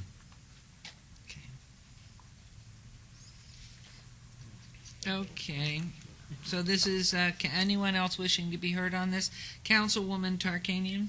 Could you tell me when you purchased this home? Ma'am? How long have you owned this home? About 6.5 years. Okay, so you purchased this home, and then in 2006, you requested a variance to build a carport, right? and that variance was granted by the Planning Commission. Then you went and you paid $600, which you thought was the permit fee, but it wasn't the permit fee. And thus, your property was built without permits in 2008. You had already had any time limit pass. The thing I want to get to is this. In 2008, you also sought a building permit for a block wall, so you knew how to get the permits. You never used that permit, but the permit was issued, so you knew how to use the permit. All I'm saying is this, is that I will agree with what your proposal was in your letter to us, and that was to knock off the amount of feet that you built this without a permit and pass the amount that the Planning Commission had said you could have when they voted approval. And I do that because I think it sometimes does get confusing in what we're doing. But you know the letter I'm talking about that you wrote? Do you have it? Here it is. You said, "My request is, if I may salvage part of what I've done by eliminating 5 feet to comply with the ordinance that I was first given." That was dated September 13th of this year. And Councilwoman, could I interrupt just to ask, do your neighbors object? No, nobody objects. Have we spoken to the neighbors? No, we haven't spoken to the neighbors, but have you looked at those pictures, Carolyn? Have you seen how close to the sidewalk it is? Oh, I see all the violation part, but as our gentleman out there who is here all the time, it looks, to me, it looks nice, and if you go back to where it's required, it's not going to even cover his car. And if the people on either side don't object, it looks like it fits properly on the property. I know there are a whole lot of issues here. So I know there's a violation code-wise and some other things, and have not been by the property either. But if you cut it back, you won't cover his car. What is the retribution to you if you get a permit and you build past the permit, and you purposely build past the permit? Do we let anybody do that? If I have my next door neighbor do it, do I have to complain in order to do it? I personally feel that he says in his letter to us, about 2 months ago, he said, "This is my request." He says, "My request is, if I may salvage part of what I've done by eliminating 5 feet to comply with the ordinance that I was first given." And I am saying my motion would be to grant your request. That's what I'm saying. Okay, could I ask another question? Surely. Did you, in fact, write the letter, or did somebody write the letter for you? This letter here? Yes. Oh, the same letter? Well, we're not sure it's the same letter, My but daughter did. Your daughter My did. daughter did. And did she, in fact, explain it to you in your native language, so you agreed to what for sure is in there? Yes. Okay. You are in agreement with what's in that letter, assuming it's the same letter the councilwoman boy, I married you off to our Councilman Coffin already.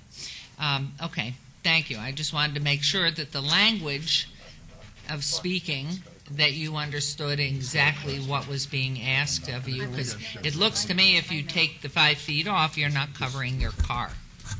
May I ask a question, Mayor Goodman? Yes. Is his proposal then to remove part of what looks like to be the cement structure as well as the metal carport? Is that what he is proposing to do for us?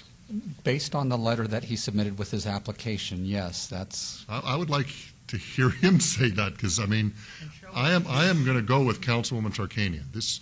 I am. But that just seems kind of crazy. I'm not sure if he understands what he's proposing. And Councilman Wolfson, I would like to say that I would not, in my motion, include the cement in it.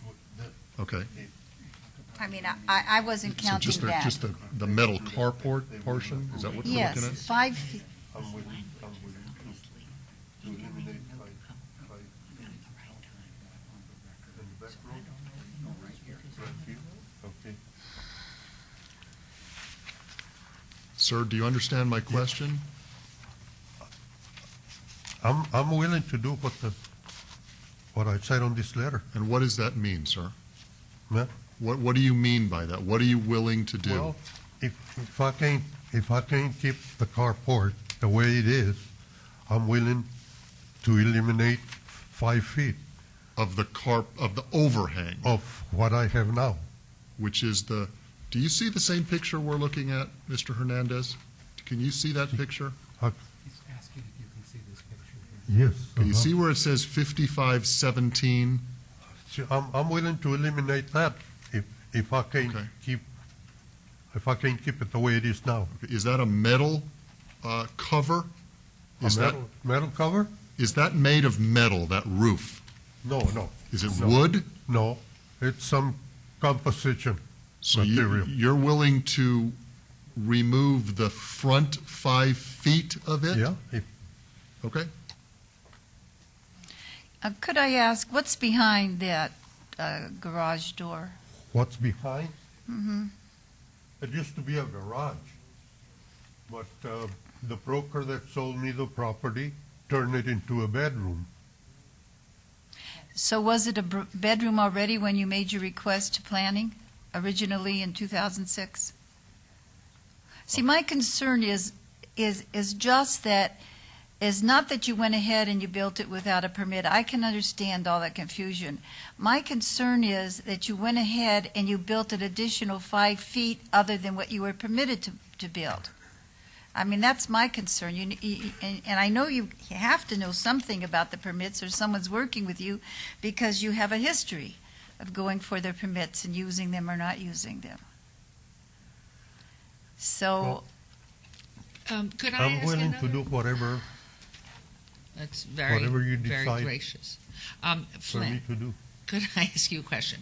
If you look at the left side, facing the rear of the car, and you look at the left side of the carport, the 2 pillars, is that in fact in compliance?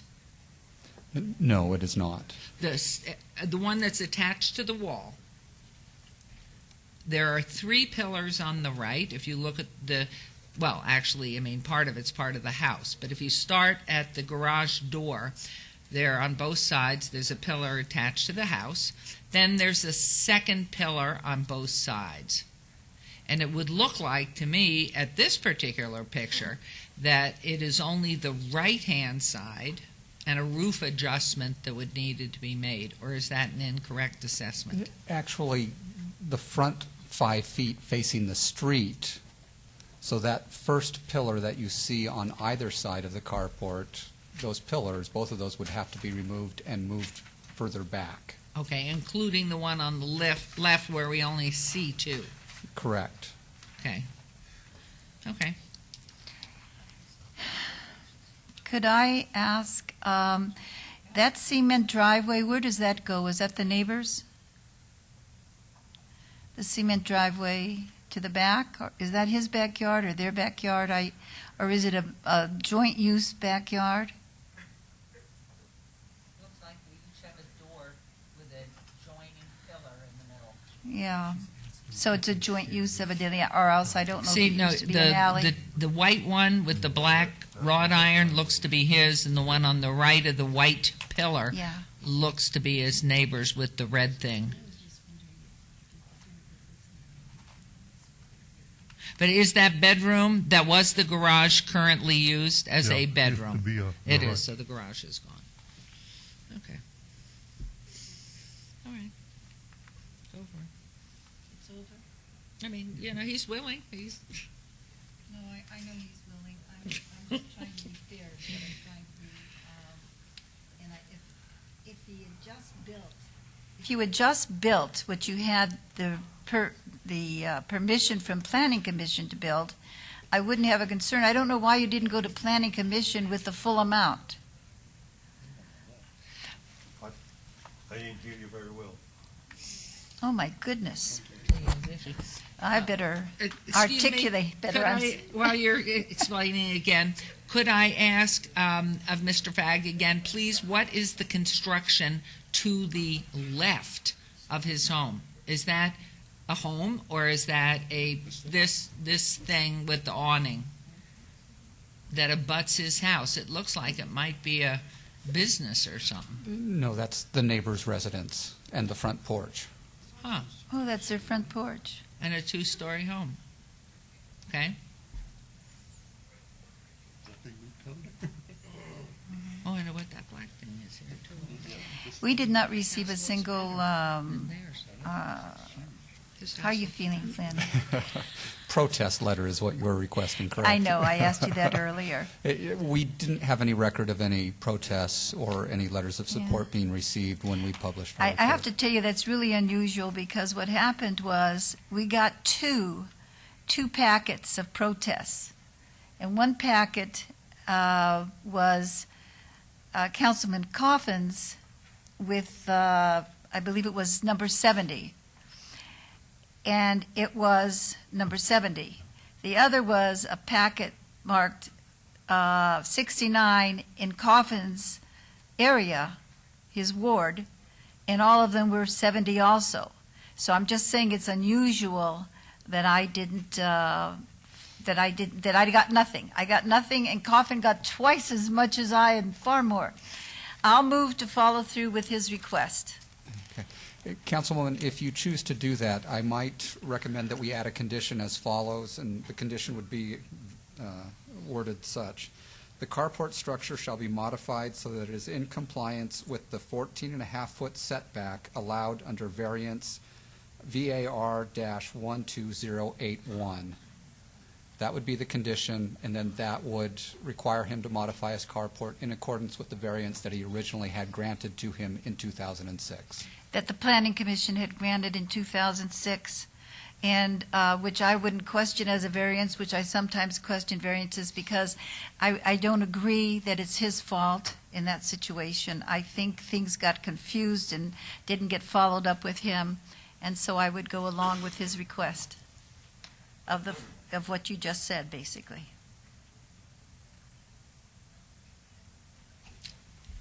Hate to do it. Could you repeat what this is? So this would be, as I understand it from the councilwoman, a motion to approve this item with an added condition that states the carport structure shall be modified so that it is in compliance with the 14.5-foot setback allowed under variance VAR-12081. What that means is he would have to remove the front 5 feet of the carport. Now, all I wanted to know was this. Is there any way to find out if I had protests there? Is there any way it can be... Councilwoman, I'm looking through the list. Oh. I'm looking through the stack right now, and it does appear that there were some that were received. I'm just trying to get to the front of them, but I found at least a couple. All right. I believe that there were protests that came in, and that's why I'm standing with what I'm standing. And 1, 2. And if... Councilwoman, there are 2 protests and 2 supports. 2 supports. Okay, it's even, so let's just Wait, go and could let you him wait have one it. more sec? Sorry, I'm sorry, Councilwoman, to keep doing this, but it's my nature. What are the addresses on those? No names, just addresses. You already have a motion you love. There is a protest on 2 protests, one from White Ridge, and one from Don Valdez, and then there are 2 supports from. Supports. I only want the negatives that want him to get in compliance. No names, just the name of the street. Those are the names of the street: Don Valdez and White Ridge. And where? I know you don't know the answer, but where are they in relation to his property? A mile away? Lynn, if I gave you the address, would you be able to tell? There's a map here. But Can you show us those on there? there? Doesn't matter. 4523 Don Valdez. All right, could you go slowly? I'm looking. I see names. I see Dancer and Seabaugh, Merendo, Tanya. I don't see. If I could have you repeat that street number again. 4523 Don Valdez.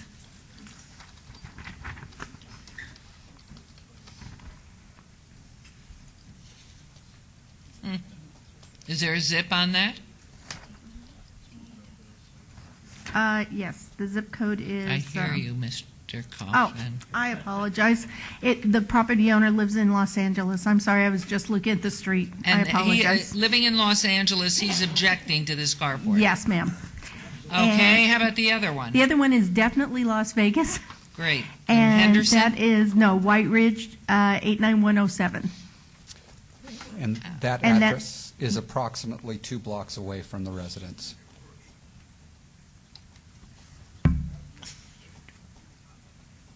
Two blocks to the northwest of the residence.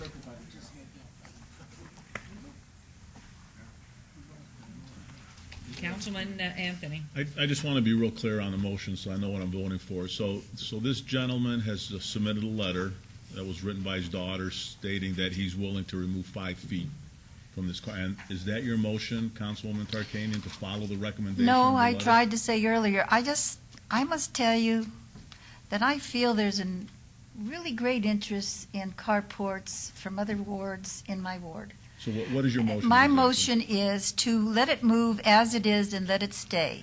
And then perhaps we'll designate my to let it carport stay. situations to others later in the future. And thank you for all your help, Mr. Fack. That is the motion. Leave it the way it is. Don't love me. There's, Just respect we me. do will love you. You may go No. home and do not deny yourself dinner. But this is, I mean, if in fact we love it and somebody lives in Los Angeles and doesn't like it, and somebody's 2 blocks away, I mean, my gosh. Carolyn, it's just the fact, and I'm going to have to state this, that there is no other council person up here who has these motions questioned as thoroughly and as minutely as mine. I know that. And I think that we've done a great job in our ward. I think we know what we've been doing. I think we know what we've had to do in our ward to move it to where it is now and holding, whereas perhaps others don't understand as much. I mean, that's what I feel. And Well, and I think, I too- grant that to other wards where sometimes I've wondered, what the heck are they doing to the people? But I say, okay, they know their ward. Well, this is compassion. Oh, yeah. Will I get this decision in writing? Yes, please. Mr. Fagg would like that, please. You should be very happy. Go home and be happy and thank your daughter for helping you. Thank you very much. Okay, there's a motion here. We haven't voted on it yet. There's just a motion on the table, as Councilwoman Tarkanian stated. Please vote. Please post. Grant him the whole thing. And Madam Chair, it's going to come up soon, but I have to leave because I have an appointment at 4:30 upstairs. Thank you. Please post. Motion carries. You do not have to tear down your... Thank you, Councilwoman. Thank you. Okay, moving on to number 70, SUP 43278, special use permit, public hearing, applicant Coolsville Tattoos. Owner, the Junior Corp, for possible action on a request for a special use permit for a tattoo parlor body piercing studio at 806 South Las Vegas Boulevard. This is in Ward 3, Councilman Coffin. Planning Commission and staff recommend approval. This is a public hearing. Would anybody like to come up and speak? And I gather you must be the owner. Oh, Robert Gonzalez. Yes, ma'am. You are the owner. My wife. Do you want to come up too? And She introduce? won't- No, she she won't doesn't. talk. She's shy. Okay. Councilman Coffin. Well, Your Honor, Robert Gonzalez may be the representative of the applicant, Marty Gonzalez. Is Marty Gonzalez in the audience to Yes. at least witness this? Right there. Okay. Do you intend to keep the same, but I'm curious because you've already got one tattoo parlor down on the boulevard at the 1200 block. Are you going to keep that open in addition to this one? We're not sure with Mr. Broussard, the landlord down there. We've been on a month-to-month with him. He hasn't made a decision. So you are going to open this up, huh? Correct. You're not just going to take the rights No, sir. to have it and then just leave it? No, we've been here open? since 1987. We used to be at 616. And when they shut off, some of you that have been here a long time, when they put like I stated last time, when they put the medium in the middle, they cut off the parking down there. So we had no foot traffic, and we had no place really to park. Now that everybody's starting to migrate north, so we thought, okay, let's move back where we were, because at least now you have more foot. I have a bus stop here prior to gas and just after gas, and then I have parking in the back now, where people can, because the dry cleaners are right there, the Berg's right across the street. Okay. Mr. Gonzalez, there are a lot of protests to your application, but I cannot deny based upon popularity of the tattoo business, I think. On the other hand, I have to ask you, don't you think there are enough tattoo parlors in town now? We're the oldest, me and my wife are the oldest tattoo shop owners in Las Vegas. Mm-hmm. You know, do I think there's a lot? I've watched them come and go. Most of them open in the county because they don't have to come here before all of you.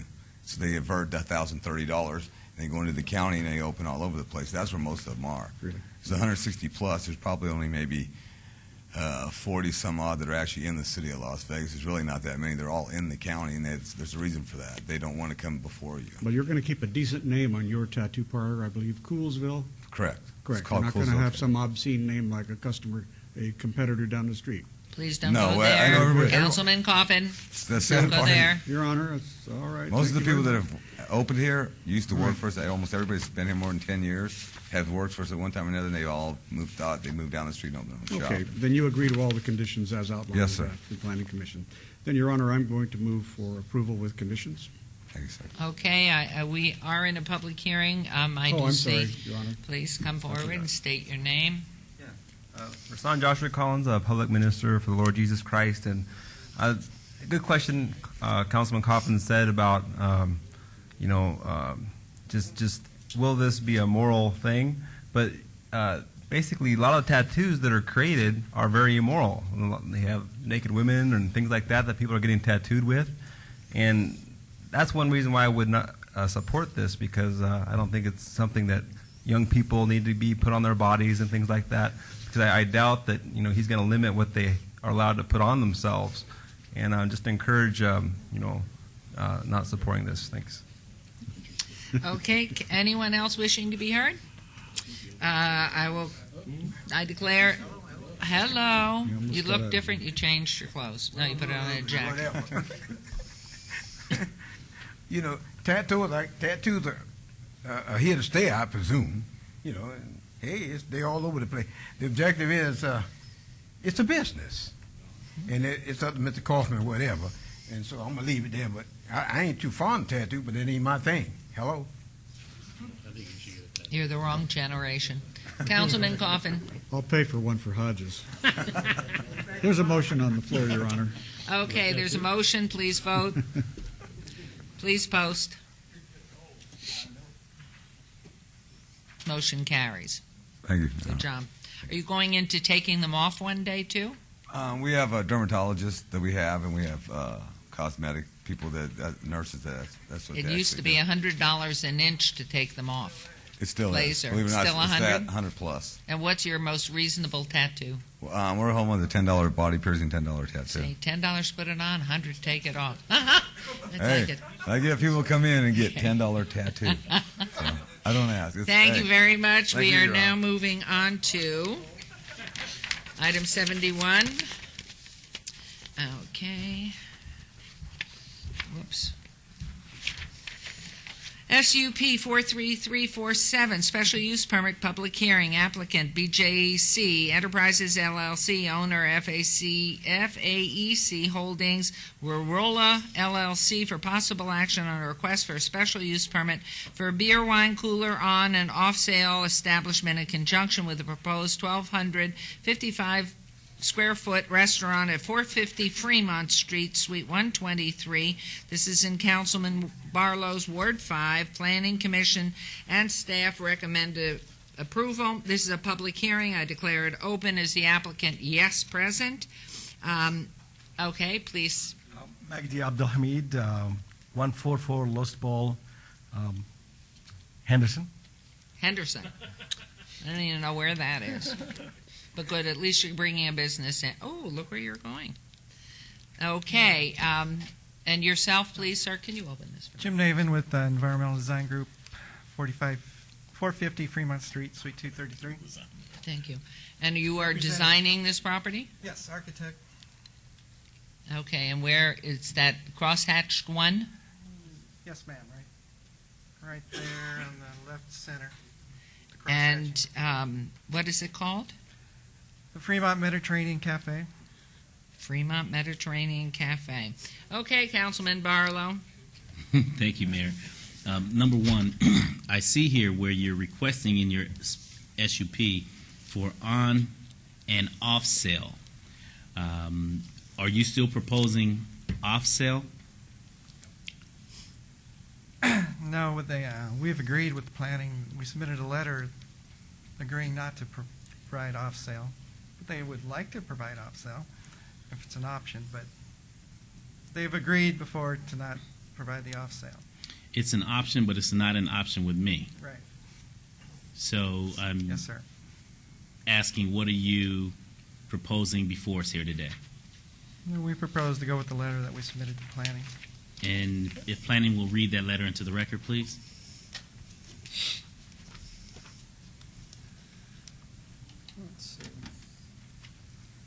Let me abbreviate, if you don't mind, Councilman and Madam Mayor. The intended use of Suite 123 is a restaurant with beer, wine cooler on sales. And so they specifically state in the letter that it is for on sale only. Also, please note in the conditions of approval, condition number 5 specifically states no off-sale of beer, wine coolers is permitted. And so that is consistent with their letter. Okay, great.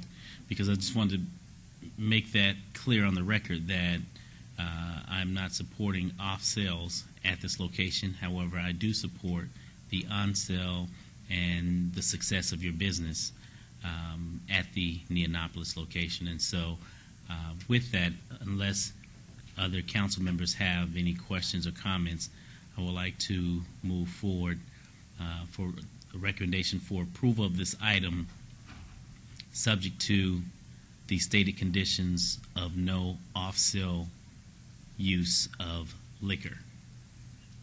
Yes, sir. You agree to that? Yes, sir. Thank you. Mayor? That is your motion? That is my motion. Okay, any comments from the public on this? Hearing none, it is closed. Comments, any questions from council? There's a motion, please vote. Please post. Motion carries. Good luck. Since this is going, sir, since this is going into Neonopolis, can you tell us what exactly the business is? The business is it's a Mediterranean cafe, which we serve a lot of American food as well, subs, wraps, and salads, and kebabs, and cappuccino bar. Greek food? Greek food and a little bit of every Mediterranean country. And do you deliver? We do deliver. Yeah, he just delivered my soup, Mayor. Lobster bisque. No wonder you made this motion. Conflict of interest. Wow. Good luck. Thanks Well, very how much. many? No How many conflict of square interest feet? because I paid. No soup for you. Good luck to you. Thanks very much. Okay, thank you. That's item 71. We're on to 72. SUP 43357, special use permit, public hearing, applicant, Castle Management. I can smell the soup down here. Or is somebody eating peanuts? I think it's a soup.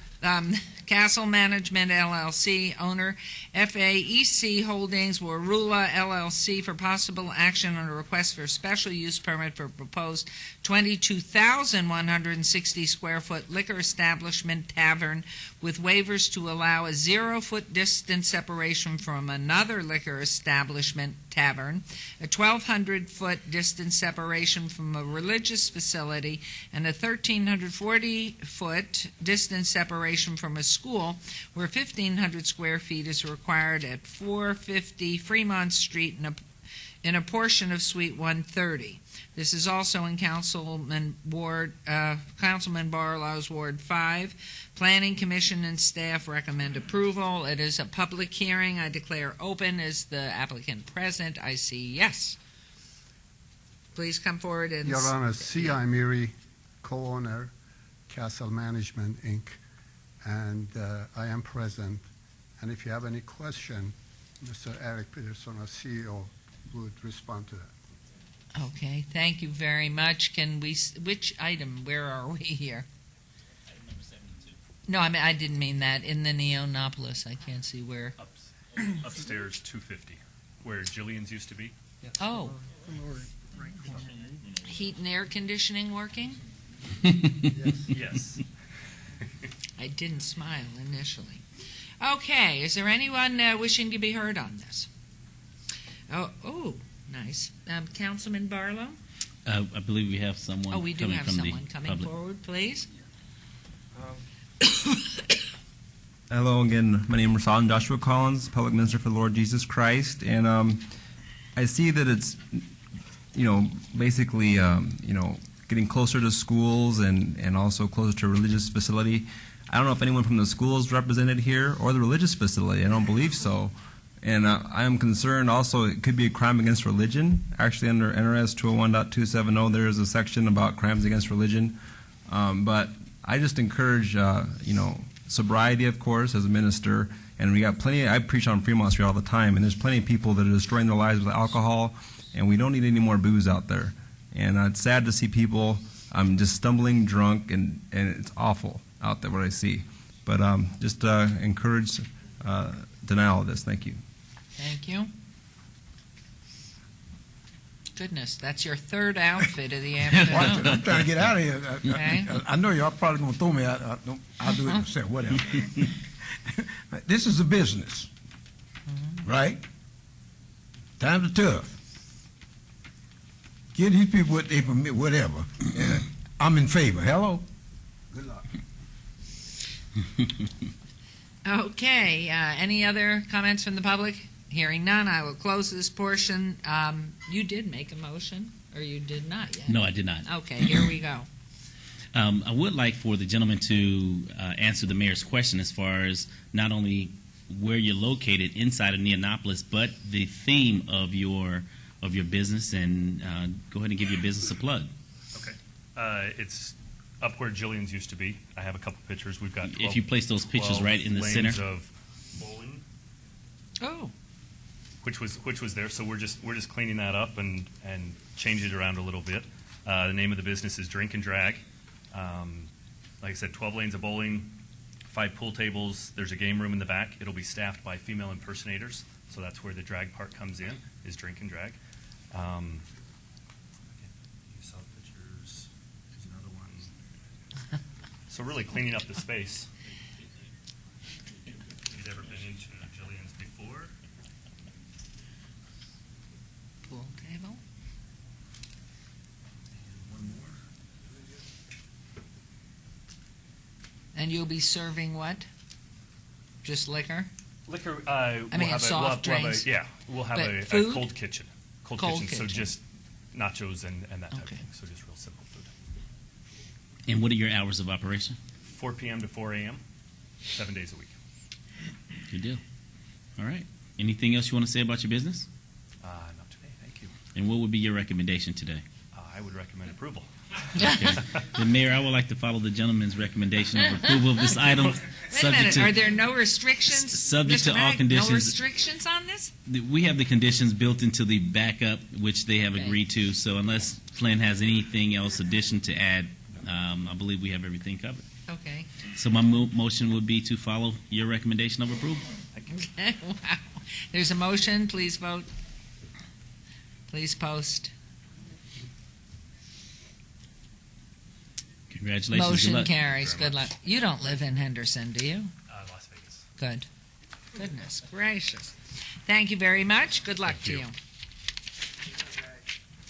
Okay, item 73, ROC 43312, review of condition, public hearing, applicant owner Craig Marketplace, LLC et al., for possible action on appeal of a denial by Planning Commission on a request for a review of condition to delete condition number 14 of an approved site plan review, SDR 25484, which required construction of a raised median island at the shared access driveway to the site from Craig Road at 7083 West Craig Road. This is in Ward 4, and Councilman Anthony. This is a public hearing. I declare it open. Are you the owner? No, ma'am. I'm representing the developer, Ted Egerton, 6345 South Jones Boulevard, Suite 100. If we go to the overhead, the proposed driveway is actually a combined driveway between two different shopping centers. When the second shopping came into play approximately 2 years ago, there was a condition put on it to install the median island as shown on the previous civil engineering plans. The reason that we would like to eliminate that median island today is for a couple different reasons. The main reason, it restricts the on-site circulation back to Tenaya Way. And if I can demonstrate. Can you point to the median? I can't even see. My arms aren't long enough. The driveway, if with the median island, vehicles coming out of this shopping center, specifically the drive-in for a proposed restaurant, will actually have to come out onto Craig Road and come down to the northbound on-ramps, make a U-turn to go to westbound Craig Road or to go on to Tenaya. Without the median island, they can actually circulate back into the shopping center and come out onto Tenaya Way, where there's a full access point to the south.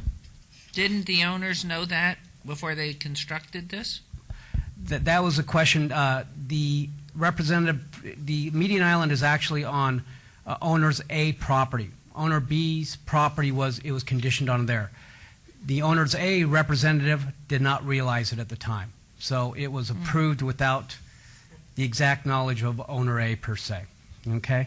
However, the reason for the median island, it was a noble reason to begin with. The reason for it was to prevent queues from stacking up at the driveway and potentially having queues back up onto Craig Road. That's why I have Exhibit 2, which shows what we have here is from the driveway looking to the west on Craig Road. As you can see, we have an exclusive right turn lane coming into our driveway. So in event that there is a backup, it won't back up onto the through traffic on Craig Road, but it'll actually back up, if there is one, onto into the right turn lane. Now, we did do traffic counts out there, and with the existing and proposed traffic counts, I might add that there's a 99% confidence level that a queue will not occur. Typically, in traffic engineering, we like to use the 95%, but on this one, because of the lack of traffic, it was actually 99%. Item 3, the other item that I like to show out there, this is actually looking at the driveway coming out of the existing shopping center. As you can see, there's tire marks. The island's existing right now. There's tire marks over the island. So in other words, the intent of the island, it's not being utilized as it was intended on. People are jumping the curb. And I have additional photos that depict it. This is from that driveway looking towards eastbound Craig. You can see the tire marks across the median island. And then with the looking out from the shopping center onto Craig Road. What we've also noticed out there is in driving that this curb return is a little tight. What we've agreed to do with staff is to actually redo that curb to make it a more gentle curve so vehicles entering the shopping center has an easier time entering the shopping center. And we've also agreed with staff, one of the conditions that we met with staff, I may add, staff is recommending approval of this. If there is a problem out there with queues backing up onto Craig Road, we've offered to put a bond in place to reinstall the median island for a one-year period. In discussions with Councilman Anthony's office, we've agreed to extend that to 2 years if desired by the council. So based upon that, we concur with staff's recommendation and ask for your blessings on this. Councilman Anthony? Thank you, Mayor. Good job, Mr. Egerton. You pretty much explained what's going on out there. And I know you mentioned it was there was a noble cause or a reason for putting the median there, but I went out there. I went out there with you and the owners, and there's no reason to have that median there. It doesn't serve any purpose that I saw. And you're right, there are lots of tire marks on there, so people are hopping that thing, and I'm surprised nobody's called and complained about their transmission getting ripped out. So I am going to recommend that we remove that medium. And it also, in addition, what helps here is there is a business, that hamburger business, that wants to go in there, and they won't go in there unless the median's removed because they want their drive-in customers to be able to make a right and a left turn onto that. And there is no safety reason to not allow that. And we did, when we went out there, I did take a look at that right turn there off of Craig, and so you are in favor of kind of lopping off a portion because it is kind of a tight turn. It'll make vehicles turn right a little bit quicker if it's easier to do. So you're in favor of doing? Yes, sir. We'll rework the curb so it's a little bit gentler curb coming into the property. Right. Okay. All right. Very good. So, Flynn, if you could help me make the motion on that, and Yes, sir? Did we want to extend that bond from a 1 year to a 2 year? I know that was Does discussed. it matter to you? I mean, I'll defer 1 year to- is okay with me. I'll defer to Mr. 1 year is Anderson. enough time to create a traffic study to find out if there's anything going on out there. I don't know if we need to tie up your money for 2 years. And the traffic engineering department concurs. 1 year beyond the certificate of occupancy is sufficient time to determine if a problem occurs. Okay. But if I may, I would suggest to accommodate the requirement for the modified curb return on the driveway, I'd like to suggest a condition, if I may, Mayor. Okay. I'd recommend we add a condition that says coordinate with the city traffic engineer to determine an appropriate increase in the radius for the inbound curb return of the subject driveway to better accommodate truck traffic into the site. The applicant shall reconstruct the curb return in accordance with the recommendation of the city traffic engineer prior to removal of any existing driveway median. Okay, so my motion, if I have this right, Flynn, is to delete condition. Oh, Pardon me. I have to ask you in public. Who's paying for the median removal? The shopping center B is going to be paying for the removal of the median island and also the radius return. As was stated, the condition that Bart was indicating is we cannot remove the median island until the radius island is being constructed at the same time. And so there is no cost to the city, is what I'm getting. Yes, ma'am. There's no Thank cost to you. the city. That's a good question. It's the public hearing. I forgot. Lucky for you. Whatever. This sounds like a good one anyway, right, sir? Y'all got business coming in, moving this. And that. Everything looking good. Hello. We're so glad love you you. approve of us. Good luck, sir. Okay. Thank you. Thank you. Todd Farlow, 240 North 19th Street. Did property owner B get approval from property owner A? Because this was a shared deal, I think. At the time, I believe, Bart, correct me if I'm wrong, there is a letter from property owner A after the public hearing. So there is a letter from property owner A stating it. However, that gentleman who's with property owner A is no longer there. So both properties are in agreement to remove it, though. And that's a matter of record. You have submitted that to planning, so they have it. As a matter of record, I'd hate for you to go all through this and find you're in a lawsuit because you haven't complied with the new owner of A or B or whichever. If it you'd is. like, we can add another condition stating that a letter, notarized letter from both property owners stating the removal of the island. If I may, certainly condition number 3 as written does say, since the subject median is not proposed on the applicant's parcel but on the parcel to the west, the applicant must provide proof that the parcel to the west is in accord with the revised condition concerning the installation of the median if needed. So there is already a condition requiring they prove that the neighbor agrees.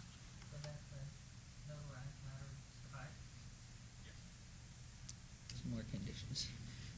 Okay, my motion will be to delete condition number 14, is that correct? Which removes the median? Correct. Actually, you can just recommend approval of this item, subject to the conditions of staff, with the addition of the condition that was read into the record by Mr. Anderson. Okay, that's my motion. Okay. Forgot to close the public hearing, but it's closed. And there's a motion. Please vote. Please post. Thank you. Thank you. Motion carries. Okay, we are on to item 74. I would instruct the city clerk to set the public hearing dates and appeals from the city planning commission meetings and dangerous buildings or nuisance litter abatements. Thank you. And on to 75. Citizens' participation, public comment during this portion of the agenda must be limited to matters within the jurisdiction of the city council. No subject may be acted upon by the City Council unless that subject is on the agenda and is scheduled for action. If you wish to be heard, come to the podium and give your name for the record. The amount of time of discussion on any single subject, as well as the amount of time any single speaker is allowed, may be limited. Are there members of the public who wish to speak under this portion of the agenda? Yes, sir. Hello. Again, Rasan Joshua Collins, a public minister for the Lord Jesus Christ. And first, I'd just like to applaud the council for every act of compassion towards those in need. that they've made, as well as every move towards holiness, specifically with Councilman Anthony, working against those prostitution things. That's great. But I'm curious to know under NRS 201.243 why that's not being enforced. That's actually a law against obscene material, and it's very clearly defined in the law that if it's prurient material and it has no literary, artistic, scientific, or political value, and it's commercially exploited for its prurient appeal, that it's obscene, and that's supposed to be seized and destroyed according to the law. Those pamphlets, those people pass out on the strip and everything. I don't know why they're not enforcing that, but of course I encourage that. And also, I'd just like to read the sign to you that I used to preach quite a bit out there on Fremont Street for the Now, people. keep in mind you're limited to 3 minutes. Yes, sorry. short. Okay, go I ahead, know. please. I'll do my best. I wish I had more time. But sexual sin and greed leads to hell. Love Jesus, not money. Fight corporate greed and be a non-consumer. Boycott those who destroy others in our earth. Help the homeless. Jesus was homeless too. Be sober and wise. Don't curse, smoke, gamble, or lie. I was arrested for preaching. Follow Jesus, not Satan. Ask for prayer and be sure to vote for our Joshua Collins for president. I want to work for holiness in this country. It is a Christian nation. That obviously we've lost those values, but arrest the greedy, not the needy. And the homeless in Las Vegas are often arrested for sleeping outside. And I encourage people to share this message. But that's just, I know you probably don't know my history, but I've been arrested a lot for preaching out here in Las Vegas. And over 30 arrests just in this city. I've been getting arrested, ever since 2002 for traveling, and preaching in different cities. I started up in Spokane, Washington, but I know that the Lord is going to be exalted in this city and in the world, despite what people try to do to stop His influence. So I encourage this council just to move with the Lord, not against the Lord, because you're going to lose. And actually, if you look on that graph that goes down, those were the years I was going to jail a lot for God during that time period. In 2009, when it bottoms out there, that's when I actually won a trial against the city and condemned them for how they are, promoting immorality and attacking the poor. So there's a connection there, I believe. God is using His servants to judge, right, and to come against immorality and sin. And if you look on the May 2009 front page of the Forgotten Voice newspaper for the homeless, look it up in the archives. You'll see the opening statement of my trial on the front page of that paper, because that's the trial that I won. It was my 24th arrest out here in Las Vegas. And I exposed a lot of these laws and things I'm explaining right now. But this is also something, I know the Lord tells us that He wants us to be a house of prayer, not a marketplace, and the world's become a marketplace. And if you look in Revelations 18, chapter 18, it talks about the destruction of Babylon. And the merchants will weep because no one buys their cargo anymore. And that's what's happening right now with this recession. Okay, so this is God working in the community and the world to bring change and to bring His rule on the earth. So just to let you know, God is real and working in the world. And this one thing for the people that are anti-abortion. If you look under NRS chapter 200.210, actually it's manslaughter if you were to punch a mother in the stomach or her stomach and kill that baby, right? That's manslaughter. Now they're trying to say that an unborn fetus is not human. But how can you be charged with manslaughter if you kill a pregnant woman's child? Okay, so this is a little ammunition for those that are anti-abortion. Thank you very much. Uh-huh. Thank you. Anyone else? Cowboy now. Goodness, this is like a show in itself. You going out to the rodeo? We'll all come if you're riding some bunkin' bronco. Whatever. I want to talk about World War II. Just two small items, and since this is Pearl Harbor Day, we got to mention these people, and that's what's wrong with us. These are two of the greatest veterans we had during World War II. The first veteran we had in World War II at Pearl Harbor itself, his name was Dorian Miller, and he was a cook. He came up out of a ship and shot down 8 Japanese planes. Hey, it's on the record. Dorian Miller. I was 10 years old. Now you see that big old sailor's picture, whatever. And we forget those kind of things. Then we had a World War II soldier, was the most decorated soldier ever, even until this day, and his name was Artie Murphy. Hello? So y'all can let me go home. Hey, not today, son. I'm on my way. Well, hey, you got enough. I'm getting respect. I'm a cowboy. Would you allow the cowboy hat on the way out, ma'am? Thank you. You need to clean up your act once in a while, young man. I like you, but cool it. Thank you, ma'am. Okay, anyone else? Goodness. Your Honor, if I could forgo my 3 minutes, could I have 4 minutes on the next? We'll split that, 3.5. Talk quickly. It's been a long day. Okay, go. I'll move fast, so kind of stay with me here Okay. for just a second. The area I'm talking about is on Tropicana between Pecos and McLeod. There's a Sam's Club, a Walmart, Sunflower Market, Savers, a Goodwill. And you know that's county, not us. I'm using that as an example. You have those anchor stores there. There's 57 storefronts vacant there. And you have to ask why. So I did some research. And how can you not, because the anchors bring the traffic in. What happened was that these small businesses, to get the business loan, pledged their property, their house, as collateral for the bank. When the house dropped, they called in the loan. They said they want more collateral. They couldn't come up with it. It collapsed. 47, each of those little businesses would hire what? 4, maybe 5 people? Look at, what I'm trying to put across is look at the employment that was lost in just that one center because of the banks.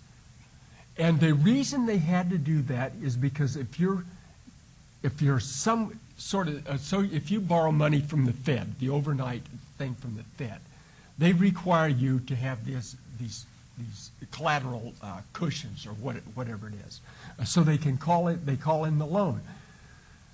So think of all of that employment that was lost because of what the banks basically they said they had to do. In May of 2010, I submitted a paper to the council, and it was showing why North Dakota did not get sucked into this recession crisis. It's because North Dakota was the one state that never signed on with the Federal Reserve. They are the one state that can create their own bank, which they have. Their bank wasn't required to pull in the notes when the collateral cushion collapsed. But we need to get involved. The paper that I put out, we need to get coordinated in with a local bank, whatever it is, and to take it somehow, withdraw it off of that Federal Reserve system so they don't have to call in their loans, whatever it takes. But we got to get some employment out there, and you can't do it without the collateral. Thank you. Good job. Thank you. Okay, anyone else? All right, hearing none. We will now move on to the council member recognition. Comments made by individual city council members during this portion of the agenda will not be acted upon by the city council unless that subject's on the agenda and scheduled for action. Any member of the council who wishes to speak, Councilman Barlow, you're first up this time. Thank you, Mayor, and I appreciate that. I would like to announce that on December 16th, I will be hosting my annual Ward 5 tree lighting ceremony at Lorenzi Park, and if we can go to the overhead, I would be greatly appreciative. We're going to celebrate the Ward 5 tree lighting ceremony with Movie in the Park, and as you can see, I am not the Grinch, but I am very close to the Grinch. We will have a Grinch out there, by the way, Councilman Anthony. So, no, don't give up the Grinch. Please, don't you dare give up that Grinch. That's a cute Grinch we have. Yeah, so we'll just go back to the overhead, if you will, just so that the residents will have an opportunity to see this. I do encourage you all to come out, bring your picnic, your blankets, your lawn chairs, and there will be a lot of refreshments while supplies last. The movie will be Friday, December 16th, 5 p.m. at Lorenzi Park. And this is the annual Ward 5 tree lighting ceremony where I dedicate the Christmas tree in the park to the children of Ward 5 who will go without, unfortunately, a Christmas tree in their home. So this Christmas tree is dedicated to all the young people in Ward 5 who will have an opportunity to have their own Christmas tree in the community. So we will have Movie in the Park, and we will be seeing The Grinch, How the Grinch Stole Christmas on December 16th. So please come out. It is free to the public, and we're going to have a great time. Thank you. That was one of your shortest ones on record. Thank you, Councilman Barlow. I am looking to my left. Councilman Wolfson has too much to say, so I am going on to the briefest report, which I know because nothing's in front of you. Councilman Anthony. I have nothing. See, I knew it. Boy, am I getting good at this. He has nothing. I see nothing in front of Councilman Ross. You're next. Nothing? And Councilman Coffin's on the phone. Councilman Wolfson, you're on. I could try and imitate Brad Jerbick. Fortunately, we don't have a missing child, but I'm not going to do that. Normally, I highlight a missing child, but we do not have a missing child to highlight today. The young lady that we were going to highlight had actually been located and returned to her family, but there are still children out there who are missing. So please take a minute to visit Nevada Child Seekers website and look at the flyers for all of the currently missing children. That website is www.nevadachildseekers.org. This Friday, December 9th, I'm doing something a little special. I'm looking forward to speaking to the law students at Advanced Technology Academy. The legal studies students have invited me to discuss my career as both an attorney and a councilman. I'm speaking to students this Friday the 9th, and it's one of the most favorite things I do. I love speaking to students. If there's any teachers or students who would like me to come to their classroom, please email me or contact me at my office at 229-6405. And finally, this Saturday, December 10th, starting at noon, is the 11th annual Lakes Festival of Lights. And it is free to anybody. You don't have to just live in the city. You can come from anywhere in southern Nevada to the 11th annual Lakes Festival of Lights. It's a free family event at the Lakes community at Sahara Avenue out there by Citibank. There's going to be a craft show, a car show, live entertainment, a visit from Santa. You're not Santa Claus this year, are you, Councilman Anthony? You're the Grinch. And we're going to have a visit from Santa and a lighted boat parade at dusk. For more information, visit the website at festival.lakesassociation.com. I understand that Mayor Carolyn Goodman's going to be out there. I'm going to be out there. And I understand from Googling the Weather Channel that the prediction is it's going to be about 60 degrees and sunny, which is really great because I've been out there sometimes when it's 40 degrees and chilly. So it's going to be a great afternoon this Saturday, December 10th. And what time is the boat celebration that I have to get my fishing pole out for? I think it starts at sundown? At about dusk, 4:30, 5 o'clock. Okay, Yeah. thank you. How Not- much fun. Not a lot of fish in that lake, though. Is that right? I can try that. you can I'm an try. optimist. I will try. Okay. Thank you, Councilman Wolfson. And now Councilman Coffin. Thank you, Your Honor. I was on the telephone earlier securing a telephone number of importance to our viewers who were out there and the two people that are left in the audience. On Saturday the 17th, Ward 3 is going to have its annual holiday party, and that's going to be at the East Las Vegas Community Center at noon.